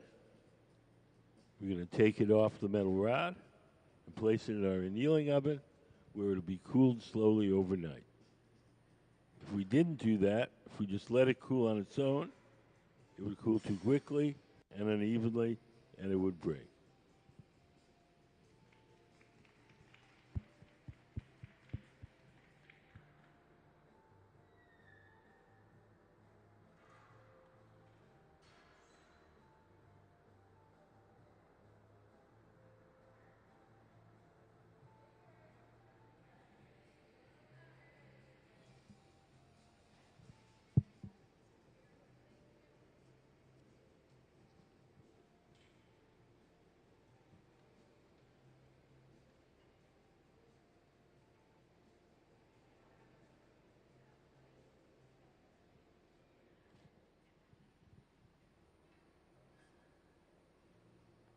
What's next, boss?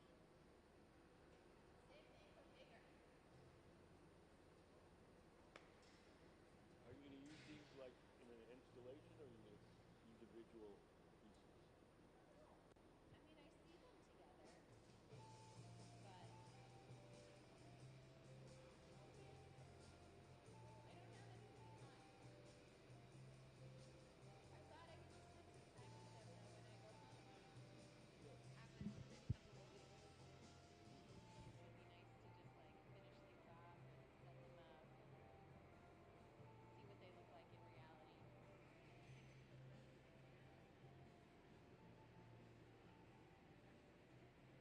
Man, you scared them away early today.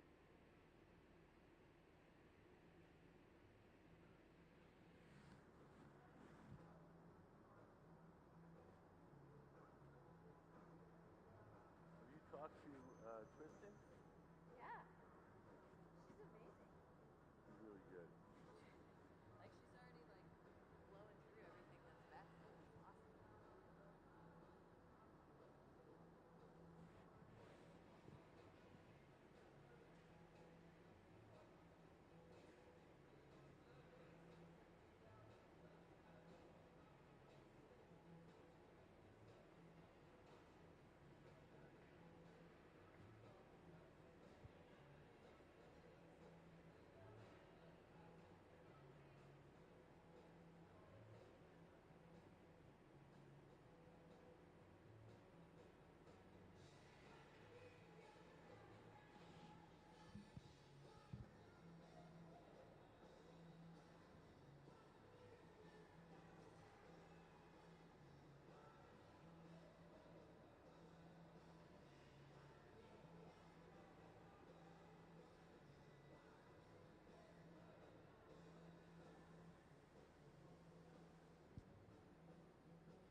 So, hi everybody, welcome to the Museum of Glass. Today we're working with our guest artist, Kacie Lees, L-E-E-S. She's the woman in the white jeans, just walking off the floor at the moment. She's working with our resident team of glassblowers to make parts for her sculptures. And what we're working on now is going to be a sphere. And we're going to overlay two different colors.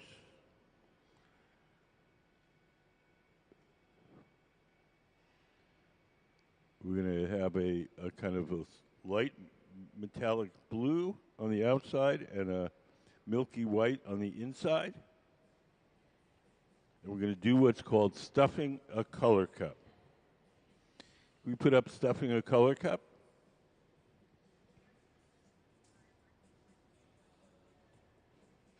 So if you look up on the big screen, we have a little diagram.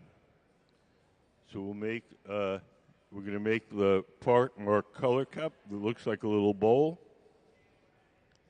with the light metallic blue. And then we're going to make the bubble with the, that's marked inside color with milky white. And we're going to stuff one inside the other. And we're doing that in order to layer the two colors.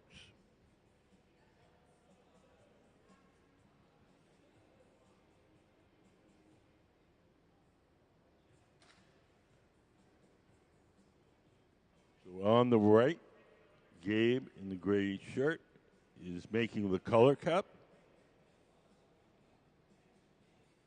Sarah over by the pipe cooler, that steel trough on the right. She's making the milky white bubble. And we're going to stuff the milky white bubble into the color cup.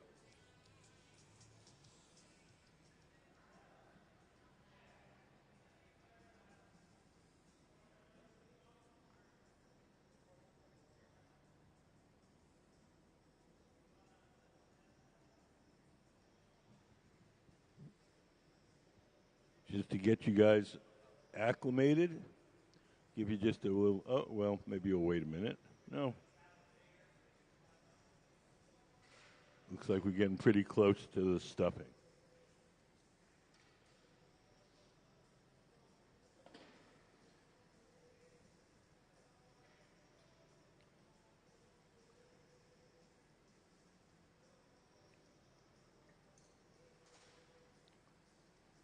So in the center, Gabe has our color cup.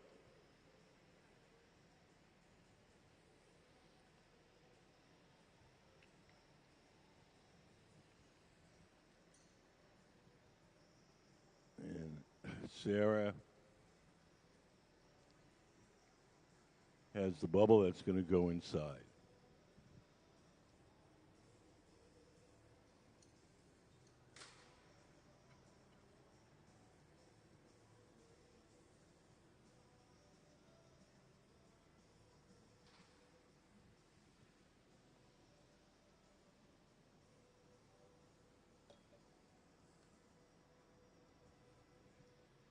Sarah's going to go over to our furnace, and she's going to dip her bubble into a big tank of molten glass. She'll twirl it around, coat the bubble, and she'll have a fresh layer of clear glass on the outside. She'll drip off some of the excess into that steel can. We'll save that excess glass, and that'll eventually go back in the furnace.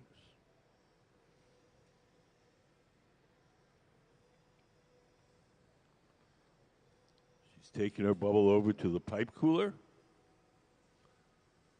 When we reach into the furnace to get the glass out, it often gets the pipes hot. So we lay them in that steel trough, and we just spray water on the metal pipe. That cools it down and makes it easier to hold.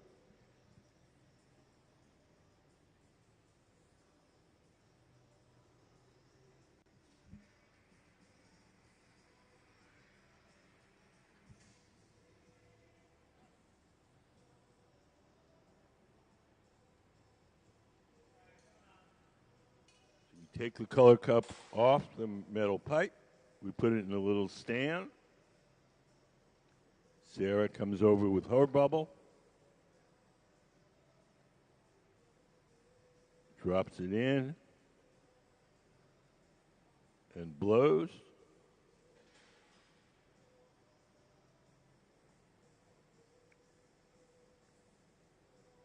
Now the two bubbles are layered together.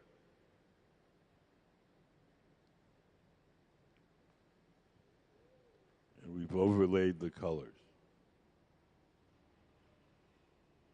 All the colors you see while we're working are going to be distorted by the heat. We won't really see the true colors till it cools off tomorrow.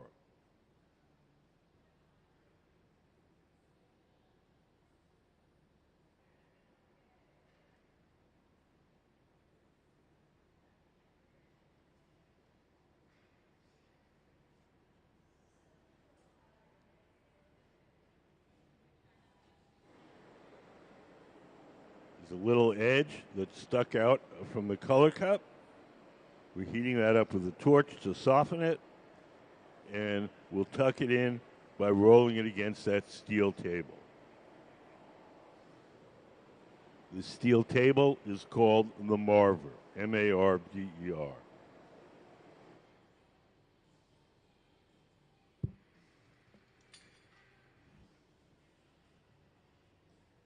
So a number of you guys came in recently, and just give you a quick introduction to how glass blowing works. Everything that we do starts out in our glass furnaces. The glass furnaces are the machines where you see the doors closed. There's two of them, one on each side of the studio. Could we put up the glass furnace diagram? So that's what the furnaces look like inside. In each of the furnaces, there's a big ceramic pot.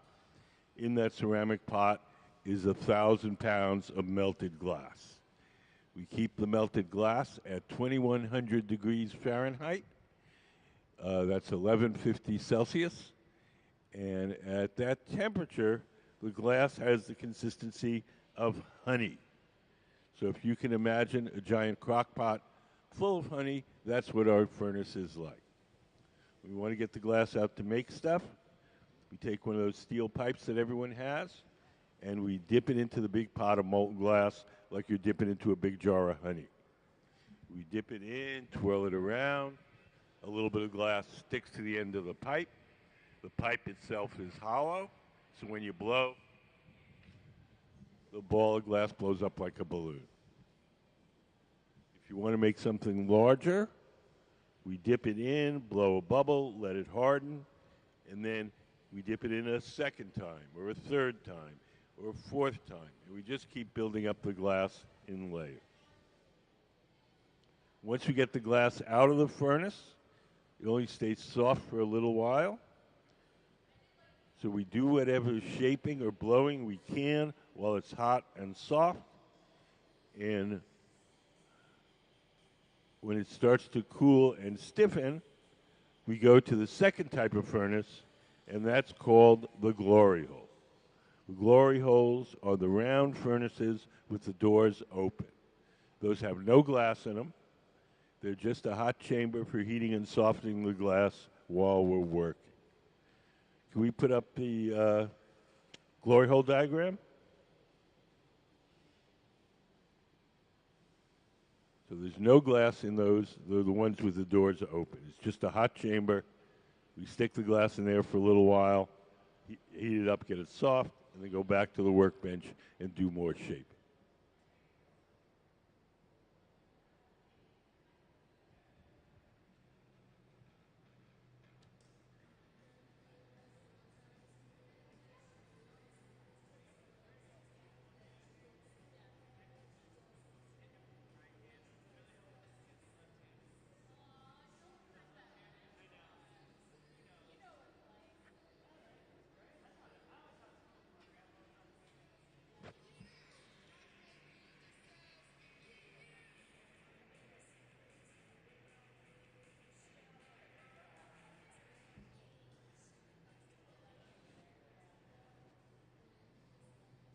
Does anybody have any questions?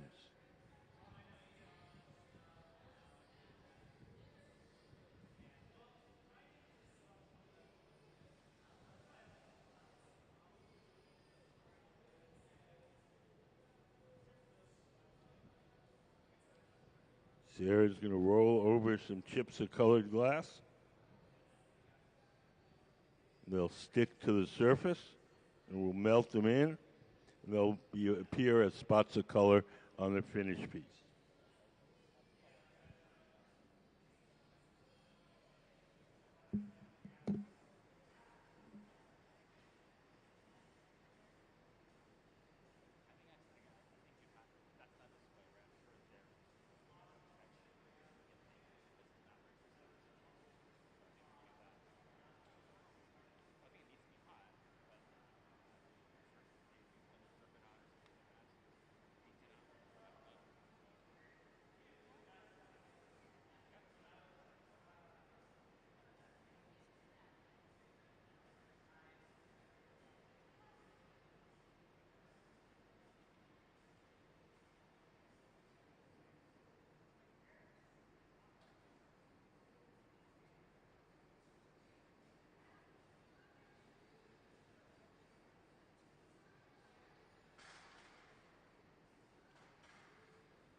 Anybody have any questions?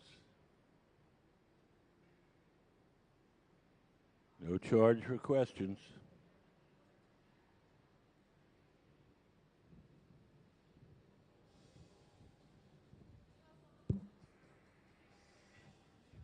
It depends how long does it take? It depends on what you're making.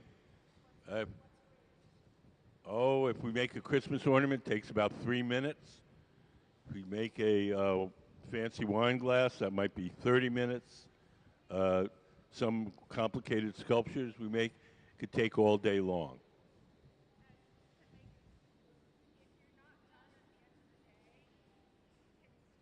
You have to stay after school. If you don't finish your homework, you have to stay after school. We try to finish all the blowing in one sitting, if possible.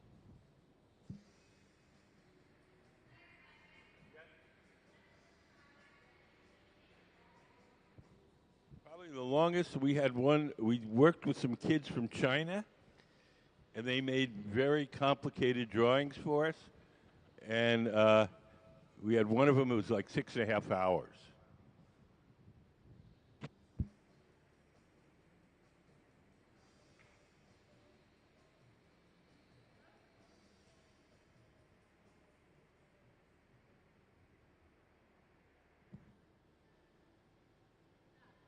We have a contest here for kids, any kids.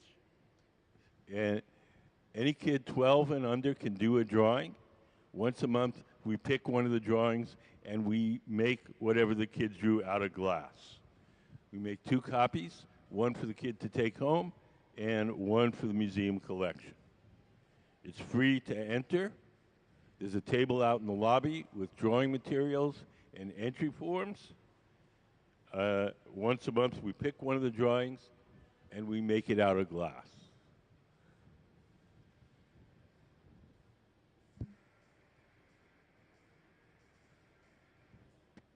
So if you're here with kids, you can go and do a drawing.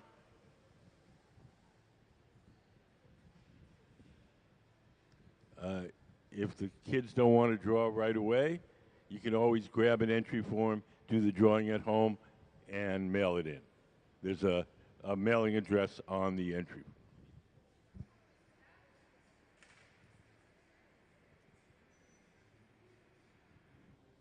If you do that, if you mail it in, please mark it Kids Design. That's the name of the contest, Kids Design Glass, so that when we get the drawing, we know where to send it.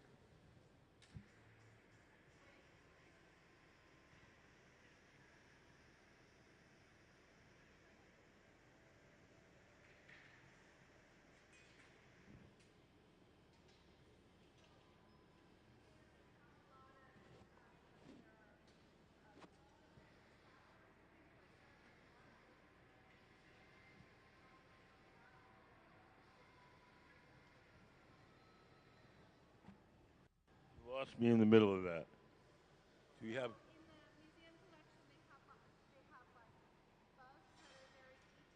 Yes. Uh-huh.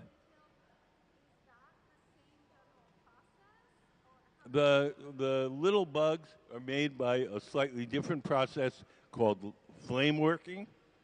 And instead of using glass out of the furnace, they have a table-mounted torch, and they start with pre-made rods and tubes, and they work them over the table-mounted torch. And that's called flame working, and that's how the little bugs and flowers are made.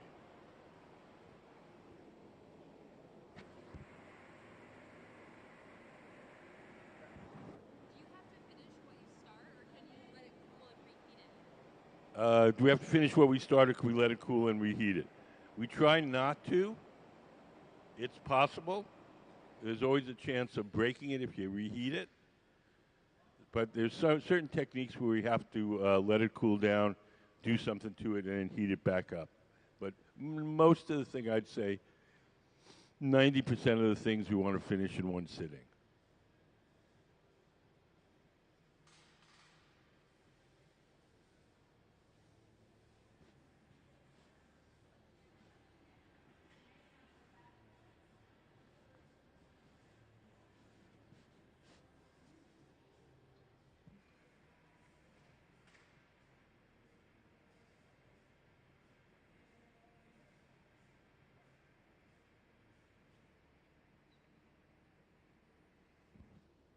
Our guest artist, Kacie Lees, is a neon artist, so all these shapes that we're making for her are going to get illuminated, filled with neon, and illuminated. She's going to make a what's called a plasma.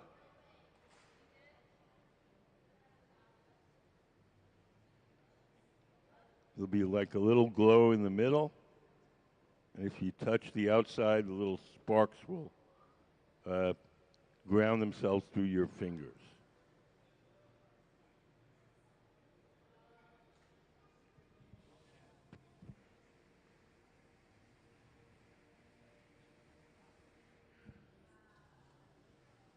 So the neon part, the illumination part, that won't happen now. That'll happen later on at Kacie Lee's studio.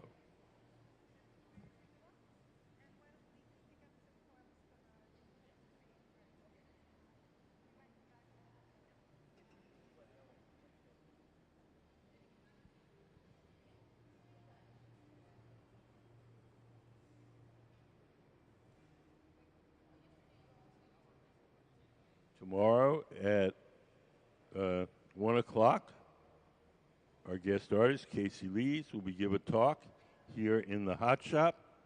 None of you will be here, but we are streaming it to the internet. So if you want to watch it, go to our website, click on Hot Shop, and then the list comes down and click on Live Stream.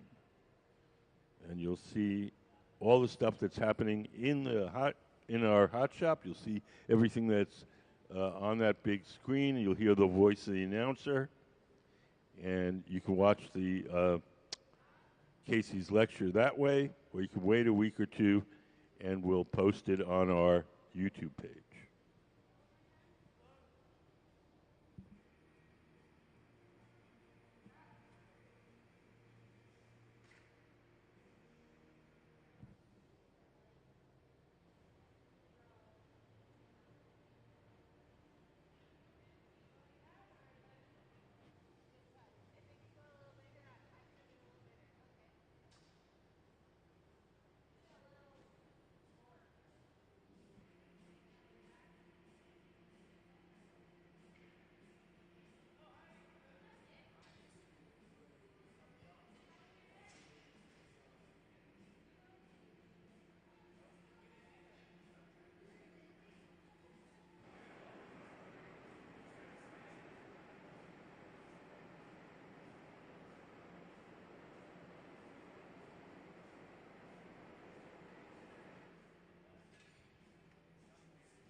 So Gabe seated to the left, he's blowing, inflating the glass as Sarah shapes it.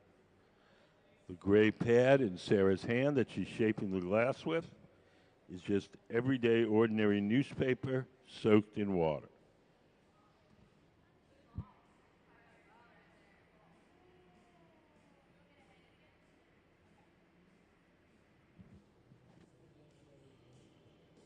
Hi, how are you guys? Good. You guys have any questions?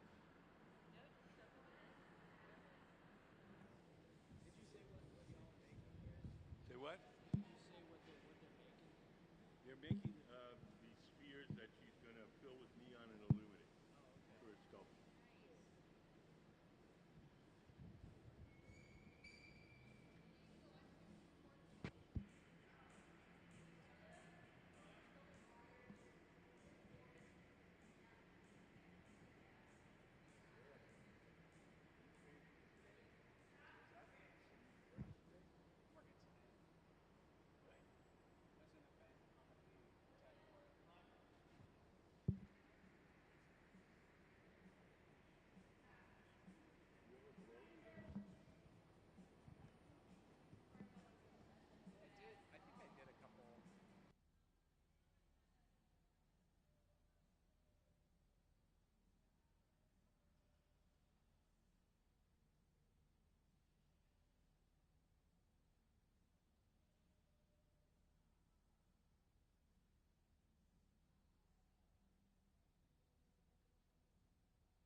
You notice that Gabe has his thumb over the end of the pipe.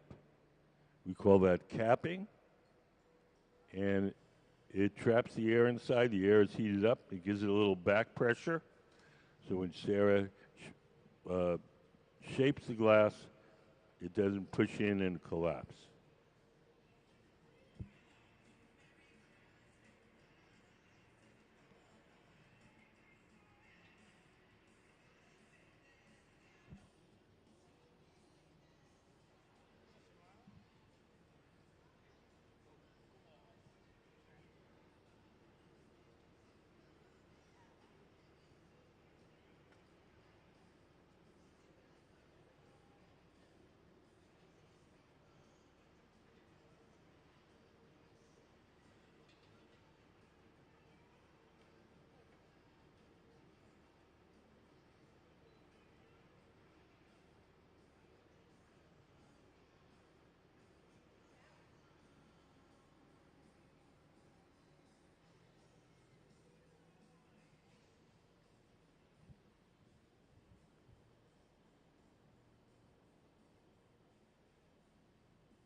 Next thing we're going to do is transfer the sphere from the rod it's on now, the blowpipe, to a second steel rod called the punty.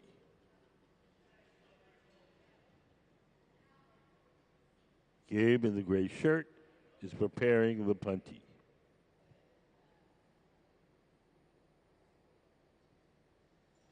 He's going to bring it to Sarah at the center. Sarah will attach it to the bottom. When she feels that bond is strong enough, we'll break the glass away from the original pipe.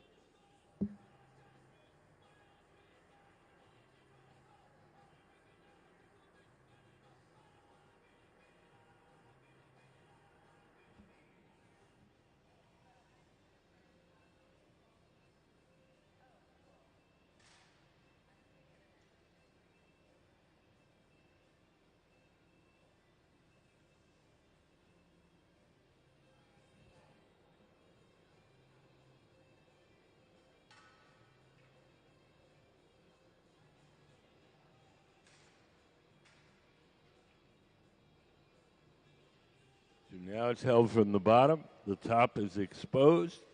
The top can now be heated and shaped.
We're getting pretty close to being done.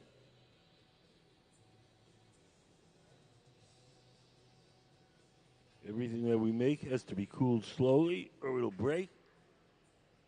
The slow cooling process is called annealing. So we'll take this sphere off the metal rod. We'll place it in an oven called the annealer where it'll be cooled slowly overnight, and that will prevent it from breaking.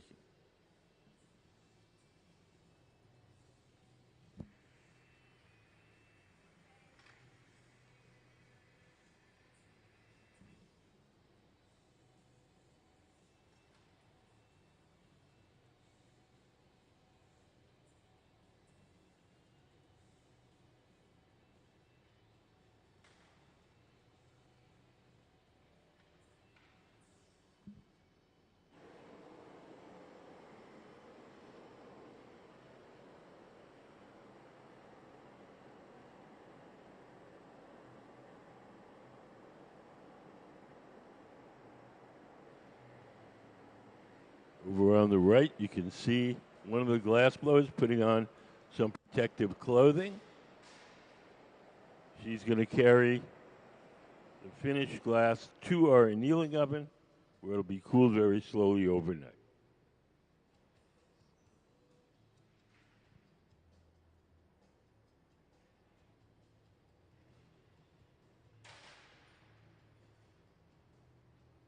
Put on some Kevlar gloves. When she grabs that sphere, it'll be about 1,000 degrees. At that temperature, the glass will be hard. And we'll cool it slowly overnight, and it won't break.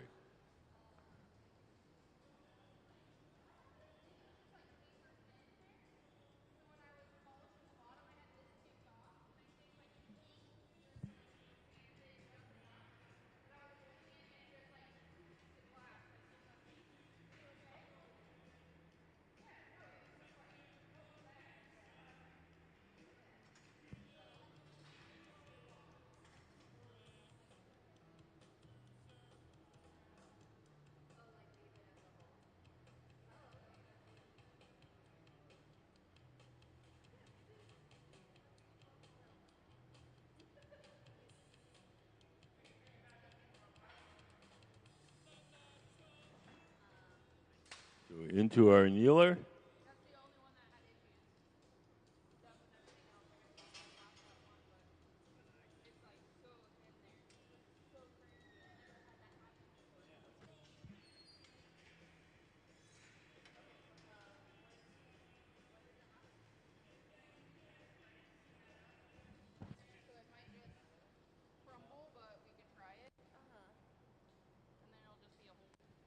Yeah, maybe clean it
having a team, yeah.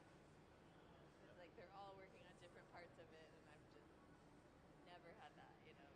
Like it's cool. Neon is so singular. You do it like all by yourself. Yeah. So, I mean, and it can be fast. It can take forever, or it can be fast. Like if everything's working and you hit your marks and you have like an easy pattern, you can bend it, have it pumped in like 2 hours, you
getting ready to do what's called stuffing a color cup.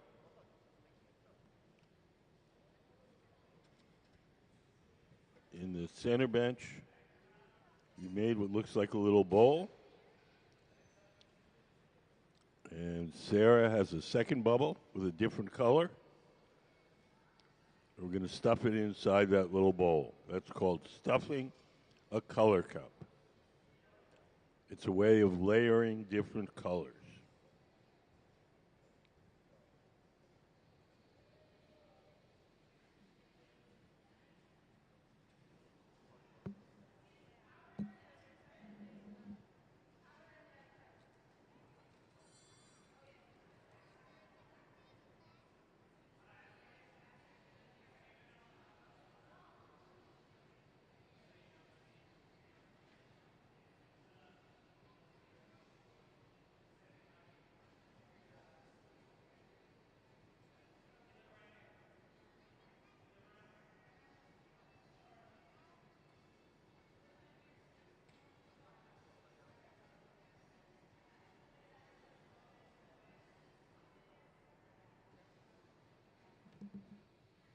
We're working with our guest artist, Kacie Lees, L-E-E-S.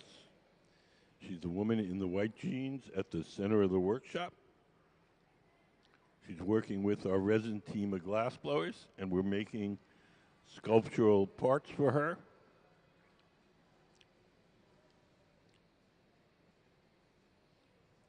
We're going to make these sculptural forms, and she's a neon artist, and she's going to illuminate them, fill them with gas, and illuminate them.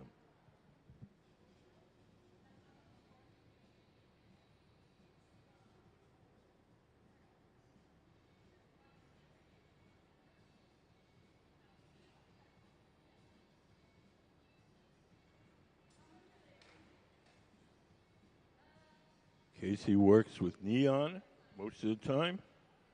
She doesn't. She's not a furnace glass blower. Doesn't do this type of glass blowing.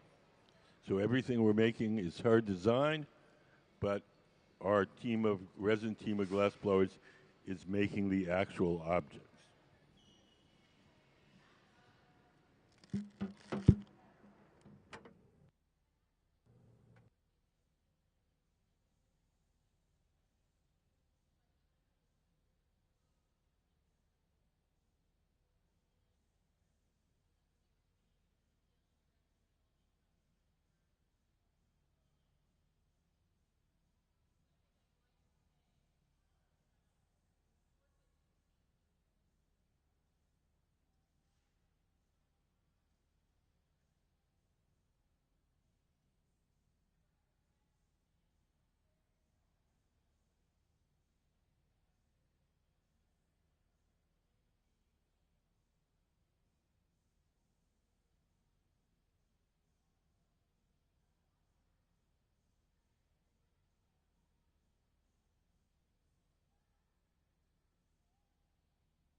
Over on the right, Sarah's taking a pipe over to the pipe cooler.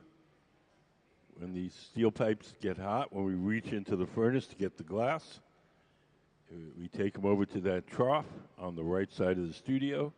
We just spray water on the metal pipe. That cools it down and makes it easier to hold.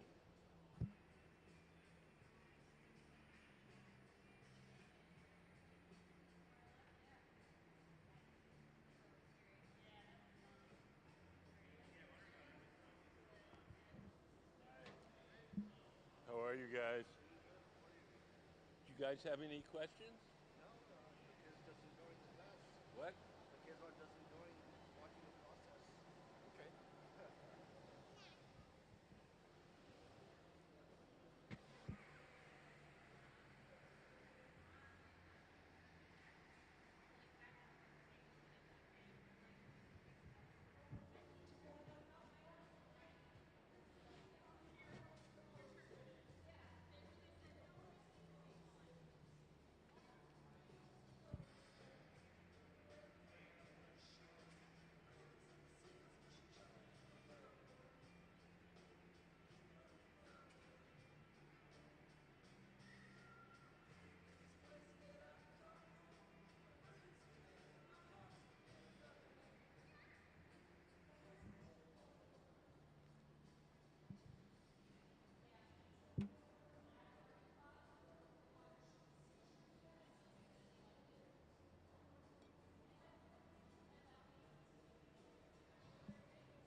The round oven that Sarah is heating up the glass in is called the glory hole. Runs on natural gas and forced air. We keep it at approximately 2,300 degrees Fahrenheit.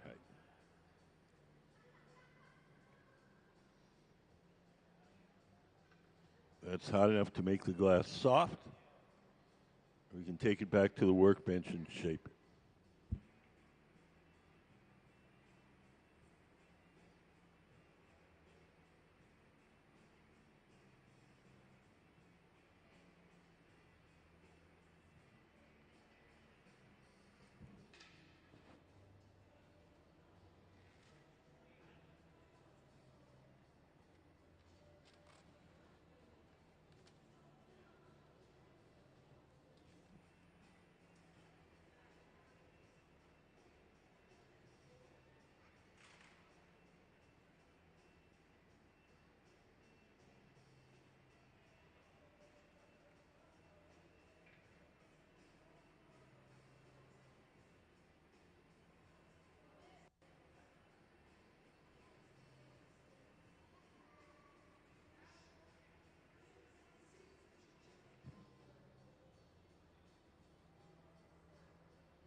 Sarah holds the glass down at an angle like that. The glass is soft and will stretch under its own weight, making the bubble longer.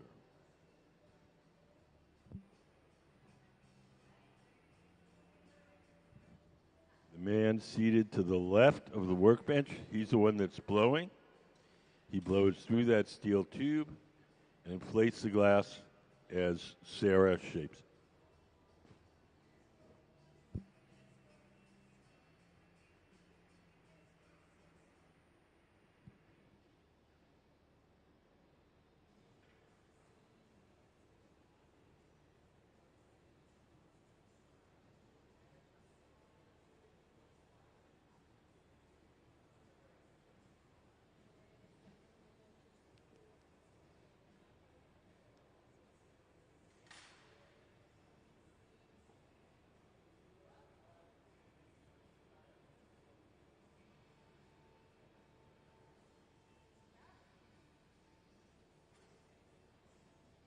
Sarah's taking a tool called the jacks and squeezing the glass down, making a sharp crease in it. That crease is the place where we'll be able to break the glass away from the metal pipe once we're done shaping. The tool is called the jacks, and that crease is called the jack line.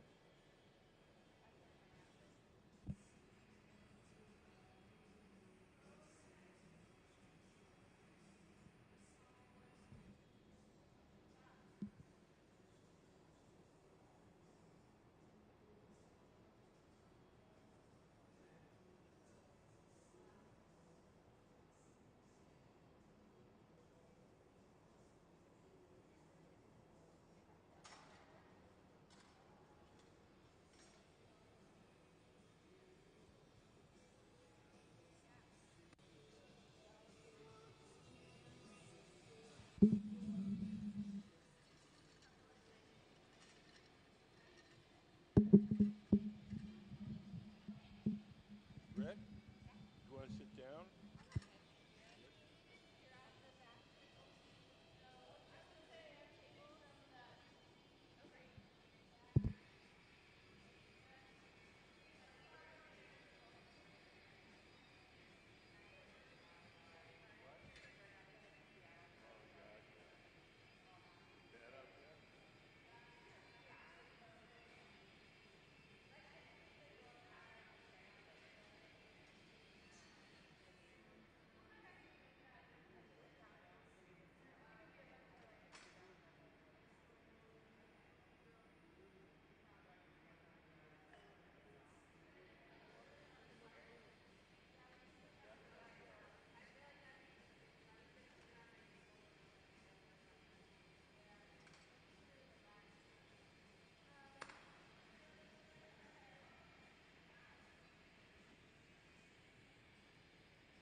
Now Sarah's taking a torch and heating up some spots on the surface of that sphere.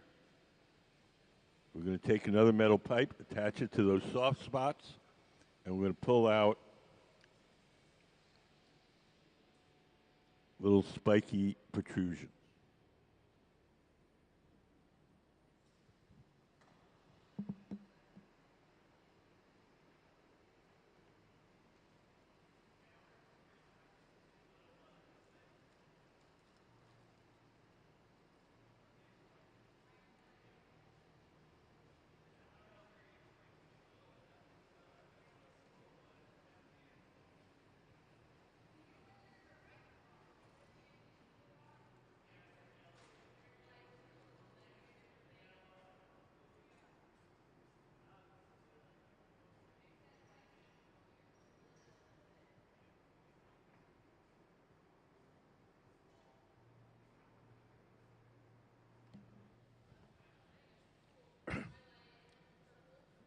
We stick the metal pipe to the surface and pull.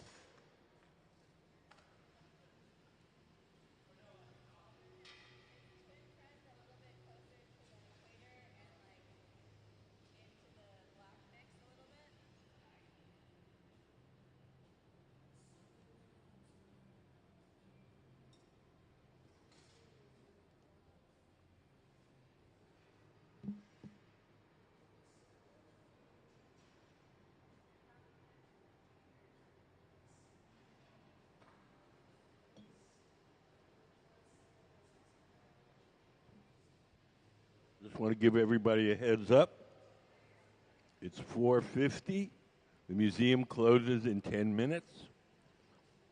If there's anything you want to do here, go to the gift shop, look at the exhibits.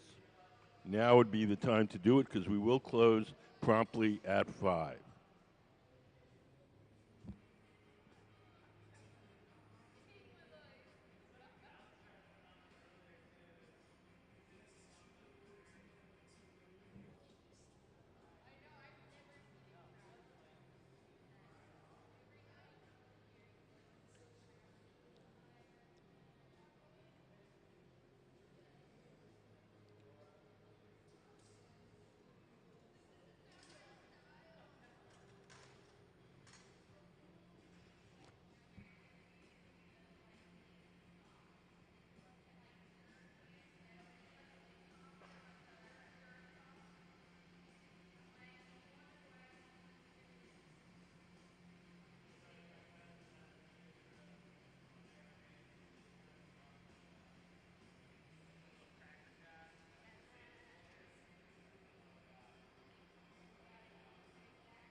torches allow us to soften just a small part of the glass. And we can shape that without disturbing the rest of the shape.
The second steel rod that we use to stretch those points out is called the puntero.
Hi, guys.